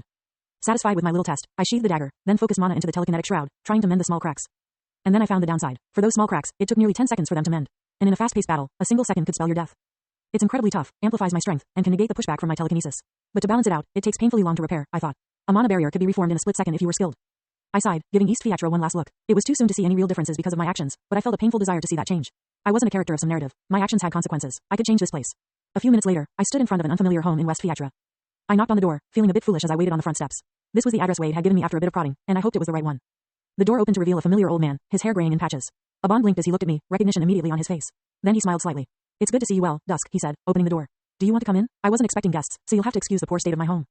No worries, I said, hesitantly accepting his invitation. I won't stay long. I wanted to drop by today to thank you. Aban led me toward a sitting room. I eased myself into a plush seat, Aban settling across from me. The room was well worn, and I noticed an open book on the nearby table. It seemed I had interrupted Aban as he read. How are you doing? I asked. Is your new job treating you well? Aban raised a brow. I'm surprised you're out the healer so quick, Dusk. I was wondering if you were going to fight again, considering what you did to your hands, he said, looking pointedly at my arms. They were covered, as usual, and I was wearing fingerless gloves. If I looked close enough, I could see tiny lightning scars across my fingers, but they were practically invisible from a distance. I'm difficult to kill, I said, smirking at this inside joke of mine. But not invincible, clearly, Aban countered, looking at me seriously. Though to answer your earlier question, Bloodstone Elixirs is treating me well. I've been contracted similarly to how I was with the Jones, tasked with providing a helping hand in Clearwood Forest expeditions. The older man regarded me strangely, though I'm surprised you learned that so fast. I took a deep breath. I heard that Bloodstone Elixirs is taking credit for the destruction of Bloodjohn, I said. In part by hiring all the mages who helped me escape. I looked at the man seriously. The lines on his face seemed deep, accentuating his age and making him seem older than he really was. I've got to ask, are you okay? Did they threaten you? Aban regarded me for a second, then shook his head. No, they simply laid the facts out to me honestly. An unblooded mage attacking a noble family isn't something that can so easily be ignored. If I hadn't been hired on, I'd have been hit from all sides by hostile families. I frowned, feeling worried. That sounds an awful lot like extortion. Aban sighed. Maybe it is, but they weren't wrong. Vilem's got a good job as a guard for one of their Fiacran executives. It pays far more than his last contract, too. Undin is still with me, but the benefits far outweigh the downsides. How are the rest of them doing, by the way? I asked. Vilem isn't still fighting off that poison, is he? Aban chuckled. No, my godson is faring just fine. He is truly grateful for your help with that, by the way, as I most would have just left him to die. I exhaled a bit of irritation at the fact that most people would leave a man to die like that. Tell him I'm glad he's doing well, but that doesn't change the situation, where all of you are shoehorned under this company's power. Aban shrugged, as if to say, what can you do? You might have changed things, Dusk, but some things never will. Bloodstone Elixirs aren't the only party taking advantage of the Jones' explosive fall. Half of their rivals are ripping apart their assets as they automatically default on their debts. 2 days after their estate was burned to the ground, there was nothing left to their name. But you grow used to these kinds of things after a while.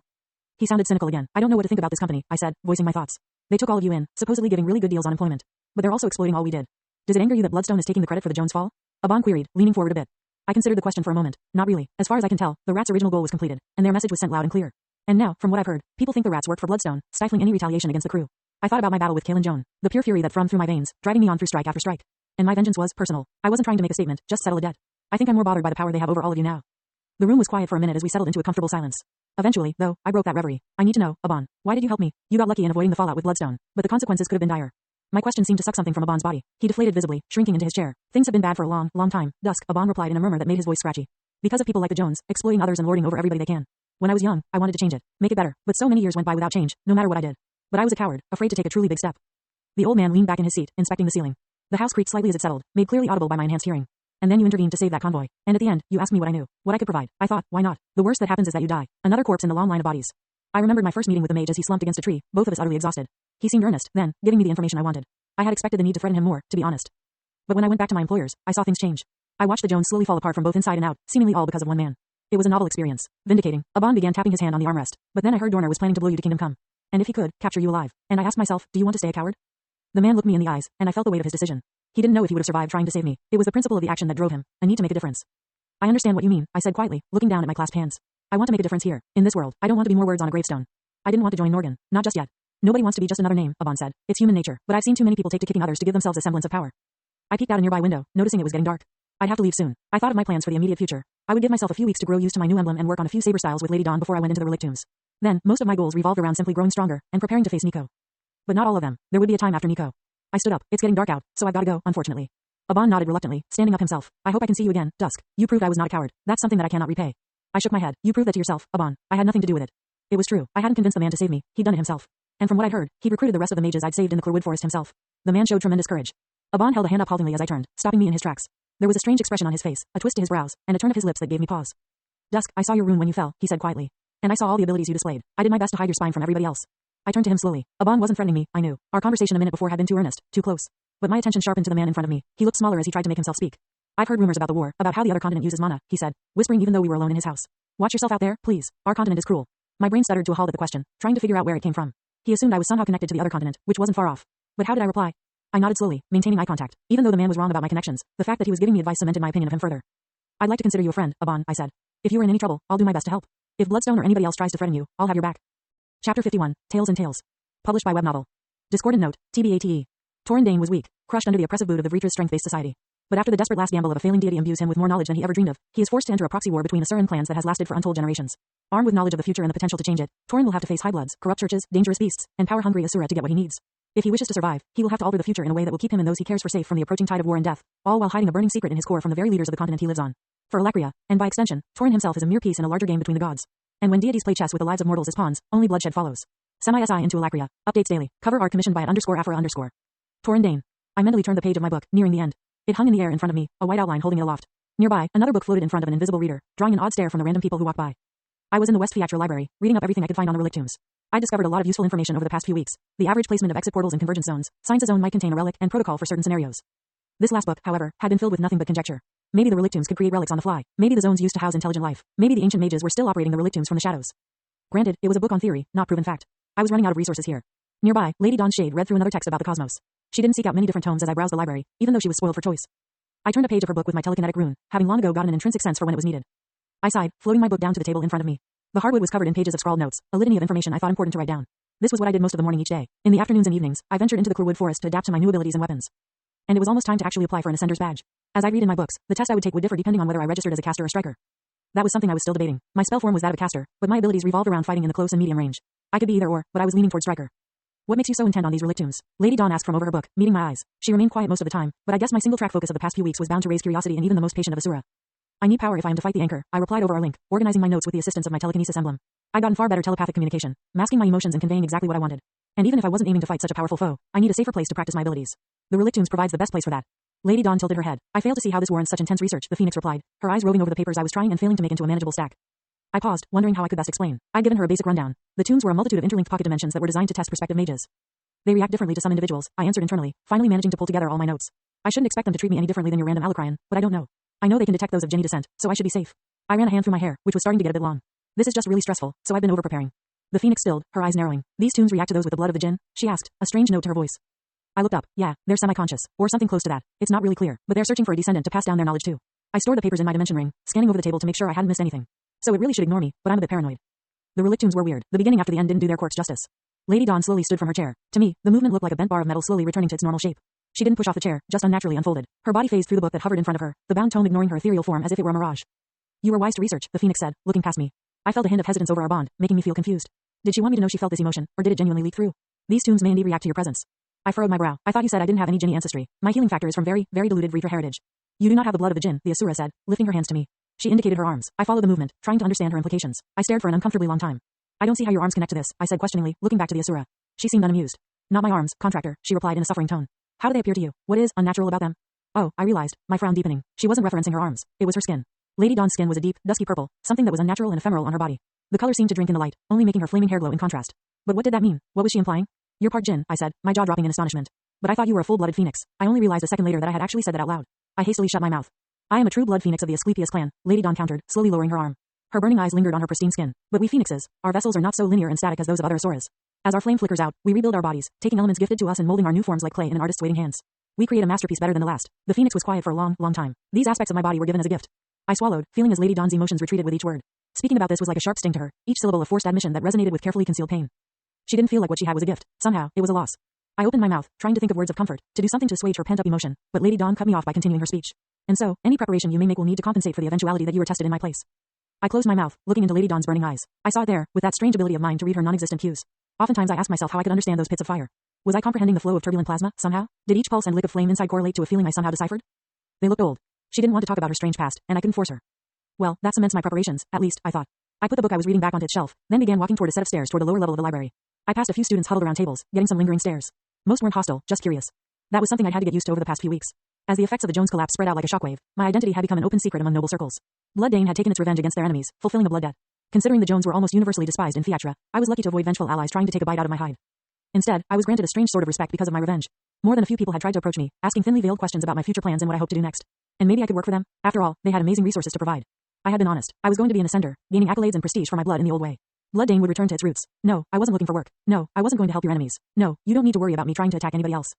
Part of me wondered how the Bloods of Theatra would try and weave me into their plots. The other part desperately ignored them. I passed by the reception desk, nodding briefly to Wade. His scanter, Apple, lounged by his chair. A few academy girls were cooing and petting the little Mana Beast, ruffling its fur with choruses of "Aw, aren't you adorable?" I wasn't fooled by the little beast's cute act. I squinted at the Mana Beast. It burrowed deeper into the girls' hands as it shriveled under my glare, seeking faux comfort from the naive trainees. The girls turned hostile eyes on me as I stared at the Mana Beast. I huffed, walking out of the library. That little scanter knew I was onto it. Why else would it try and get pity from those girls? I do not see why you hold such ire toward the Mana Beast, Lady Dawn commented in my head. It is an ineffective weapon, barely a threat to any it nears. It seems to be a simple pet. I walked the straight and narrow streets of West Theatra, vaguely heading east. It's wild, you'll see, I murmured over our bond. One day, it's going to chew somebody's arm off, and then I'll be proven right. I felt a feathering of amusement over our bond as Lady Dawn let the topic drop. West Theatra was crowded in the morning. Vendors and merchants peddled their wares in this area, trying to attract passers-by. I noted a few men wearing robes exposing their spines. I could feel the push and pull of mana all around me this close to mages, their presence having an effect on the ambient mana. And true to form, I felt someone watching me as I left the library. I slowed my pace, meandering toward some merchant stalls, pretending to look over their wares. A big, burly man explained to me the benefits of using his snake oil medicine. I listened half-heartedly, feigning interest and asking questions about its use in various medical emergencies. The man smiled, nodded along, and lied to my face as he explained the fake benefits it could offer. Do you see the person following us? I asked Lady Dawn using our bond. It seems to be a block or so back. It's a very subtle presence, far better than most who have trailed me before. Lady Dawn couldn't go far from my body, but I didn't need her to travel too far. My bond was invisible to mortal eyes and incorporeal, giving her a superb advantage in surveillance. She gave me a hint of mental affirmation before leaving through the crowded streets. I could almost imagine her vaguely condescending stare as she did as I requested. An Asura wasn't a spy, after all. A few seconds later, Lady Dawn's voice brushed against my mind. Several mages watch from different stalls, she said. All appear to be sentries, except for one. They are not wearing anything that could identify their allegiance. I respectfully declined to buy the merchant's faux drug, moving back to the winding streets. I made sure to make my movements unhurried and calm. I had only sensed one of the mages. Thanks for spotting them, I affirmed my bond. Are they following me now? Silence for a moment. They trail through the crowd from afar. They don't have a direct line of sight. They're good, I thought with trepidation. So they weren't tracking me by sight. Mana signature, then? I wondered to myself. Considering some of them might be sentries, the possibilities were basically infinite. Damn. I tried to take several turns as I wandered over the canals of West Theatra, changing my course north. There were more mages as you moved northward, as that was where the Theocran Ascenders Association was located. Hopefully, the effect on the ambient mana would help confuse whatever tracking method these mages were using. That had worked before for a few of the tracking teams I'd had to shake in the past. These men, however, were competent. No matter which direction I chose, they seemed to follow me from a far distance. It wasn't just respect that I'd earned destroying Blood Joan. I'd earned interest, and I was quickly becoming sick of it. What are they trying to do? I thought, grinding my teeth as I crossed a bridge over a canal. They aren't getting any closer, just keeping a ways away. Are they trying to track me back to the rat's base in the cistern? Shaking those thoughts off, I finally made a decision. I cut off toward one of the canal tunnels that dug through a hill nearby. As I entered the path, the sunlight was replaced by dim lighting artifacts, casting everything in low shadow. I bent my knees, enveloping myself in my telekinetic shroud. Then I jumped straight up, twisting midair. As I soared, I flared my mana toward my emblem. My feet impacted the roof of the tunnel, 20 feet above. But I didn't fall. My boots stayed latched to the ceiling, two small pulling forces emanating from my soles and keeping me anchored to the arched tunnel bricks. I walked along the ceiling, suppressing my mana signature to the best of my ability. Before I got my emblem, doing this wall walking would have quickly drained my mana reserves and mental strength. But now I could latch onto walls with my telekinesis like a magical Spider-Man. 4 mages entered the tunnel several minutes later. They were unhurried, their steps confident. I spied them from above, staying lashed onto the bricks as I hung upside down. My enhanced eyes allowed me to make out their features. They weren't wearing the traditional mage's clothing that exposed their runes, but now that they were close I could get a better sense of their cores. They were certainly following me. Their steps slowed as they noticed I wasn't in the tunnel. Inquisitive eyes were turned to one of the sentries, who began to work their spell form. Nope, I thought, letting out a pulse of mana. You're not taking my element of surprise. All heads turned to me with speed, doing a 180 to look up at the ceiling behind them. There wasn't fear in their postures, only a wary caution. I don't appreciate being followed, I said from my perch on the ceiling. But as skilled as all of you are, you should know entering a tunnel after your target is always a sign of a trap. The mages shuffled as I called them out. I'm afraid I don't know what you're talking about, my lord, one said, taking a step forward. His eyes were resolute and unconcerned. My friends and I were hoping to catch one of Fiacre's famous riverboats for a tour. We heard that they could be hailed from these tunnels. If we gave any offense, I apologize. Part of that statement was true. The exits of the tunnels were often used as a pickup spot for transport for people wanting to ride the boats along the canal. I pushed out with my killing intent, altering my voice slightly with sound magic. You have given offense, I said, narrowing my attention on them as I hung like a bat. You've been following me since the library. The pressure made a few of them shudder, the lighting artifacts around me flickering as I pressed with force. The lead mage's hand was lingering near his waist, reaching for a weapon that was usually there, maybe? We don't want any trouble, Lord Mage, he said, his eyes darting toward the lighting artifacts. It seemed that had unnerved him slightly. If there is any way. Another one of the mages let out a shuddering breath. We were sent to protect you, they interrupted, causing the other eyes to flicker to him. He gulped from my full focus. You drew some attention, Torrendane. Bad attention. It seemed they weren't keeping up the facade as before. The lead mage, a man with deep, seaweed green hair, grunted in irritation, glaring at the sentry who'd spoken, but he didn't try and deny his words. I narrowed my eyes, running through what they just said. Protect me from what, and why? I can handle myself, I decided to say. I have a lot of eyes on me. Why don't you tell me why you think I need your protection? I was taking their words with a pinch of salt, but it was always worth it to hear out the opposition. Besides, when I usually caught the people tailing me, they fled after the first confrontation. That these men tried to stand their ground was novel. The sentry's face went carefully blank. We can't tell you, he said, but Blood Joan had powerful backers. You are not as safe as you believe. And who wants me to be safe? I asked, a bit of a sneer in my voice. Excuse me if I don't believe the words of my tales. The lead mage, who I recognized was a striker from the flare of his mana around his body, grit his teeth. Our employer is intent on keeping you safe, Torrendane, but threats will not be taken lightly. I briefly considered my options. I could fight these men. Considering what I felt from the striker, I could probably defeat them without casualties, too. But I'd been tracked so often these past few weeks that if I tried to apprehend every man who tailed me, I'd have a list of captives as long as I was tall. Ultimately, it wasn't worth pushing. I let my telekinesis fade, dropping to the floor below without a sound. I don't want to kill any of you, I said with finality. I don't care what your employer thinks of threats. Keep following me and I'll leave your bodies to flow down the canals. I pierced their leader with a stare, making sure my intent was loud and clear. Then I swept out of the alleyway, leaving the mages to awkwardly stand beside the water. Chapter 52, Auld Acquaintance. Published by Web Novel. Discordant note, TBATE. Torrendane was weak, crushed under the oppressive boot of the Vreetra's strength-based society. But after the desperate last gamble of a failing deity imbues him with more knowledge than he ever dreamed of, he is forced to enter a proxy war between the Surin clans that has lasted for untold generations. Armed with knowledge of the future and the potential to change it, Torrin will have to face high bloods, corrupt churches, dangerous beasts, and power-hungry Asura to get what he needs. If he wishes to survive, he will have to alter the future in a way that will keep him and those he cares for safe from the approaching tide of war and death, all while hiding a burning secret in his core from the very leaders of the continent he lives on. For Alakria, and by extension, Torrin himself is a mere piece in a larger game between the gods. And when deities play chess with the lives of mortals as pawns, only bloodshed follows. Semi-SI into Alakria. Updates daily. Cover art commissioned by @Afra_. Torrendane. I sipped my stew gratefully, savoring the warmth as it went down my throat. It was the familiar hearty recipe Greed always made, the meat and veggies slowly filling me up. I watched the festivities from a small distance away, noting the change in everyone present. Greed had recently started up her small gatherings for the community again.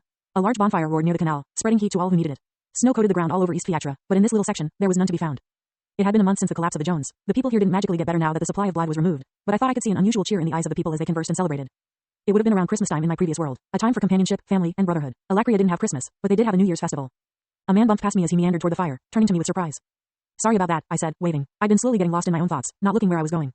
The man, who had lost all of his hair and was wearing a ragged brown coat, blanched when he saw my face. He tucked his head, muttering apologies as he scrambled off. I sighed, my shoulders slumping as I meandered back to a thick log and sat down with a heavy thump. Whenever somebody spotted me, their eyes sparkled with hesitation, and in the worst cases, fear. It was obvious in how they quickly averted their gaze, seeming to find the packed dirt increasingly interesting. It reminded me of the last time I participated in this gathering. I had nearly been killed by a lucky knife, and then I'd threatened a man in front of the entire crowd. To these unadorned men and women, mages were synonymous with power. They didn't understand me, so they feared me. It made my heart clench whenever I saw them shuffle away from me, my mind drifting to the dancing joy I had experienced when I joined them in their festivities. Around me, people found solace in each other. I was alone. You're looking glum, a voice said from behind me. I think you could use some company. I turned to look at Hoffel, knowing I couldn't suppress the expression on my face. He sat down next to me slowly, complaining slightly about his back. The shield sideburns were beginning to grow out slightly, and a bit of a beard formed around his chin. His thinning hair, however, wasn't cooperating with that. It stubbornly refused to grow. We sat in silence for a moment as I stewed in a helpful dose of self-pity. Greed was serving bowls of stew nearby, and she was pointedly keeping me at arm's length. I didn't know how to treat her now after my success with the Jones. You know, you could try and talk with them, Hoffel offered, pulling out his pipe. I heard what happened here last time from Nareni. You handled yourself well, all things considered. They don't seem to think I handled anything well, I said a bit bitterly, gesturing to the collage of people milling about.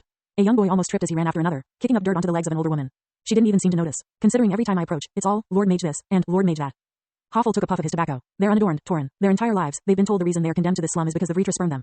That they are here because they are not blessed by magic. The older man frowned contemplatively, his eyebrows scrunching together in the way only possible when in deep thought. You confuse them, and considering their only interactions with mages have been when the nobles peddle drugs to their loved ones, they expect the worst of you. I opened my mouth to speak. I don't view them as lesser than I do simply because I wield magic. But they're not any different than you or I said a bit stubbornly.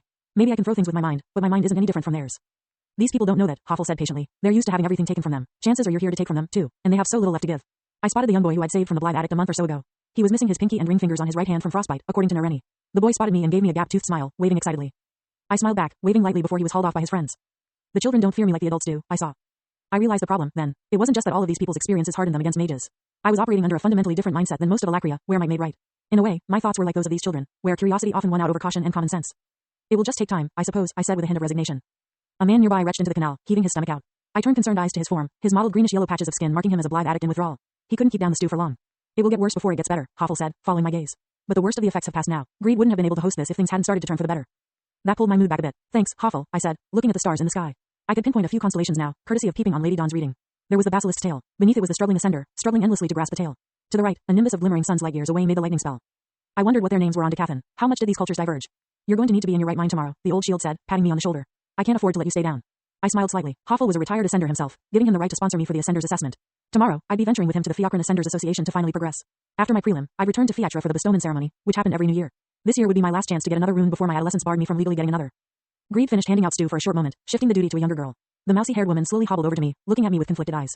I felt my shoulders tense, remembering my last conversation with Trelza. Hello, Torin, she said quietly, looking down at me as I sat on the log. Hello, I said awkwardly. Here was another person I had broken a promise to. She watched me for a moment, before taking several steps forward.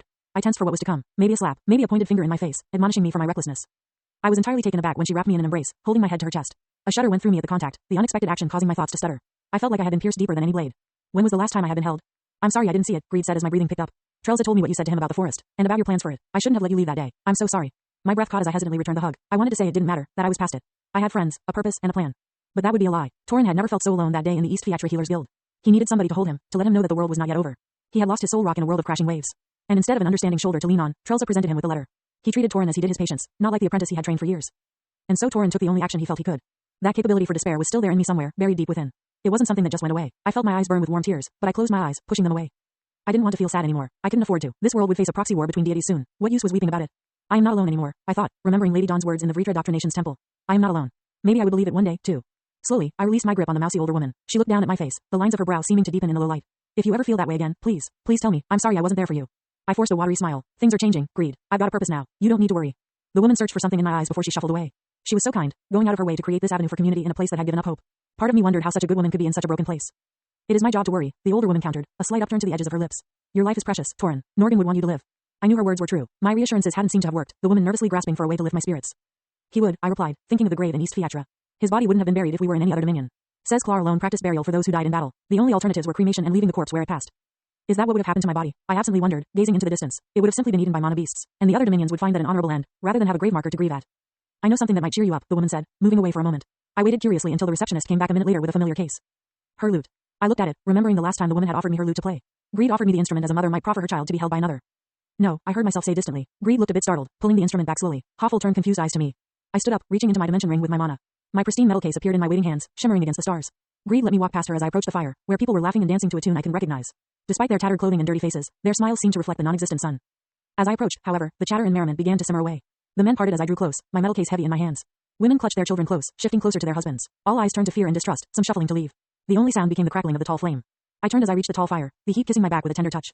I set my case down on the ground, unlatching it slowly. When it opened, my violin was revealed to the air. I picked it up, the textured clear wood settling neatly at my collar. I let my chin stay free, turning to look at the gathered people. Many averted their gaze or peered at the nearby streets, but they didn't want to risk running from me openly. I let the last bit of my doubt flow through me. What if I failed this? What if they rejected me, or ran in fear? I didn't know how I would take such a rejection, but the strings of my instrument glistened in the firelight, my bow steady on the ether beast thread. For all my fears, I knew my abilities better. I set the bow against the violin, savoring the contact. Slowly, I began to play. Soothing music flowed with the crackle of the firelight. It was a familiar song. Anybody from Earth who heard it would know the melody, but here, it was novel.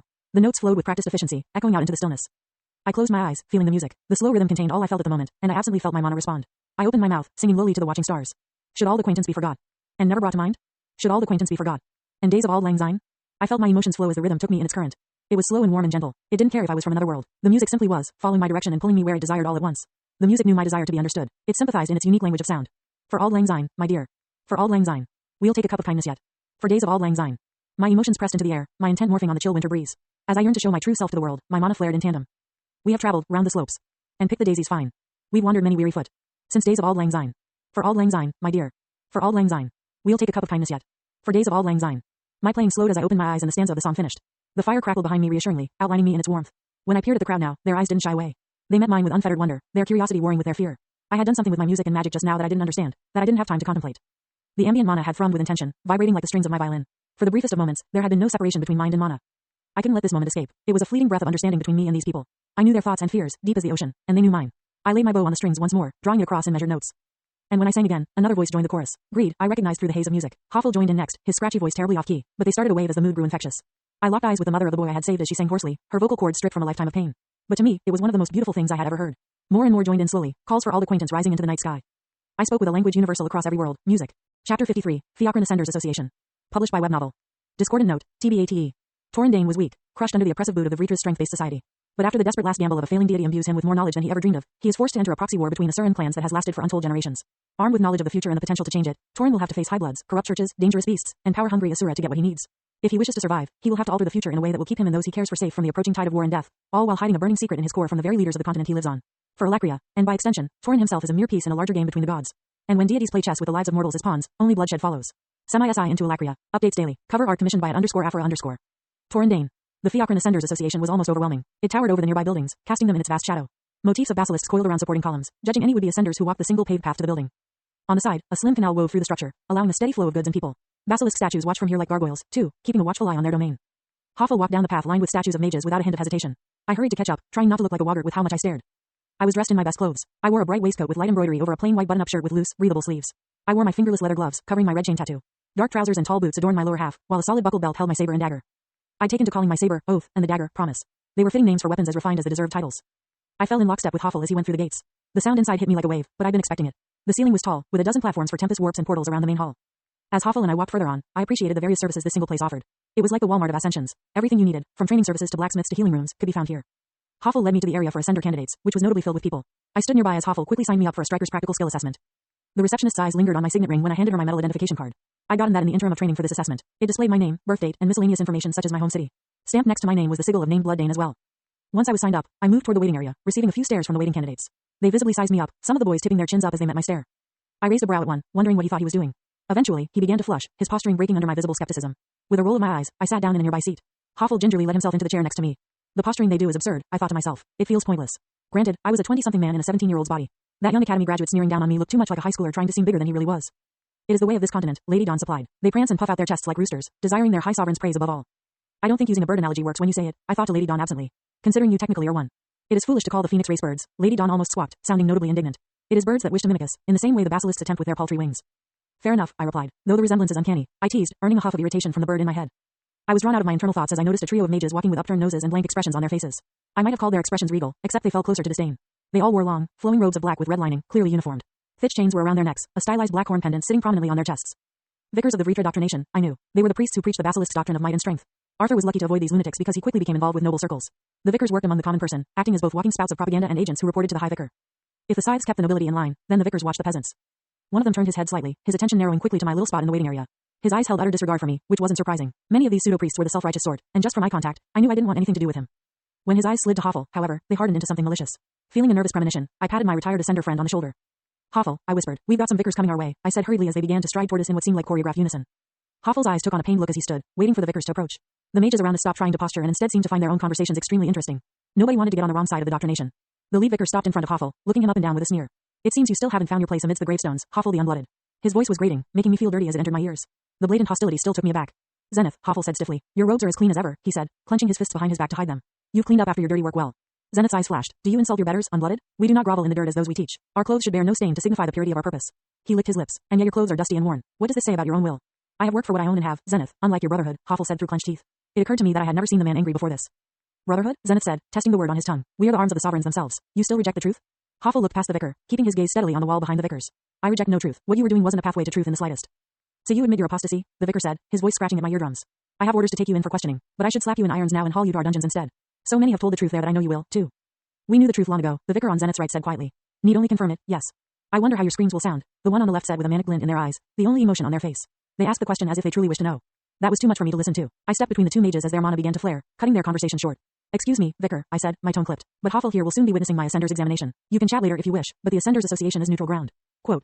Zenith's eyes burned with anger as he stared at me. And who do you think you are, mage? He said with his scratchy voice, flaring his killing intent and raising his hand to point at me. The intent washed over me ineffectually, and I felt my enmity at this man rise as he tried to threaten me into submission. I cracked my neck, making a visual show of resisting his intent. Torin of name Blood Dane, I said proudly. Now, are you going to stop flexing your magical muscles at me in the Ascender's Association's ground? A few of the younger mages waiting for their Ascender's assessment were giving the vicars thinly veiled glares. The older mages around us, however, wisely kept their attention focused on their projects and fellows. The vicar flushed, his already pale skin making the blush stand out more. You dare to interrupt official doctrination business, Dane? That caught my attention. Official how? Is bothering me and my friend what the doctrination spends its valuable time doing. The vicar seemed to flounder as his usual intimidation tactics fell short. Most people caved immediately to the Doctor Nation's whims. Do you think I would tell a nobody like you? He deflected, looking me up and down. His eyes lingered greedily on the weapons at my side. Stand aside. Ex-initiate Hoffel will be taken for questioning. If you need him so badly, find him when we're done with him. He reached his hand out to grab my friend's shoulder. I snatched the man's hand out of the air and slowly, methodically forced it down. Zenith coughed as the air was forced out of his lungs by my killing intent. You will get no captives here, I said, watching the man squirm as he tried to yank his hand free of my grasp. But with my partly assimilated body and strengthened muscles, it was an effort in futility. And you will treat Hoffel with the respect he deserves. The other two vicars tried to react, but they were far weaker than their leader. A dual push of my telekinesis crest forced them to their knees, continuous pressure over their heads locking them in place. They cried out piteously. A few of the guards nearby gripped their spears, moving to break up our altercation. I absently wondered if they could separate me from these vermin. My growing anger was uncharacteristic, but that didn't matter. This man had tried to threaten my friend, tried to bully him into torture. Was it posturing? Maybe. I didn't care. I shoved the man's hand back, then released the telekinetic pressure on the vicars behind him. Leave us, I said with finality. Zenith looked at me with an expression of absolute hate. You'll pay for this, Torin Dane, he screeched, shuffling back. I didn't have time to think I may have made a mistake. Leave us, I said again, narrowing my eyes. We can settle this outside these walls if you want to bleed so badly. It was then that a powerful pressure forced me to my hands and knees, breaking the bare stalemate I'd reached. I felt my own anger drain like water through a sieve, leaving only a grasping fear as I tried to figure out what just happened. The killing intent drove the breath from my lungs, making me flounder like a fish on dry land. The air itself rejected my existence, pressing down on me from all sides like the weight of an ocean. Torin Dane, a voice said from above me. The tone was slippery, dripping into my ears like venom. We were warned about you. My panic held for a second that felt like an hour as my instincts tried to catch up to what had actually happened to my body. My limbs were locked in place by an invisible force, each a clawing knife at my throat. Then I felt Lady Dawn bolstering my mind, pressing back against the burden that sought to overwhelm me. I took a gasping breath, sucking in air as if I had never tasted it before. This might be fun, the slimy voice said from above. I could feel their breath physically, the stench of putrid sewage even denser than the sewers themselves. Can you stand, little mage? The arrogance in the tone brought that anger back. Now, I recognized it as a bleed over from my bond. Lady Dawn's fury toward the Doctor Nation burned hot as a sun, to the point that it began to affect my own thoughts. I grit my teeth, trusting in Lady Dawn and myself. I put a single boot on the ground. Come on, the greasy voice said from above me, mocking my struggle. I know you can do it, little mage. You're so close. Hoffel was groaning face down on the floor beside me, unable to resist the pressure. All around me, mages stalled in their tracks as they shied away from the confrontation. I used my emblem on myself, my telekinetic shroud slowly coalescing into place. I pushed myself to my feet at last, sweat glistening on my forehead as I glared at my assailant. It was a man with the same black-red vicar's robes as the priests behind him. His skin was a sunken gray, with splotchy patches of greenish-yellow blood stain all over. One of his eyes was misty, indicating some sort of blindness. His limbs were thin and gangly, the joints seeming to bend in the wrong directions in his thick robes. There were tatters in the ends of his black-red vicar's robe where blades had cut into them. There was no hair on his head, but that wasn't the most eye-catching feature he held. The most prominent feature was his onyx horns, stretching straight out a foot from his scalp. Vritra spawn, I heard Lady Dawn hiss, an abomination against life. That fire helped me look the Vritra-blooded vicar in the eye. My breath was coming heavily, and the pressure hadn't relented. I shifted into a combat stance, resting both my hands on oath and promise. The entire Ascenders Association had gone quiet as we faced each other, many mages shivering in the corners and hurriedly calling their superiors. You've been a real thorn in my side, the vicar said, not changing his stance to react to my obvious hostility. My legs burned from holding under his intent, wrecking my product and ruining the Doctor Nation's vicars, and you're barely a mage. My hands clenched on the pommels of my weapons. I didn't think I could fight this mage, especially without my first phase. My eyes lingered on his horns, signs of Vritra blood. I'm afraid I don't know your name, I said through clenched teeth, taking a glance at Hoffel on the floor beneath me. His breathing was starting to stall, the pressure too much. I'd have to move this quick, or he'd drown on dry land. Do you want to fight me? What nobody seems to realize, Dane, is that the greatest power comes from pain, the Vritra-blooded mage said, ignoring my question as he leaned forward and drew a few fingers down his blithe-mottled face. Do you know what you did, destroying the Jones? You made me feel pain, little mage. My mind automatically flashed back to the ominous words of the mages trailing me not long ago. Blood Joan had powerful backers. You are not as safe as you believe. I'll give you more pain if you keep threatening my friend, I said, fighting to keep on my feet. Inside my head, Lady Dawn burned, maybe with her help.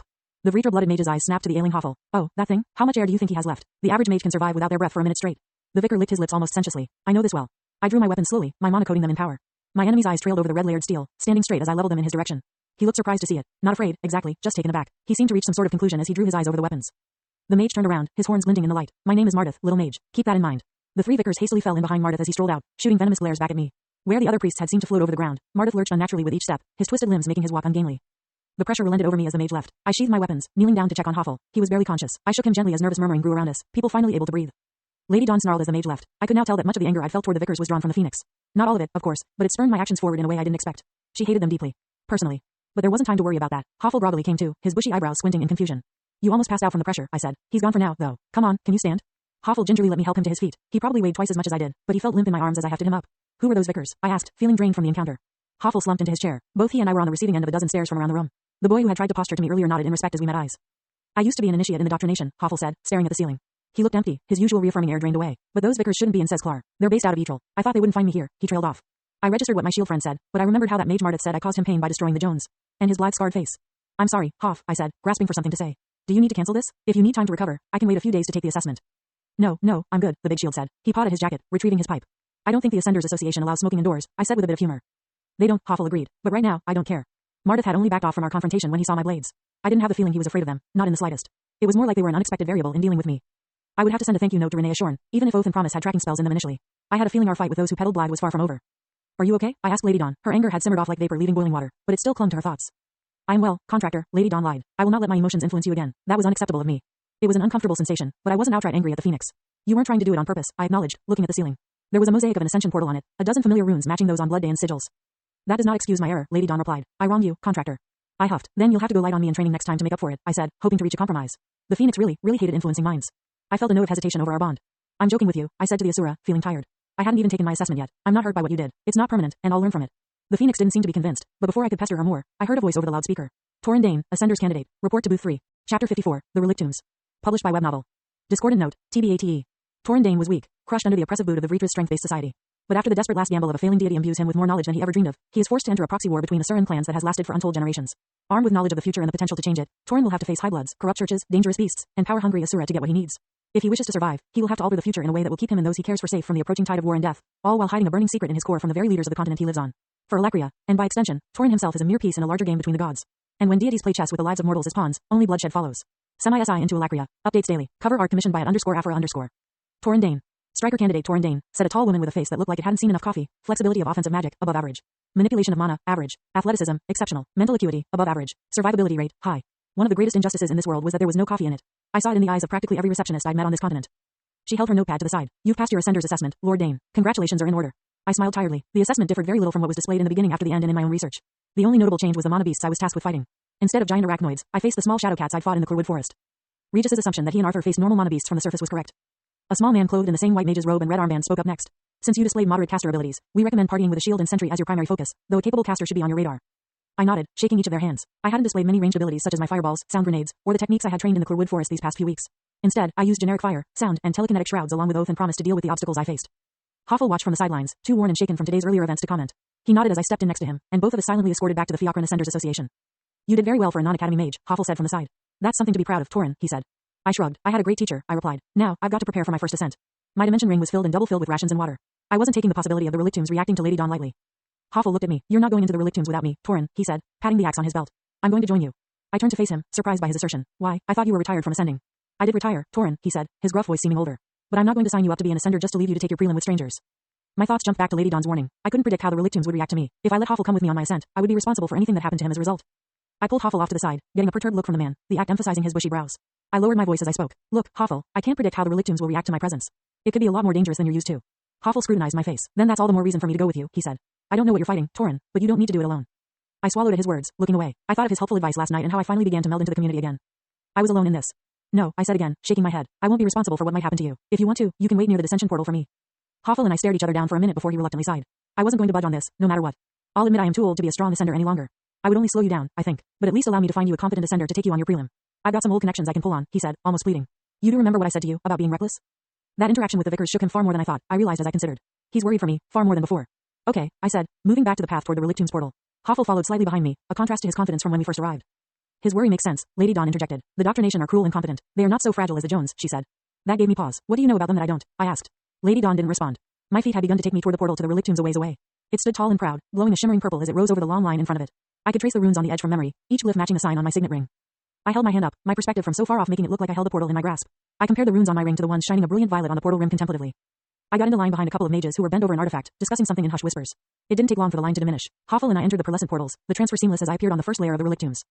I was immediately struck by the difference in lighting. The first layer of the Relic Tombs was dark, with only tall cranes hoisting huge spheres radiating light and torches along the pathways. The sound of splitting rock dominated the zone, huge quarries nearby working to extract marble like stone. Cattle like mana beasts roamed in specialized pastures, feasting on an orange grass I couldn't recognize. I was jostled to the side by the next person exiting the portal, prompting me to get a move on. Hoffel seemed to regain some of his confidence as we entered a place more familiar to him, taking the lead once more. We began to walk toward the portal leading to the second layer of the Relic Tombs, joining the droves of ascenders waiting in line. It's a lot to take in, I said absently, my eyes wandering. I accidentally met the gaze of a nearby man with extremely bright clothes. He flashed a fake smile that showed too many teeth, immediately moving toward me. Hoffel groaned. I can tell you're new here, the man said, holding up a small bottle. Which is why I know you'll appreciate our discount protein paste. It keeps for a long, long time, so you won't have to worry about running out of food on your ascents. I said, taken aback by this man's flamboyant attire and attitude. No, thank you. Come now, the man said, his eyes roaming my body in a way that made me feel like I had been dunked in oil. You're here for your preliminary ascent, aren't you? Anything can happen in the Relic Tombs. It's always wise to be prepared. My nephew here is already prepared for his ascent, Hoffel said, laying a hand on my shoulder. He looked at the salesman with an expression that could pierce stone. We don't need to purchase anything more. Nonsense, the salesman said again, his smile turning a bit more strained. Why, just last week one of my customers was nearly trapped in a zone. It was only my patented preserves that allowed him to. Hoffel turned me away from the man, leaving the salesman to flounder awkwardly. I got the idea quickly. If I simply ignored the sales pitch, the man would eventually find a more suitable target. The brightly dressed salesman eventually went back to his nearby stall, grumbling slightly about Hoffel ruining his game. It might not have been audible to me if not for my enhanced hearing. First rule of the Relic Tombs, Torin. Never look away from the portal to the second layer. You're inviting trouble if you do. That's how they identify woggarts. I nodded slowly in acknowledgement, forcibly keeping my focus ahead. It was hard. There were so many things clamoring for my attention. Brightly colored salesmen, the crooning of beasts, and the crunching of stone from the quarries. Not to mention the smell was atrocious, but I'd adapted to worse in the sewers. How long were you an ascender? I asked curiously. 15 odd years, the middle-aged man replied, a faraway look in his eyes. Before that, I was an initiate in the doctrination. I considered this for a moment. Why did you leave? I asked. The doctrination, I mean. I wanted to be part of something big, Hoffel replied. I had a feeling there was more than one reason he kept his gaze trained on the portal to the second layer. When I was a boy, I watched a temple being built, stone by stone. When it was done, it was the most beautiful thing I'd ever seen. But the inside was rotten, he said, trailing off. Our walk to the second portal continued in relative silence. After handing my ascender's badge to the guard, both Hoffel and I were allowed to the second level. It was even more overwhelming than the first. An entire city stretched before me under a sunless sky, the crowded streets swarming with monosignatures. Inns stretched in every direction, directing the flow of foot traffic with their inviting signs. Blacksmiths, weapon markets, and other multi-level storefronts threatened to overwhelm my eyes. It was a lot to take in. Hoffel patted me on the shoulder, drawing me down another street that he walked familiarly. Where are we going? I asked. You said you wanted to find me a team, but you didn't tell me how. I might have taken the liberty of calling on a few old friends of mine before you took your exam, Hoffel said. They should be waiting for you at the inn we used to use as a meet-up spot. I hope these mages were powerful enough to fight what Lady Dawn's lineage may bring down upon us. I already wasn't comfortable ascending with others due to the uncertainty around how I would affect the relic tombs. But I had no other choice if I wanted to go on my preliminary ascent. I followed slowly after Hoffel as I quietly marveled at the sprawling city around me. It was easily many times the size of Fiatra, with each and every street alive with light and mana. I watched as a young mage hawked his goods to passers-by, drawing a few interested men and women. A busty mage with blonde hair advertised an inn on a small sign, and from the way the cut of her dress emphasized her chest, I had a feeling most of the clientele they'd attract would be men. Enjoying the view? Hoffel asked, causing me to jump slightly. The second layer of the relic tombs always gets this reaction from every new ascender, Hoffel said, not noticing my flush. You're taking it remarkably well. When I first saw this level, I couldn't keep focused on one thing at all. Yeah, I said with a stilted laugh. Stupid, puberty-driven body. I haven't seen anything so strange. I wonder how all of this is even possible. I mean, an entirely self-contained dungeon that people can populate. It seems impossible. Of course, I knew the answer, ether. But part of me, the part still grounded in earth and physics and scientific method, wondered how in the hell this place worked. The gravity here felt just as stable as on the world outside. Did that mean this dimension was just as large as the planet and spherical to generate that pull? Or was the gravity magically applied by some aspect of this zone? I was able to accept all of this remarkably well, at least until I started thinking about it too much. You'll see a lot of things you'd think were impossible in a sense, Hoffel chided. Don't let yourself get stuck on little things. That's what the researchers are for. I wondered if the Sovereign's researchers could even figure this place out. There were two professions considered positions of absolute honor in Alacrine society, being an ascender or being a researcher. Strength of body and strength of mind. Researchers were tasked with trying to advance the implementation of mana in everyday life and dissecting the mysteries of the relic tombs. From the books I had access to, they had made many leaps and bounds in understanding some of the relics retrieved, but none in regards to how the tombs actually functioned. Then again, I doubted discoveries such as those would be public knowledge. Part of me doesn't want to know how these impossibilities work, I said honestly, staring at the sunless sky. Somehow, despite the lack of a star in the sky, this place was constantly illuminated as if there was one. Shadows were cast at an angle, indicating some sort of light was streaming downward diagonally, but looking in that direction revealed nothing in the air but a tapestry of blue. It would ruin some of the mystique. If I knew how this worked, it wouldn't be quite as magical. Hoffel hummed. Our walk continued in relative silence afterward until we reached a small inn. The sign above the door read, The Shimmerkin's Hoard. Opening the door revealed a homey atmosphere with a flickering hearth at the end. The inn had a few patrons wandering about, carrying pints of alcohol and patting each other on the back. Every single one of them was a mage, something I still wasn't used to. A bartender looked over the controlled ruckus with a weary but approving eye, cleaning a mug with a dry rag.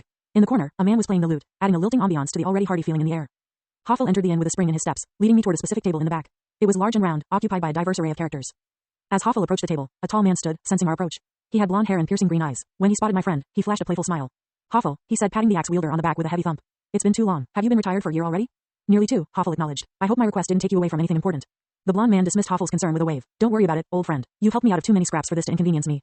His attention turned to me. And I presume you were Torin Dane? I nodded, raising my hand to shake. In the flesh. I don't know what Hoffel said about me, but I hope I exceed whatever lofty expectations you have, I said with a smirk. Good to meet you, Torin. The man took my hand. His shake was steady and firm. Darren Orden, at your service. My hand unconsciously clenched, making Darren's brow furrow slightly. I quickly smoothed out my shock. Of the unblooded party? I said, recovering. I'm surprised you'd be taking me on my prelim. Darren scratched the back of his neck, his boyish grin appearing there. It seemed I'd recovered from my slip. You've heard of us, then? Hoffel told me you've helped him do some real good for the people in East Fiatra, he said. And anybody that helps those less privileged than them is good in my book.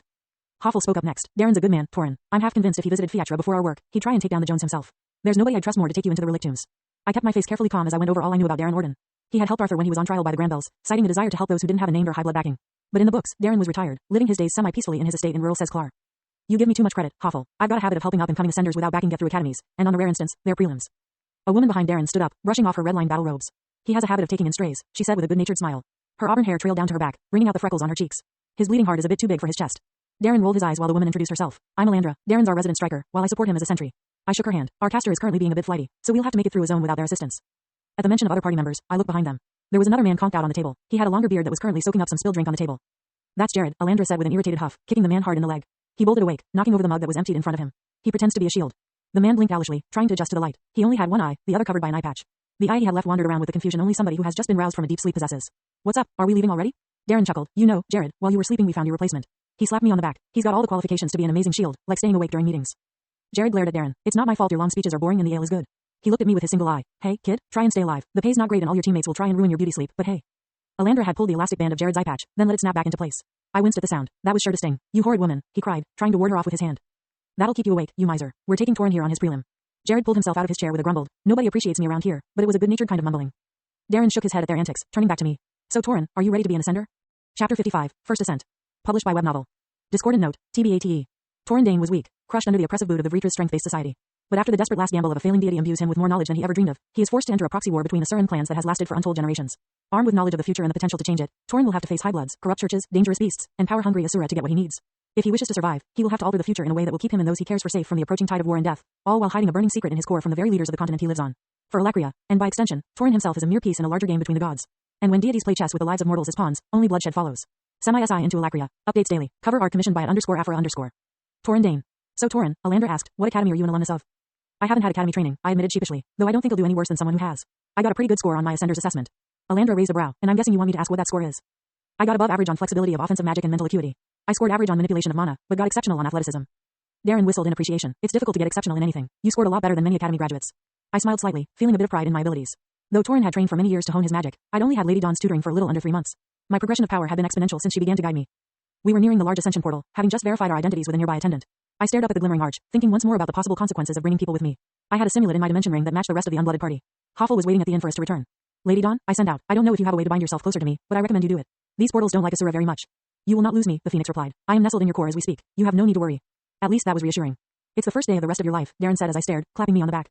These portals are a door to the greatest trials you will know. Take a minute to breathe, Torin. You got everything you need? Jared asked from the side. He was scratching at his beard, which was as far from combed as humanly possible. I don't want to hear you whining that you're low on water. I'm always low on alcohol in there, and you never hear me complaining. Alandra tried to kick Jared in the shin again, something that he just barely sidestepped. Don't listen to him, Torin, though it is important to make sure you've got everything you need. That woman takes all the fun out of things, Jared grumbled from the side. He had a bit of a belly, but his meaty arms offset it. With his tall shield strapped to his back and the small hammer he had strapped to his waist, I thought he would get along with the dwarves in Decathlon. I've got several weeks worth of food and a week's worth of water, I said, hefting my dimension ring in the air. I don't want to get caught unawares, even if most prelims only take a day. That's smart, Alandra said. I've known a few mages who barely survived their jaunts through the relictombs when they ran out of water. Better to overprepare than underprepare. I exhaled lightly, preparing myself for the next step. I couldn't stare at the shimmering plane of purple forever. Well, I guess it's time for my first ascent. Do you not have armor? Darren asked from my side. If you do, now's the time to put it on. I shook my head. I've got a spell that protects me better than any armor I'd be able to afford. Darren looked at me like he didn't quite buy that, but I was done stalling to get my emotions in order. As one, the four of us stepped into the portal. The transition was seamless, with no sense of nausea or disorientation. The first thing I noticed upon entering the relictombs was the heat. It was the heavy, dry heat that beat down on you during the depths of July. The air was dry, making it difficult to breathe. It must be over 100 degrees here, I thought, squinting through the heat waves. Sand was all around us in a seemingly endless sea, a desert filled with rearing dunes trapping us in this hostile expanse. There was nothing by desert as far as the eye could see. The sun judged from far above, the glare keeping me from looking up. I was immediately thankful I packed a week's worth of water. Lady Dawn, I asked, unable to suppress a jolt of worry. The Phoenix had said she'd be able to follow me through, but... I'm here, contractor. Keep your attention on your surroundings. This will be the first true test of my teachings. She was right. It was too early to tell if this zone was affected by my presence, but I wouldn't hold my breath. The other 3 ascenders peered around with solemn expressions. I was immediately on guard from what I saw. Is something wrong? I asked, trying to keep my worry out of my voice. You've all got a strange look on your faces.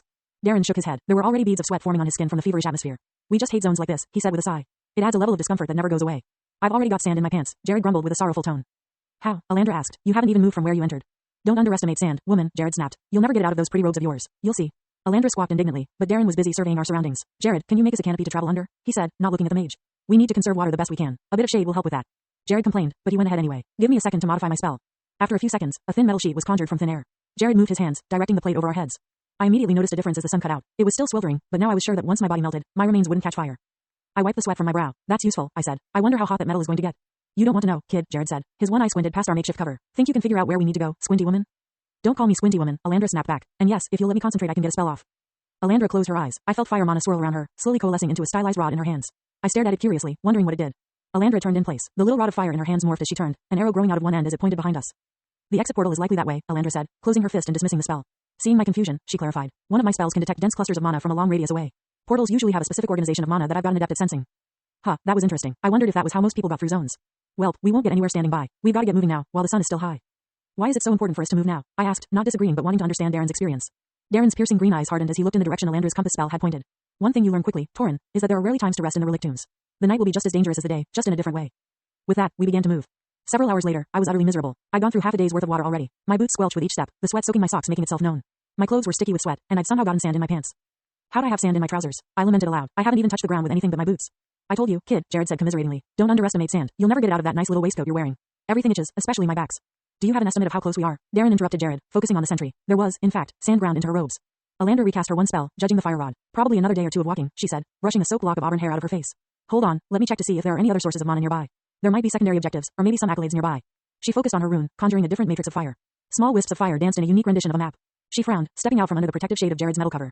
There's something really nearby, actually. She turned in place, peering at her spell, just a little more over. The dune she was standing on suddenly gave out from over her, the bits of rock under her gravitating down. She yelped as her spell winked out, sliding down the dune unnaturally fast. She lost her footing quickly, starting to tumble. Darren cried out, rushing toward her body. Jared cursed, beginning to cast another spell. I was faster than both of them. A pulse of telekinesis and fire from the soles of my boots rocketed me toward the tumbling sentry. I slid down the dune, catching up quickly. It didn't take long for me to realize the pull on the sand around us was unnatural. It was sinking too quickly, a certain weight on my boots as they settled onto the fine grains. Lady Dawn, I said, trying to grab onto the sentry. Can you tell what's doing this? I hauled Alandra to her feet. She sputtered as she continued to flail, her balance far from my own. She eventually clutched onto me like a koala, watching something down below with fearful eyes. Below you, contractor, Lady Dawn said, sounding unconcerned. You were in the pit of a well-draw cantamid. That doesn't help, I thought back, turning around. What the hell is a well-draw?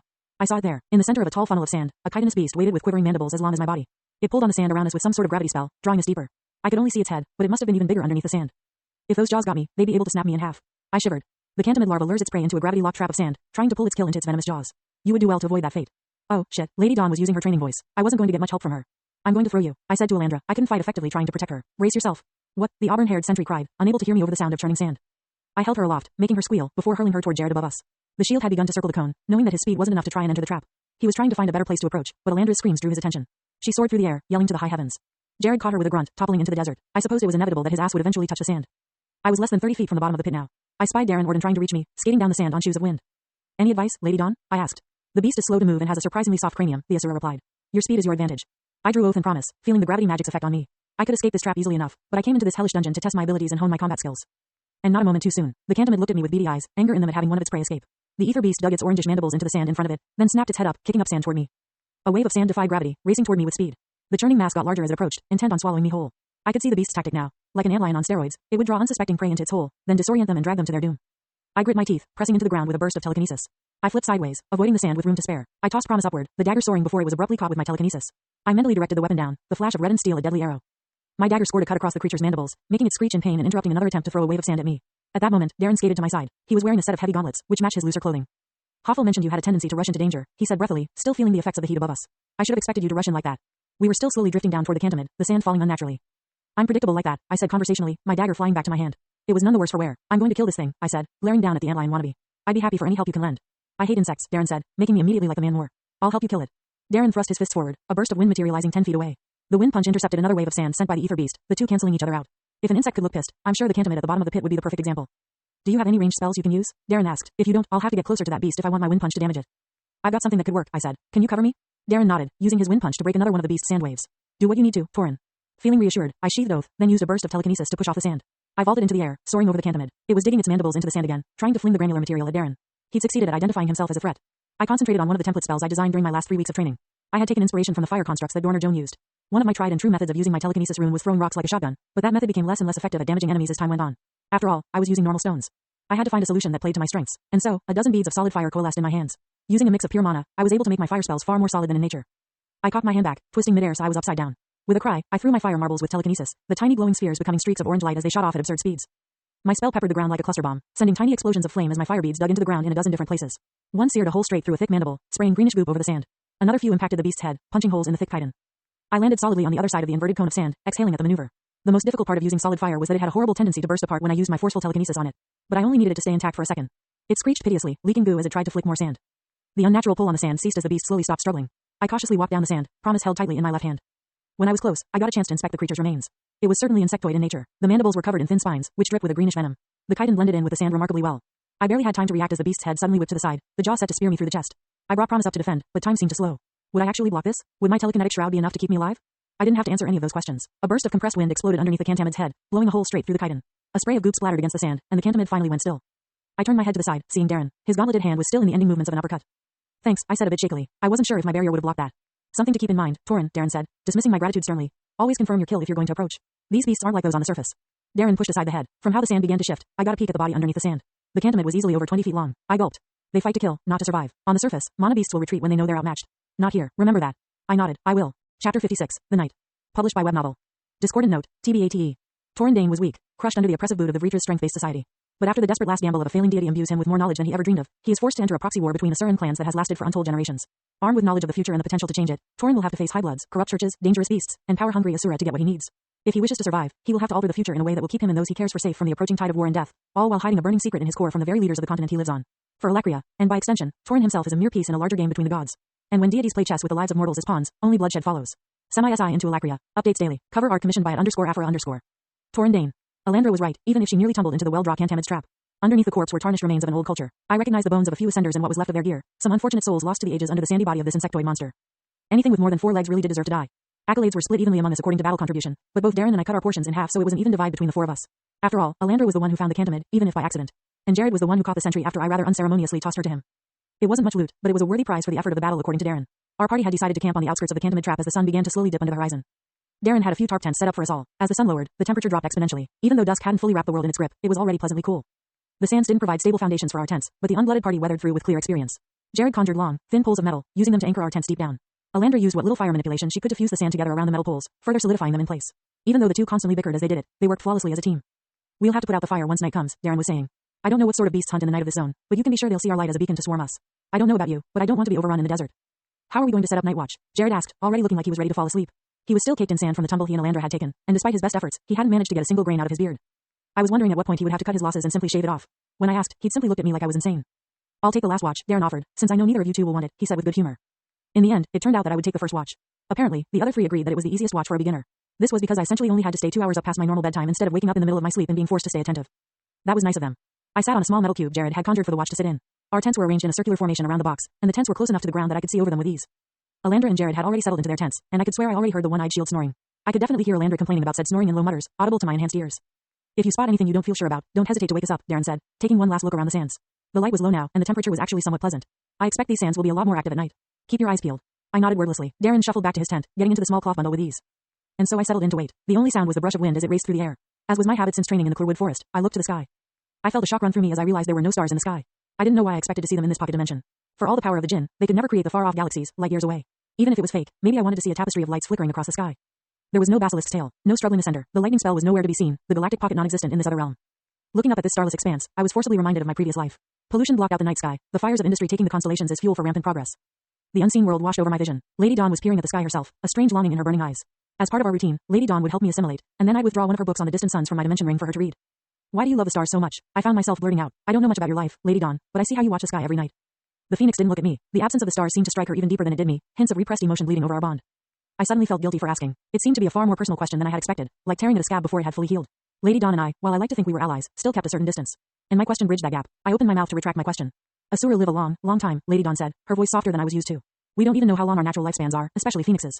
I live for thousands and thousands of years. I am old for an Asura, Torin Dane. I am old for any form of life. Lady Dawn's brilliant outline seemed to dim. She was the only star silhouetted against the sky. Most of us, when it becomes too much, we simply fade. Existence grows too tiresome, the burden of opening your eyes day after day beyond daunting. Each and every step is the same as the ones you took a year ago. The same path you traveled a decade ago, and a century, and a millennium. And so we pass on our wills, and then drift away. It is an end to monotony and endless repetition. The final chord in a symphony of pointlessness. The Asura tilted her head. Her hair rustled in the breeze, covering part of her face. But over the many millennia, we have found a way to combat this gradual exhaustion. We focus our minds on a single concept, an idea to anchor ourselves. It has its own downsides, but we live. I listened intently. This bit of information was new to me. The beginning after the end never spoke of the intricacies and the sorrowful end these gods in flesh experienced. The Jinn, they were much the same. Not in lifespan, or in the weariness of existence. No, the Jinn were as short-lived as any man. But a Jinn would dedicate their entire life to discovering insight around specific doctrines and studies. They could change it whenever they willed, but it was rare. And was your focus the stars? I asked as silence overtook us. No, the Asura said, a slight smile pulling at the edges of her lips. No, my husband loved the stars. They were his passion and his joy. He wanted to visit them one day. He promised me he would find a way to brave the vacuum of space, taking me with him. We would see the dawn from up close. I knew from the melancholic emotion that threaded over our bond that she had never been able to see the sun as her husband had promised. In my previous life, I said, speaking up, our greatest scientists wanted to reach the stars. We sent men to our moon, landing them there and planting a flag of our country. We had all sorts of dreams ourselves of visiting distant galaxies, spreading our influence across the universe. I ran my tongue over my lips. I wonder if there is a universe out there where man reached the stars. The physicists of my previous life, people far smarter than me, came up with a dozen dimensional theories. It could be possible that there's a world out there that could bring you to the sun. I do not know if there is, Lady Dawn replied. I rarely ever heard the Asura admitting to ignorance. But your words prove something, Torin Dane. Your kind does not recognize what their limited lifespans drive them to do. You change and you advance and you improve at a pace far beyond what should be possible. We Asura, we willingly lock ourselves in place, preventing any change or growth. It was my husband who showed me the true tragedy of our civilization, one I had once thought to be grand. I didn't know what to say to that. The silence lingered for a while as the Asura wallowed in what felt like lingering grief. I didn't like seeing Lady Dawn so downtrodden. Her will was iron, an indomitable force that pushed me on whenever I felt like giving up. In the Clearwood Forest, it was she who pushed me to train to such heights. She drove me to be better. My image of the phoenix clashed with this grieving woman. Has any Asura ever gone to the moon? I asked, trying to lighten the mood. There's got to be one who tried. The Asura looked over at me, no doubt sensing my obvious attempt to bring some levity to the conversation. She indulged me. I believe there was a young Leviathan long ago who tried to fly to the moon. She shook her head. He did not return, so whether he reached his destination or not is unknown. I blinked. Was he properly equipped for it, or did he just try and fly into space? I thought, a little dumbfounded. The phoenix shrugged. Truly, I do not know. The tale is used to frighten our young and prevent reckless actions. I believe it has a different telling in Leviathan culture. The water dwellers are strange. I raised a single brow. Strange, and you aren't? Strangeness is relative, contractor, she said, a hint of annoyance in her otherwise placid tone. I may be strange to you, but those who love the sea and reject the sky, they are alien to my race, perhaps as much as the basilisks, who value decay and withering over life and growth. I thought about her words for a minute. I didn't think the sea and sky were enemies. At least in my understanding, the sea and the sky are not directly opposed. It takes both a sky and an ocean to make a hurricane, after all. Perhaps, contractor, but in the same way the storm pulls the water from the ocean, so too do phoenixes and leviathans work in unison on a fetus. That does not mean we understand each other. I drummed my fingers on the little metal box, scanning the night sky. The sands shifted from afar, silhouettes of buried ether beasts rising to the surface and prowling about. Now that the air was cool and temperate, creatures that hid from the scorching heat rose through the sand like steam through the air. I saw skittering outlines roving over the sands, my enhanced ears picking out their soft chitters. Our tents were far enough away that none had approached us yet, however. If you think about it, death and life aren't exactly enemies, either, I said, feeling philosophical. They're a cycle. An animal dies, then the fungus under its feet breaks its body down into nutrients for the plants in the earth. An animal eats those plants to grow, continuing the circle. And yet, unlike the sea and storm, life seeks desperately to avoid death. At the same time, death hounds the steps of everything living. Even if they form a cycle, it is not one of understanding, but brutal necessity, the phoenix countered. I watched as a small lizard-like creature surfaced near one of the tents. It wasn't any larger than the fingers on my hands, and I had to suppress my knee-jerk reaction to kill it. Though it seemed my words had done something to ease the Asura's mind. Our chat continued with more mundane topics for the next couple of hours, some of Lady Dawn's sorrow melting away. I felt a great deal of my own tension vanish as well. It might have been too early to tell, but it seemed that the relictunes weren't responding negatively to my presence. Darren, Jared, and Alandra didn't think anything was out of place, and so far we'd been able to progress without too much difficulty. Lady Dawn vanished abruptly, as I sensed a presence approaching. Darren was yawning into his hand. My turn to take watch, Torin. Get some sleep. I nodded, standing up from the small metal box. My legs had fallen asleep at some point, and I had to work out the tingling in them. I didn't even realize how tired I was. After I tucked myself into the bedroll in my tent and laid my head on the makeshift pillow, I was asleep in moments. I was pulled out of my sleep by a familiar sensation. The hairs on my arms stood on end, my senses alerting me to danger. This was something I was unfortunately familiar with from my long time in the Curwood forest. We had been surrounded. I pulled myself out of my tent, my hands tightly holding oath and promise. It was still nighttime outside, the deep darkness masking my view of the distant sands. It was Alandra who was on watch right now, and from how she was walking, it seemed she felt the disturbance too. She was busy poking at Jared's tent, whispering harshly for him to wake up. I turned. Darren was right outside my tent, seemingly about to try and wake me up. Had he sensed it, too? What are we facing? I said, deliberately lowering my voice. If Darren was surprised by my alertness, he didn't show it. We don't know exactly. Something's been circling us for a few minutes, disturbing the sand around. It's drawing nearby critters here, too. It's cautious, then, I said, considering our options as Jared finally pulled himself to his feet with a grumble. Do you think we can expect more intelligence from it? I asked, remembering the coordination of drift apes in the Curwood forest. Darren had impressed upon me that the beasts in the relictunes would not stop until we were dead, but that didn't mean they wouldn't be crafty about it. Expect it to plan, Darren said, tracing a faint impression in the ground. He had his gauntlets on, and his piercing green eyes seemed to take in everything at once. It's burrowing underground. I opened my mouth to speak, but a slight rumbling under my feet made me snap to awareness. I jumped with a pulse of telekinesis, blasting away just in time to avoid a gnashing set of pincers. A giant worm spewed out of the ground like a twisted root, sending our camp equipment flying over the dunes. Darren was sent tumbling as he was clipped by the beast's leathery hide, his mana barrier flashing as he flew. The beast was easily 20 feet long, with thin black spines wrapping it in a horrid cloak. The rest of its hide had intermittent sandstone plates, protecting the softer skin underneath. It had no eyes, only a circular mouth with rows upon rows of serrated teeth. The beast screeched. Alandra cried out, moving back and waving her wand. A stream of fire jumped from the tip, splashing against its armored hide ineffectively. It whirled on her, trying to use its long, spiny trunk of a body to smash her into the sand. Jared was in front of her before the beast could even reach halfway. He had a large metal shield hoisted in front of him, his warhammer held loosely in his other hand. The body impacted Jared's shield like the sound of a hammer striking a gong. Jared's feet dug into the sand, sinking up to his shins, but neither he nor his spell broke. Come on, ya beast, he snarled. Is that the best you can do? I threw promise, latching onto it with telekinesis. The dagger accelerated as I directed it, guiding the small blade to make cuts in between the interlocking plates of sandstone. The beast reared back, searching in vain for the source of the attack. My dagger zipped around like an annoying fly, darting in and out faster than the worm could react. A burst of wind cratered some of the stone on the worm's hide, causing a spray of dark red blood to spew around the crunched stone. The beast finally found a target in Darren Orden. The man was bouncing on his feet a few meters away, his hands in a boxer stance. Come on, worm, he taunted, throwing a hook into the air as if he was shadowboxing. Out of nowhere, another burst of wind exploded against the beast's damaged side. I think I look more tasty than they do. It pulled itself out of the sand, lurching toward Darren. Jared, he called out as he leapt away from the frenzied attack, coasting on the sand. Watch out for Alandra. Got it, you prick, Jared called back, keeping his shield hovering protectively over the auburn-haired sentry. I burst after the trailing worm, my dagger scoring tiny paper cuts in its skin as it zipped around. I concentrated mana through my saber, causing it to hum. The red layered steel reassured me of my purpose as I brought it across the leathery hide. My blade parted skin, flesh, and whatever this ether beast had that counted as muscle. It cried aloud as the deep gash wept dark blood, refusing to turn away from Darren. Instead, the spines all around its hide began to quiver. I barely had time to react as they shot out in a spray of death. I deflected a few with my blade, using a concentrated push of telekinesis in front of me to send a dozen more off course. A few made it through, however, striking my telekinetic barrier and making minuscule crystalline cracks spread over where I'd been hit. I grit my teeth as I was thrown back slightly from the force. All right, then. Darren continued to harry the large worm, causing a dozen wounds to open over its body, but it barely slowed down. Despite bleeding all over, it continued to writhe toward the ascender with grim determination, screeching all the way. I stepped back, sheathing both oath and promise. I concentrated on one of my oldest template spells, pushing it to its limits. Sound hummed around my fist, humming as it coalesced into a shroud. If cutting wouldn't work, I'd use Darren's method, brute force. I dashed toward the ether beast, my mana thrumming around my clenched fist. My leather gloves creaked as I reared back, then slammed my fist into the mana beast's side. My spell released on impact, rippling through the fleshy creature. That was no simple blow. My strength, amplified by both the mana thrumming through my body and my telekinetic shroud, forcefully dispersed the effects of my sound spell through my target. The entire length of the creature shuddered from the impact, a dull screech echoing out of its mouth. Dark red blood sprayed from every wound it had, and then it weakly turned toward me. Darren was faster, using the distraction I'd given him to build up a stronger spell. He slammed his gauntlets together with a crash, dual bursts of wind crushing the worm's head from two sides. The head compressed with a spray of viscera, showering upward in a spatter of red. The worm stilled immediately, its screeches dying out. So I wasn't the only mage who had a bad habit of crushing beast skulls. That was good to know. But the sounds of battle didn't relent. Behind me, Alandra and Jared were fending off a wave of etheric insects, and the tide didn't look like it would relent anytime soon.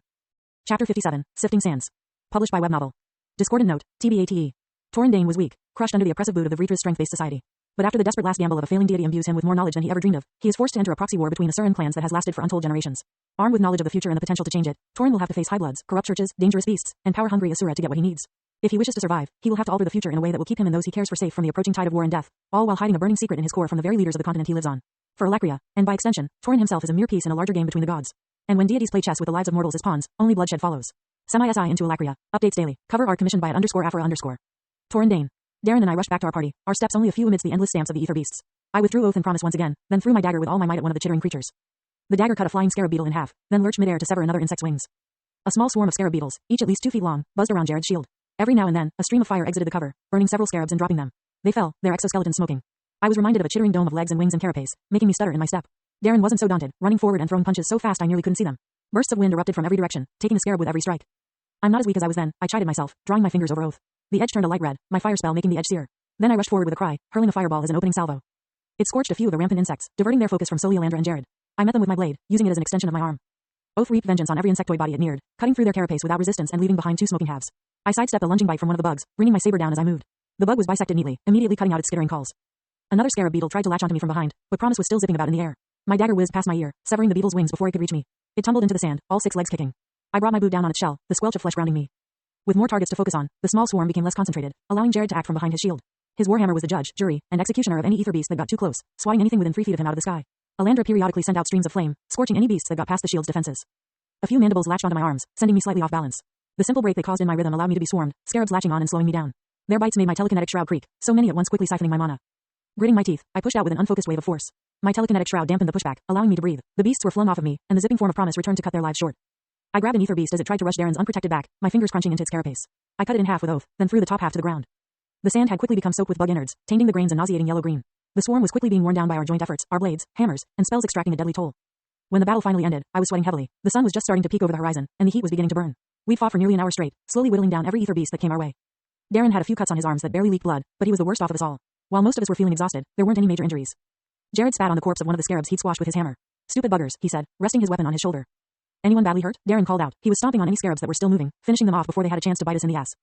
Just my sleep schedule, Jared said, glaring at the scarabs again. I'll never get a full 8 hours with these bastards buzzing around. Darren picked up one of the tents from where it was blown away, stashing it in his dimension ring. We'll have to get moving. The daytime will be the only time when we can actually make progress. Alandra groaned. I'm going to have sand in all my robes, she said. Told you, Jared said, sounding immensely pleased with himself. And you didn't believe me. I helped gather the rest of our equipment as Alandra and Jared went back to squabbling. You did well for your first big battle during an ascent, Torin, Darren said as I delivered the tents to him. He drew them into his dimension ring. How are you holding up? Got enough mana to continue? I did an internal check of my mana reserves, sitting at a healthy 40%. It was already refilling quickly. I'm good, I said, nodding. This isn't the first time I've fought a swarm like that. This was actually easier. They weren't coordinated by a hive mind, I said, flashing back to that hellish dome. Darren Orden raised an eyebrow. That does sound hellish. Think you can walk for another 10 hours? I groaned. Yeah, I would absolutely hate it, but it wasn't like I had another choice. Darren gave me a jaunty grin. That's the spirit. I sank my saber up to its swept hilt in the body of the well-draw cantamid, keeping my grip steady on the hilt. It struggled for a moment as I withdrew my blade, but Darren's wind punch made it finally go still. I stood up from where I knelt on the wide thorax of the dead ether beast, my clothes soaked through with sweat. I jumped off the giant beast, my feet which had begun to blister after the long hours of walking kicking up a small wave of sand. That's the third one we've found, I said. The rays of the sun beat down on us from on high, making it difficult to think. Each of these cantamids usually had a bit of hoarded loot taken from ascenders who had fallen to it, as well as miscellaneous gems and artifacts. Once he was sure that the beast was dead, Darren turned back to Alandra, who had watched the battle with Jared from the edge of the trap. How close are we now to the exit portal? Alandra was suffering the most from the heat, unable to strengthen her body with mana. As we trudged on for the past day, Jared had taken extra precautions to shelter us from the sun. I found myself wishing I had a water affinity so I could simply dunk myself in a pool. I felt certain any body part of mine that touched water would steam. Alandra dried the sweat on her brow with part of her mage's robes. She'd taken off the robes to cope with the sweltering sun, revealing tight-fitting clothes underneath. I wanted to simply take off my shirt, but Alandra had warned me that I could get a severe sunburn if I removed every layer blocking me from the sun. So I had to suffer through my soggy white shirt anyway. We're almost there, Alandra said, her fire compass shimmering in the heat. Maybe an hour more of walking at this rate, she said. Thank the Vritra. Jared peeled back his eye patch. I couldn't see what was beneath it, but when he shook his head, grains of sand fell from where his eye would have been. Hate the sand, he grumbled for the 1000th time. Then let's get going, Darren said, going under the searing hot metal plate Jared held over us. We had used it to cook our food earlier, so I knew it had grown to insane temperatures. I forced my thoughts past the misery of trudging through the sand with my boots squelching and my gloves sticking to my palms. In fact, I preferred this over what might have been. If the relic tombs had taken Lady Dawn's genic heritage into account, we could be walking through an actual volcano instead of a desert. It didn't seem to me like the relic tombs were ramping to meet my strength or treating me in any way unnaturally. That made it easier to fight through the haze and heat. Sure enough, as we continued to walk, I finally spotted a difference in the unending sea of sand. A small protrusion peered from the dunes. As we got closer, I could make it out better. A cave formed in the dunes, sandstone walls slightly darker than their surroundings. The yawning opening was wide, seeming to beckon us forward. The inside was incredibly dark, making me pause as we approached. It's in there, Alandra said, dismissing the spell she's just conjured. Darren looked at the cave for a moment. We stick together going in there. We don't know if this zone will have a boss monster or not, but if it does, chances are it's in that cave. We all agreed fervently, then slowly walked toward the cave. I felt my nerves begin to build again. This was it. Once I was through here, I only needed to go through a dissension portal. The cave stretched open invitingly, tempting us with the dark depths. Our steps became more sure as we entered, even though the utter silence and pitch darkness of the cave was a looming jaw seeking to swallow us whole. If I wasn't so caked in sweat, I was sure the hairs of my arms would stand on end. Stepping into the cave was an immediate relief from the sun. The temperature dropped considerably. It was still sweltering, but I didn't think I would melt from simply taking a step. The walls of the cavern were smooth, and a tunnel led deeper in. Darren took us onward slowly, keeping his eyes peeled for threats. Nothing popped out at us. There's nothing here, Alandra whispered, peering around with wide eyes. It's so much cooler than outside. You'd think there would be beasts in here, sheltering from the sun. I spoke before the thought was fully formed. The fact that there aren't means that the beasts outside, I said, looking over my shoulder to the slowly receding light. Fear whichever's in here more than the sun. Alandra's eyes hardened, while the set of Darren's jaw told me he agreed with my conjecture.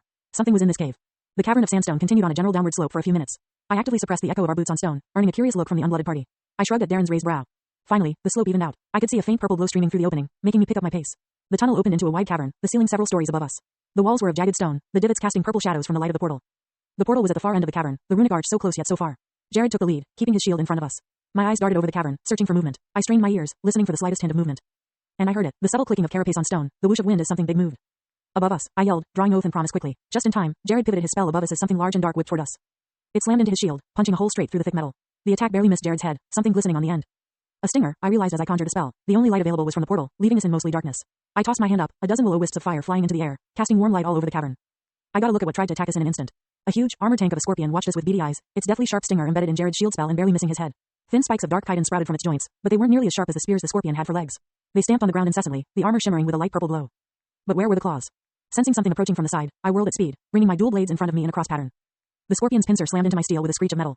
It must have been planning to snatch me, but the scrape of steel sent me hurtling to the side. Slightly dazed from the impact, I quickly twisted in midair, the soles of my boots slamming into the wall.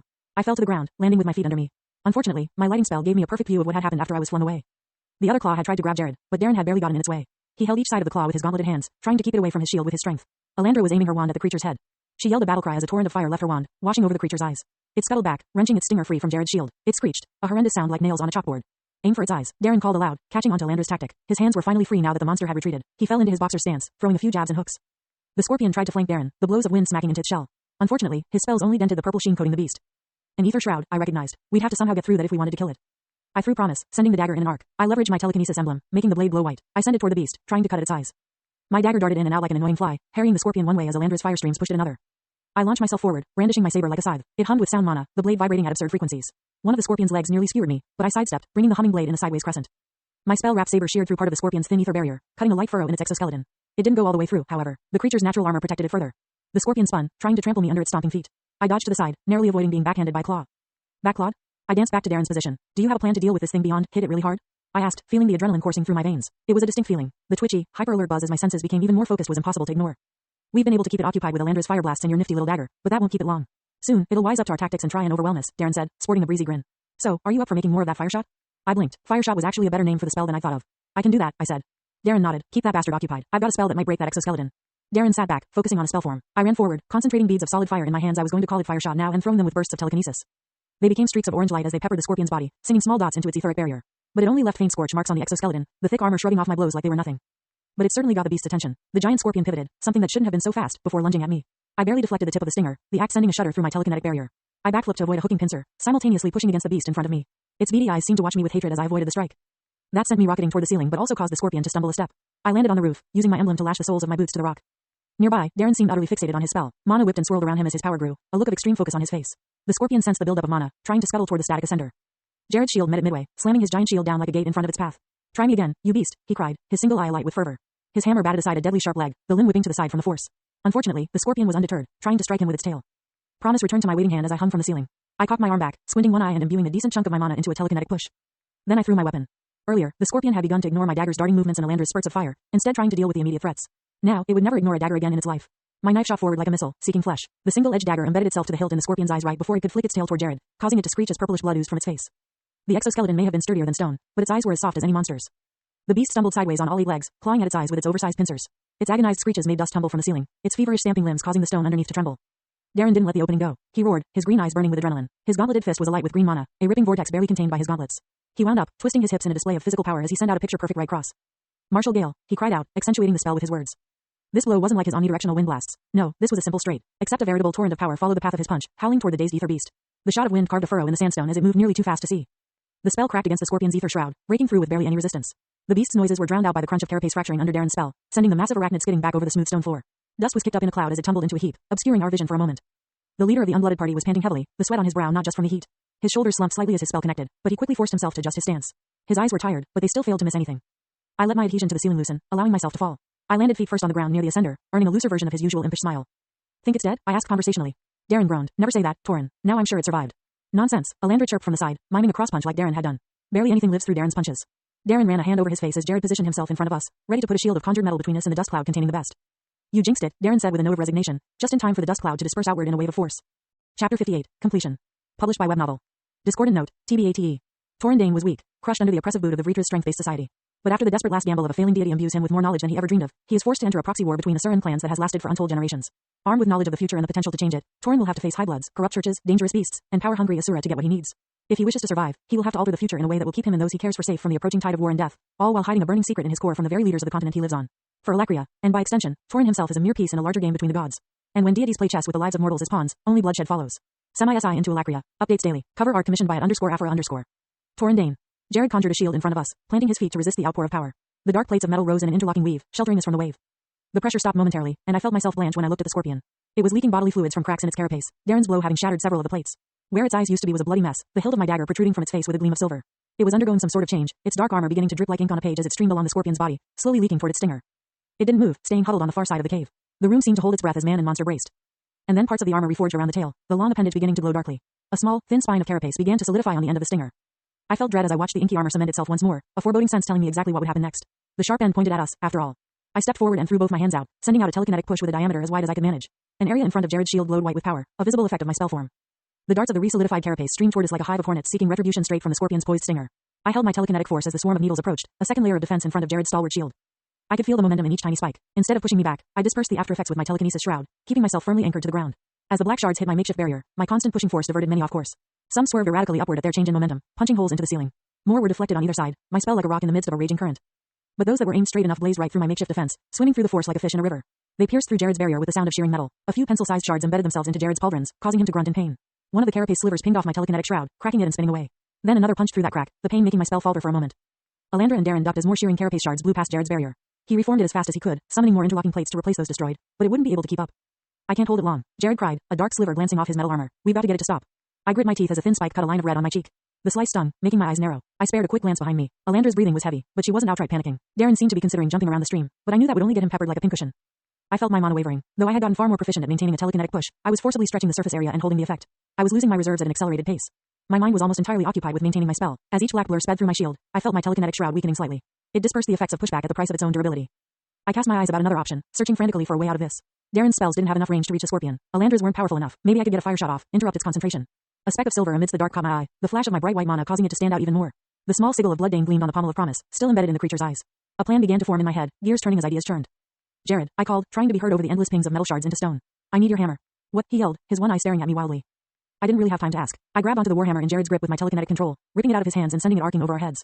The hammer flew over the parting wave, streaking toward the scorpion in a flash of light. I mentally brought the hammer down on that small dot of silver, hoping against hope my plan would work. The constant barrage of spines stuttered, granting me a brief reprieve. I slammed the hammer down once more, this time hearing the echoing gong with my enhanced ears. Again and again, I brought the hammer down. I couldn't even see past Jared's barrier, but I could hear the head of the hammer driving my dagger deeper into the scorpion's body. I cried out, sending an exceptionally powerful blow downward. From the timbre of the resonant strike, I could tell something had changed. The barrage stopped completely, like a water hose being suddenly turned off. I let my hands droop, my telekinetic barrier winking out. I sagged, the exhaustion in my body compounded by the brutal fight. I pressed the point of oath into the stone, using the swept hilt saber to support my burning limbs. Jared hesitantly lowered his metal spell form, peering with his one good eye at the remains of our foe. The body slumped on the floor, all 8 legs splayed out. The scorpion was missing large sections of its plate armor, clearly having sacrificed its carapace to hit us with those spines as a last resort.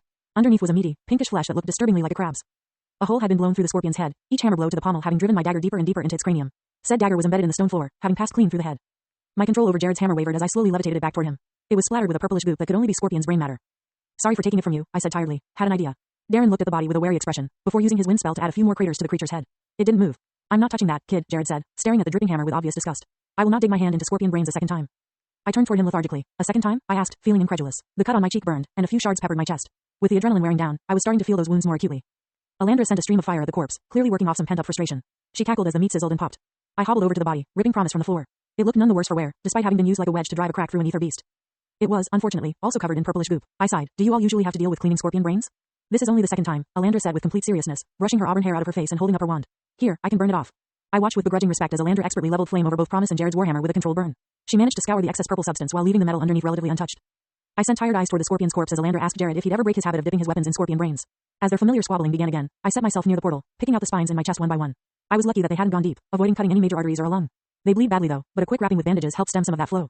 The area around the portal was covered in a loose layer of sand, the coarse material more comfortable than sitting on plain stone. The small hill of sand raised the portal up higher than the floor, allowing me to get a better view of the room. Darren plopped himself down beside me, favoring me with a tired grin. He smiled a lot, something that wasn't uncommon from the people I interacted with. But Darren's grins were far more genuine than Carson's or even my own. How are you enjoying your preliminary ascent? He asked, taking a peek at the bandages I wrapped around my chest. You got some of the preparations down pat. There were some tears in my clothes where the spikes had pierced my body. I looked at them forlornly. How often do all of you have to replace your clothes? This was my nicest outfit, after all. I had been wearing a waistcoat and plain white shirt to look presentable at the ascender's assessment, but had since stashed the vest in my dimension ring to cope with the sweltering sun. Darren laughed aloud. All the time, Torin. Nearly every single ascent we get something in our shirts that won't come out no matter how much you try and wash it. Was bleach a thing in this world? Maybe I could invent some sort of cleaning agent. I was sick and tired of buying new clothes. How difficult would you say this ascent has been so far? I asked, peering at the corpse of the scorpion boss. Jared was picking at some of the carapace, stashing it in his dimension ring. At least compared to most of your ascents. Seeing my interest, Darren spoke up. That armor was tough as a basilisk's, he said. If we can get some of the remains to an artificer, it'll sell for a decent price. Somebody could make some good armor out of that. He paused. This zone wasn't the worst we've been in, but it's been more trying than most. You're quite powerful, Torin, he said, answering my question. I exhaled. I was second-guessing the possible effects of my presence on this zone, but each word was another confirmation that I didn't need to be so worried. Alandra said something, making Jared scoff. I watched them interact from afar, a weary ache settling into my bones. How long have you been a team? I asked, wanting to know more about these ascenders. Darren tapped his chin. Almost 10 years now, he said, a wistful note to his tone. Most teams end up retiring after a while of delving into the relictombs, or split up and form new groups. The unblooded party is a little bit different from the norm. I watched as Jared threw a chunk of purple scorpion goop at Alandra. She shrieked as it coated her dress, then launched at him. Jared, being a shield, was well adept at keeping the raging sentry at arm's length. Do they ever get tired of that? I asked. Nope, Darren said, drawing out the last syllable, but they're not nearly as antagonistic as you might think. I watched as Jared tripped backward on one of the scorpion's prone legs, a clatter of metal ringing out as Alandra managed to kick him in the shin. I have a hard time believing that, I said. Darren snorted, running a hand through his blonde hair. You'll see, maybe. I sent a glance toward the shimmering purple portal. When are we going to move on? I asked. The leader of the unblooded party followed my gaze. We'll wait for a while more to rest and recover our strength in a relatively safe area before going through the portal. It's likely the next zone will have an exit portal, too.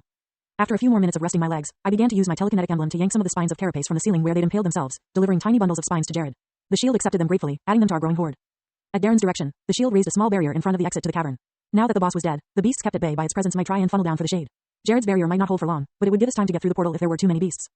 I ate from a small bottle of protein paste, wincing as the gelatinous mass slid down my throat. There has to be a way to make these taste better, I thought, restraining the urge to gag.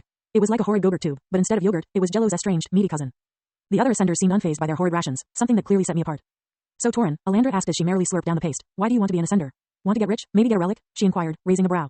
I pulled the empty tube of paste into my dimension ring, glad to have it out of my sight. The relictombs is one of the best training grounds in Alacria, I said automatically. If I want to grow powerful, these ruins are the best place to sharpen myself. The whetstone to my blade. Jared shook his head. These zones aren't training grounds for you to get strong from, he said chastisingly. They'll swallow you whole and keep the bones if you're not careful. This place is a death trap, not a jaunt through the academies. I frowned, feeling taken aback. Though Jared was right, at least to some degree. I know that, I acknowledged. But the best way to test yourself is when there is real danger. I can't get as powerful as I need to be if I'm stuck in an academy. Jared didn't look too convinced by my words. And why do you want power? Alandra questioned, not looking at me. She seemed to be paying half attention to the conversation. I furrowed my brows. Well, I'm the last of my blood, I said slowly. The rest of us were wiped out several decades ago. For a long time, it was only my brother and I. But we weren't powerful enough. The implications of my words settled through the gathered ascenders. Alandra gave me a pitying look, contrasting with Darren's cool understanding. I didn't want pity. I've learned that if I want to have anything, I need to be powerful enough to keep it by strength of arm, I said, saying the words as they formed in my mind. It was true. Rights weren't a guarantee in Alacria. You fought and bled for your position and power. If you let yourself slip, it all crashed down to the bottom. All the men and women in East Fiatra were condemned to that life because they couldn't fight their way out. It was wrong, a barbaric, blunt sort of meritocracy, but just because I despised the system did not mean I was free of it. Darren brushed off his trousers as he stood up, glancing at the shimmering portal. Well, we'd better prepare to leave here soon, he said. All of you, make sure your cores are at acceptable levels and that we haven't left anything behind. I nodded, slowly pushing myself to my feet. Both Oath and Promise were strapped to my side, the weapons proving their worth with each battle. Alandra and Jared shuffled toward the portal after making sure their simulates were functioning correctly. I moved up next to them, staring into the purple abyss of the portal. I couldn't see what was beyond this barrier. Apparently, some portals allowed you to see the other side, giving a glimpse of the next zone. Others only lent mystery, such as the one in front of us. I felt a lot better about the next step now. As the three other ascenders began to situate their armor, however, I noticed something odd in the sand surrounding the portal. I frowned, seeing the way the light reflected off of something. I walked over, kneeling down and brushing away the sand. It took a second, but the item that revealed itself to me made the breath catch in my throat. It was a small can with familiar symbols on the front. It felt like aluminum, something that was uncommonly used in Alacria for packaging. Bright orange and purple colors spelled out a message on the face of the can, a solid way telling me it was full of liquid. Dunkin' Donuts iced coffee. That was the only legible bit of text on the can, except the text wasn't in this world's rendition of written English. It was that of my previous life. The other graphics appeared to be warped, the ink and images bleeding strangely across each other in a confused attempt to recreate a brand. The can felt real and solid, contrasting my inner panic. How did this get here? I thought, spinning the can over, looking for something. I didn't know what. This shouldn't be here. It's wrong, I thought, my breathing beginning to pick up. Alacria didn't have coffee, much less Dunkin' Donuts. An unnerving possibility reared in my mind. It seems I found out my influence on the relictombs. I stared at the little can for what felt like an eternity, questions running rampant through my head. How was this here? Was this all that the tombs would make? What was the limit? Torin, Darren called from the portal. We're leaving. I started, blinking away my confusion. I hastily stashed the coffee can into my dimension ring, feeling frazzled. As I approached the portal, I realized that I didn't know what the next zone would bring. Chapter 60. A Teal Cloak. Published by Web Novel. Discordant note, TBATE. Torin Dane was weak, crushed under the oppressive boot of the Vritra's strength-based society. But after the desperate last gamble of a failing deity imbues him with more knowledge than he ever dreamed of, he is forced to enter a proxy war between the Surin clans that has lasted for untold generations. Armed with knowledge of the future and the potential to change it, Torin will have to face high bloods, corrupt churches, dangerous beasts, and power-hungry Asura to get what he needs. If he wishes to survive, he will have to alter the future in a way that will keep him and those he cares for safe from the approaching tide of war and death, all while hiding a burning secret in his core from the very leaders of the continent he lives on. For Alacria, and by extension, Torin himself is a mere piece in a larger game between the gods. And when deities play chess with the lives of mortals as pawns, only bloodshed follows. Semi-SI into Alacria. Updates daily. Cover art commissioned by @_Afra_. Torin Dane. I hear you're the new ascender on the block, the stranger said as a greeting. I remember my prelim. Did you run into any snags? He asked, sending a knowing look toward the bandages around my chest. I felt the phantom pinpricks of the carapace shards digging into my chest. I was expecting worse, I replied honestly. I got off light, in my opinion, I said, tapping my chest. The other man looked at me skeptically. Most new ascenders hope not to be wounded at all on their prelims. It's a mark of pride if you make it out unscathed, the man said, a bit confused. I looked down at my golden cider. I could just barely sense mana in the liquid, no doubt due to the special brew. That's a bit foolish, I said, speaking my thoughts. If you make it out of those ruins unscathed, you clearly didn't struggle enough. How much could a person grow without adversity? Not much. That's an interesting perspective, the stranger said. Most would rather have an easy ascent, reaping the rewards instead of seeking to grow stronger. I shrugged. The relic tombs are a trial, I replied. One designed to test your limits in more ways than one. They were designed to bestow an insight into ether in each zone, handcrafted by the reality warping djinn to keep their knowledge alive. It had failed in that goal for millennia. I wonder what kind of insight somebody could get from that horrible collage mimicking my old world. I wondered, staring at my drink. I felt tempted to take another sip, but I resisted the urge. What would the odds be that I could somehow gain insight into dimensional travel? The stranger continued to look at me strangely. My mind, working at only 60% of its normal speed, realized something important. This so-called ascender hadn't given his name. This man has asked only questions, Lady Dawn said with suspicion. Tread carefully. Your tongue may wag more than you wish. I've got it, I said to my bond. I don't think I got your name, friend, I said, gesturing my cup toward the white-haired man. I'm sure you heard mine earlier. Torin Dane, ascender extraordinaire, I said loftily. That got a slight smirk from the man across from me. Call me Nerves. I visit this bar sometimes when I get back from my ascents. That was a very obvious alias. What mother would name their child Nerves? Sounded like a receipt for anxiety disorder. So you're an ascender, too, Nerves? I asked, feeling my buzz beginning to drift away now that I'd stopped drinking. A mage's metabolism worked fast, and my partly assimilated body boosted that even higher. How long have you been at it? I have been delving for several years, Nerves replied, sparing a glance toward my unemptied mug. Though my own prelim was quite the experience, the Relic Tombs is a strange place, unpredictable despite our sovereign's efforts. I tilted my head. I think the sovereigns have made a decent bit of progress on conquering these ruins, I said, thinking of these first and second layers. An entire civilization acted on just these two levels, self-sustainable through resources cultivated here. The death toll has gone down significantly with the introduction of simulants, and the fact that I can have a drink here speaks to how civilized it is. Nerves leaned toward me slightly. The hustle and bustle of the tavern seemed to fall away as he focused on me with sharp intensity. That's true, he acknowledged. But as you said, the Relic Tombs are a trial. But do you think anybody has completed the trial? I opened my mouth to respond, thinking of Arthur. Then I closed it slowly, my slight buzz evaporating entirely as I forced mana from my core across my body. It cleared my mind significantly. The stare I gave Nerves was just as focused as the one he gave me. It sounded as if the man had more insight into the Relic Tombs and an inkling of their true purpose. But as far as I knew, the Alacrines with a measure of that understanding were few and far between. I could be misinterpreting his language. From an Alacrine standpoint, one could complete the trial by returning with a relic or gathering enough accolades to elevate your blood. Victory could be proven through the arduous trek across the pocket dimensions. But there was a weight to the way Nerves said trial. His teal eyes were watching my own, and he seemed to recognize the moment my pupils banished the haze of my buzz. Our interaction suddenly felt a lot tenser. He has been fishing for information, Lady Dawn concluded. For what? I cannot say. Watch yourself, contractor. I'm afraid my prelim was pretty standard, I said carefully. I got a few accolades, sure, but nothing out of the ordinary. Once I've reclaimed my blood's past standing, I would say I'd have completed the trial. The white-haired ascender opened his mouth to reply, but was interrupted by Alandra pulling herself up between us, her auburn hair in a bit of disarray. From her wavering steps, I could tell she was far gone. She looked Nerves up and down. You were almost my type, she declared with slightly slurred speech. What were y'all talking about with Torin? I felt my heart rate pick up at this unexpected interruption. I had to get her away somehow, lest she reveal something. Nerves here is a long-time ascender. He was just asking about my thoughts on the Relic Tombs, I said, perhaps a bit too quickly. Nerves' eyes flicked to me, then back to Alandra, who was doing a very poor job of trying to look flirtatious at the bar table. The ascender across from her looked entirely unaffected by the drunk woman's advances. Well, I asked about that and how his first ascent went, the white-haired ascender said, his tone changing subtly. Our prelims are always some of the most memorable ascents in our career. Do you think Torin here will remember his? Alandra's eyes lit up slightly. Oh, yeah he will. He nailed a scorpion to the floor. I've always wanted to do that after I got the last one's head all over my robes. Nerves raised a confused brow at the disoriented woman, but before I could intervene, she plowed forward. But that's nothing compared to the second zone. It was weird, with a road and buildings, with the portals right there. She moved her hand to Nerves' shoulder, moving it lower not so subtly. I took Alandra by the wrist, taking it away from where she was about to go a bit too low. She cut off, saying a stuttered, huh, in response to my interruption. I'm afraid my party member has had a bit too much to drink, Nerves, I said, gently pulling Alandra toward where I spotted the rest of our party. Maybe we can continue this conversation another time? I didn't give him an opportunity to reply, nodding and guiding Alandra by the shoulder toward where Jared sat. The one-eyed ascender's gaze focused on me, a clarity there despite his empty tankard nearby. The man was able to hold his liquor far better than I. Alandra was about to feel up a stranger at the bar, I said in a clipped tone. I think she's had a bit too much to drink. The woman in question was staring with wide eyes at Jared's eye patch. Wow, Jared, when did you lose your eye? She reached a hand toward the eye patch, running her hand over it. The poor shield looked utterly unprepared to deal with this situation, but I didn't really care. As long as Alandra was kept away from Nerves. Jared set his mug down and pushed it away. Yeah, that cider was meant for mages with body strengthening to withstand the effects, he said, brushing Alandra's hand away from his head with a surprisingly gentle movement. His single eye watched the tipsy sentry with a notable level of concern, something that heavily contrasted their usual spats. I'll keep an eye on her. Thanks, Torin. I nodded, sparing a glance back toward the bar. Nerves was still watching me keenly. That could have been worse, I thought as I turned away, spotting Carcian and Hoffel chatting alone in the far corner booth. I slowly began to move toward them, weaving around drunk patrons and spills on the floor. You will have to watch for this, Nerves, later. Perhaps he suspects you carry a relic of some sort. I shook my head imperceptibly. No, there's no reason to think that. And if he did, that's easily disproven. I don't like the fact that others know about that last zone, but it's going to get out in some way or another. Once we left the zone, it was only a matter of time before one of the unblooded told the story to somebody. I moved forward to catch a patron as he stumbled, helping him right himself before moving on. He favored me with a barely lucid thumbs up. I just hoped it would be some time before it got out. And it's unlikely to actually raise much suspicion. The Relic Tombs are strange. Perhaps, contractor, perhaps, but I cannot help but feel there is something more to this. At Lady Dawn's words, I thought about Marduk for the first time in a while. The powerful Vritra-blooded vicar was directly opposed to me for some reason, likely for the destruction of the Jones. I hadn't had time to think through all the implications of that, but I desperately hoped they hadn't managed to watch me this closely. Powerful backers indeed, I thought, remembering my tale's words for the second time. I suspected they had been sent by bloodstone elixirs to shadow me. Considering my blades had once held a tracking spell, the company clearly had an interest in me. Putting the past conversation out of my mind for a moment, I finally reached Hoffel and Darren's table. They were talking lowly about something but perked up on my approach. Ah, Torin, Darren said, the man of the hour. I was just telling my old friend here about your preliminary ascent. I'm sure it will make good conversation for your friends back in Fiatra. It will, I said with a chuckle, sliding into the seat against the wall. I was feeling drained again, the alcohol siphoning much of my tension and leaving exhaustion in its place. I hadn't slept since killing the scorpion boss in the Relic Tombs, though I think I want to hear the story of how this was actually the second time you got scorpion brain matter all over your stuff.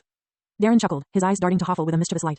The shield groaned. I remember that ascent. Right, hell, that one was. It took ages to get the smell out of my boots. It's why I finally made the boot cleaning artifact we use. Yeah, well, I'll have to tell the new ascender how it happened, Darren said. So, it all began around 4 years ago. I listened intently to Darren's story for as long as I could, snickering at parts and leaning closer whenever the story grew intense. The striker was a natural storyteller, keeping the right inflections and pauses almost instinctively, stringing me along as he told the story. But after a while, I felt my attention begin to drift away. I had to repeatedly pull myself back to the present, even near the climax of Darren's epic tale. The ascender seemed to notice my exhaustion and slowly shifted his attention, calling for the barkeeper and saying something about a room. It went in one ear and out the other. I had done so much today. The sound of the tavern seemed to dull as I laid my head back against the wall, closing my eyes as I thought. The last thing I remembered seeing was Nerve's back as he made his way for the door, leaving the tavern like an elusive shadow. Severin Denor. I stepped out into the open semi-sky, summoning my teal cloak from my dimension ring. It settled neatly onto my shoulders, the warm inner fur lining seeming to ward off an imaginary chill. I suppressed my presence and began to steer toward my parents' Relictum's estate. I hated being there long and only stopped by to talk with Syrah when I got the chance. My mind was running through questions and possibilities in neat succession as I considered the conversation I'd had with the young Torin Dane. I'd been in the Shimmerkin's Horde after my most recent ascent, the relatively out-of-the-way tavern a common resting spot for me. They had fair prices for their alcohol and warm beds that wouldn't charge an arm and a leg. I could afford to pay for any of the accommodations in the Relictums, but it was the principle of the matter. The innkeeper was honest, and that was a rare quality. Torin Dane looked like any run-of-the-mill wogert fresh off his prelim. I wouldn't have even paid him a scrap of attention if it weren't for a certain reaction he caused with one of my recently created rune devices. I pulled out the aforementioned device. It looked like a gold pocket watch, carefully etched with the symbol of high blood Denor. When I flipped open the lid, a compass revealed itself to me instead. Underneath the hood of this little device, I had spent countless hours inscribing runes into the metal, trying to get them to hold. Only with my most recently acquired subject was I able to finally crack the code on one of the most important pieces toward my goals. A point on the compass glowed a dim purple. I turned, facing back toward the Shimmerkin's Horde. Sure enough, the purple dot stayed stationary relative to the horde. When I walked back for several meters, the point glowed even brighter. This little tracker could detect ether. It was imprecise and imperfect, but I expected to improve my design. One of the first things I learned when the little ether tracker was completed was that every person held trace amounts of ether in their body. But this Torin Dane held far more ether than the average man. Normally I had to hold the compass up to a person's breast to even get a note of their ether signature, yet when I mistakenly opened my compass, Torin Dane had blazed on it like a star. My first assumption was that the boy had somehow smuggled out a relic, or perhaps had an old heirloom that affected ether somewhat. In my time researching the Relictums, I'd noticed a startling pattern of disappearances in the ruins. Those who entered the Relictums carrying dead relics almost never returned, and when they did, they had fascinating stories to tell. It was with a bit of trepidation that I approached the newly dubbed ascender at his bar seat, and after just a minute of conversation, it was quickly apparent that the young man knew far more than he let on. I entered the estate's area. I could feel the sudden eyes of a dozen different hidden guards across nearby estates focus on me. I restrained the urge to tense, sending my gaze about in a panic. It was difficult not to act like that after what I'd done, but as the weeks went by without being hauled to the dungeons, I realized I was likely in the clear. If I was caught, though, I knew that not even my status as a high blood heir would spare me execution. My family would be stripped of their position, and everyone close butchered for my actions. I let all of these thoughts out with an exhale, then began walking again. All for Syrah, I repeated to myself like a mantra, so that she may never know the cruel world she lives in. If I could understand the Relictums, the High Sovereign wouldn't have need of my sister. She would be free. And from how Torin Dane reacted to my probing, I was certain there was more to his story than met the eye. His strange reaction to my questions and the forward mage's words. Buildings, roads, and a nearby portal, relics were most often found in zones that had broken down architecture. But if their party had found a relic, they would not be in a pub. They would be meeting with a scythe personally to deliver it shortly after exiting the tombs. But what if they did find a relic? I wondered. It would seem Torin may have kept it from his party members, unaware such a thing could be sensed. It would be difficult to get it past an inquirer, but not impossible. But for what purpose? Greed? Torin didn't seem like a greedy man to me, but in this world, there was no such thing as complete honesty. Everybody held their damning secrets, lying to those around them and hurting others. Even me. But if Torin was not holding a relic because of greed, I wondered, my mind thrumming with the implications, why would he keep it to himself? As I finally reached the gates of my parents' Relictum's estate, I felt my mood fall as I saw Mother in the outer courtyard, chatting with some representative from another blood before they were sent on their way. The woman was laughing at something my mother said. To me, it seemed a forced thing. She gasped, oohed, and awed at all the right movements. She agreed when she needed to, and offered counterpoint when it was socially expected. Like a pet. I sighed internally. I despised this place. I entered through the gates, drawing the attention of my mother and her guest. Ah, Severin, it is good to see you, son. It has been too long since you visited this estate, she said. You shouldn't avoid us, those words said. It does our image wrong. A perfect, reflective smile was stitched onto her face. The woman was so good at that fake smile even I sometimes believed it to be real. But the only thing I'd inherited from my mother was her white hair. Hello, Mother, I said, my voice short. I won't be here long. Mother took my brusqueness in stride, gesturing to her guest. They were a woman, perhaps in their early 30s with elaborate makeup and impeccable nails. That's fine, dear, Mother lied. I was just saying goodbye to Julia of High Blood Koev. She is an important member of their main branch and has always admired ascenders. Perhaps you could tell her a story before she departs? The guest, Julia Koev, nodded serenely, inspecting me with sparkling eyes. I saw through this ruse immediately. It was a thinly veiled attempt at pushing me toward the woman, no doubt in the hopes that a betrothal would be secured. My armor of being an ascender was beginning to wear thin. It had warded off suitors for years, but no longer. I'd lived for too long. The uncertainty of my survival was wearing through. The Relictums are a trial, I said, staring through this woman's mask of makeup and poise. I could see it in how she hung on my mother's every word, chasing her approval and good graces. She looked pretty and spoke pretty, but underneath those facades was mud. Like too many, she was sharp like broken glass instead of steel. Of course, my mother saw it, too, but that was what the woman wanted in her inner circle. It will try everything it can to break you over its knee, leaving you in a dozen pieces. The best of us put ourselves back together, forged stronger for the trial. I walked past the two women, ignoring Julia Koev's fearful step backward and my mother's disapproving stare. And if you don't put all the pieces back, I paused. It is called a tomb for a reason. I entered the estate, leaving my mother and her tittering lapdog behind. All for Syrah, I thought to myself. All for my sister. Chapter 61, Backers. Published by Web Novel. Discordant note, TBATE. Torin Dane was weak, crushed under the oppressive boot of the Vritra's strength-based society. But after the desperate last gamble of a failing deity imbues him with more knowledge than he ever dreamed of, he is forced to enter a proxy war between the Surin clans that has lasted for untold generations. Armed with knowledge of the future and the potential to change it, Torin will have to face high bloods, corrupt churches, dangerous beasts, and power-hungry Asura to get what he needs. If he wishes to survive, he will have to alter the future in a way that will keep him and those he cares for safe from the approaching tide of war and death, all while hiding a burning secret in his core from the very leaders of the continent he lives on. For Alakria, and by extension, Torin himself is a mere piece in a larger game between the gods. And when deities play chess with the lives of mortals as pawns, only bloodshed follows. Semi-SI into Alakria. Updates daily. Cover art commissioned by @_Afra_. Torin Dane. I groaned slightly as I woke in bed. I rubbed my forehead, furrowing my brows as a slow pulsing headache pressed against the backs of my eyes. I immediately wanted to sink back into my bed. It was so warm, so soft. There wasn't that irritating sunlight out and about. The events of last night slowly dragged themselves to the forefront of my mind. How I slowly nodded off during Darren's story, and I hadn't drunk any water or eaten any food with my magically enhanced alcohol. And this body had never indulged in a drop of booze before in its life. Crap. I wasn't even that drunk, I said with irritation as I rolled off the bed, hitting the floor with a dull thump. Ow. I wallowed there in my blankets, every now and then taking in new details about the room. It seemed Darren had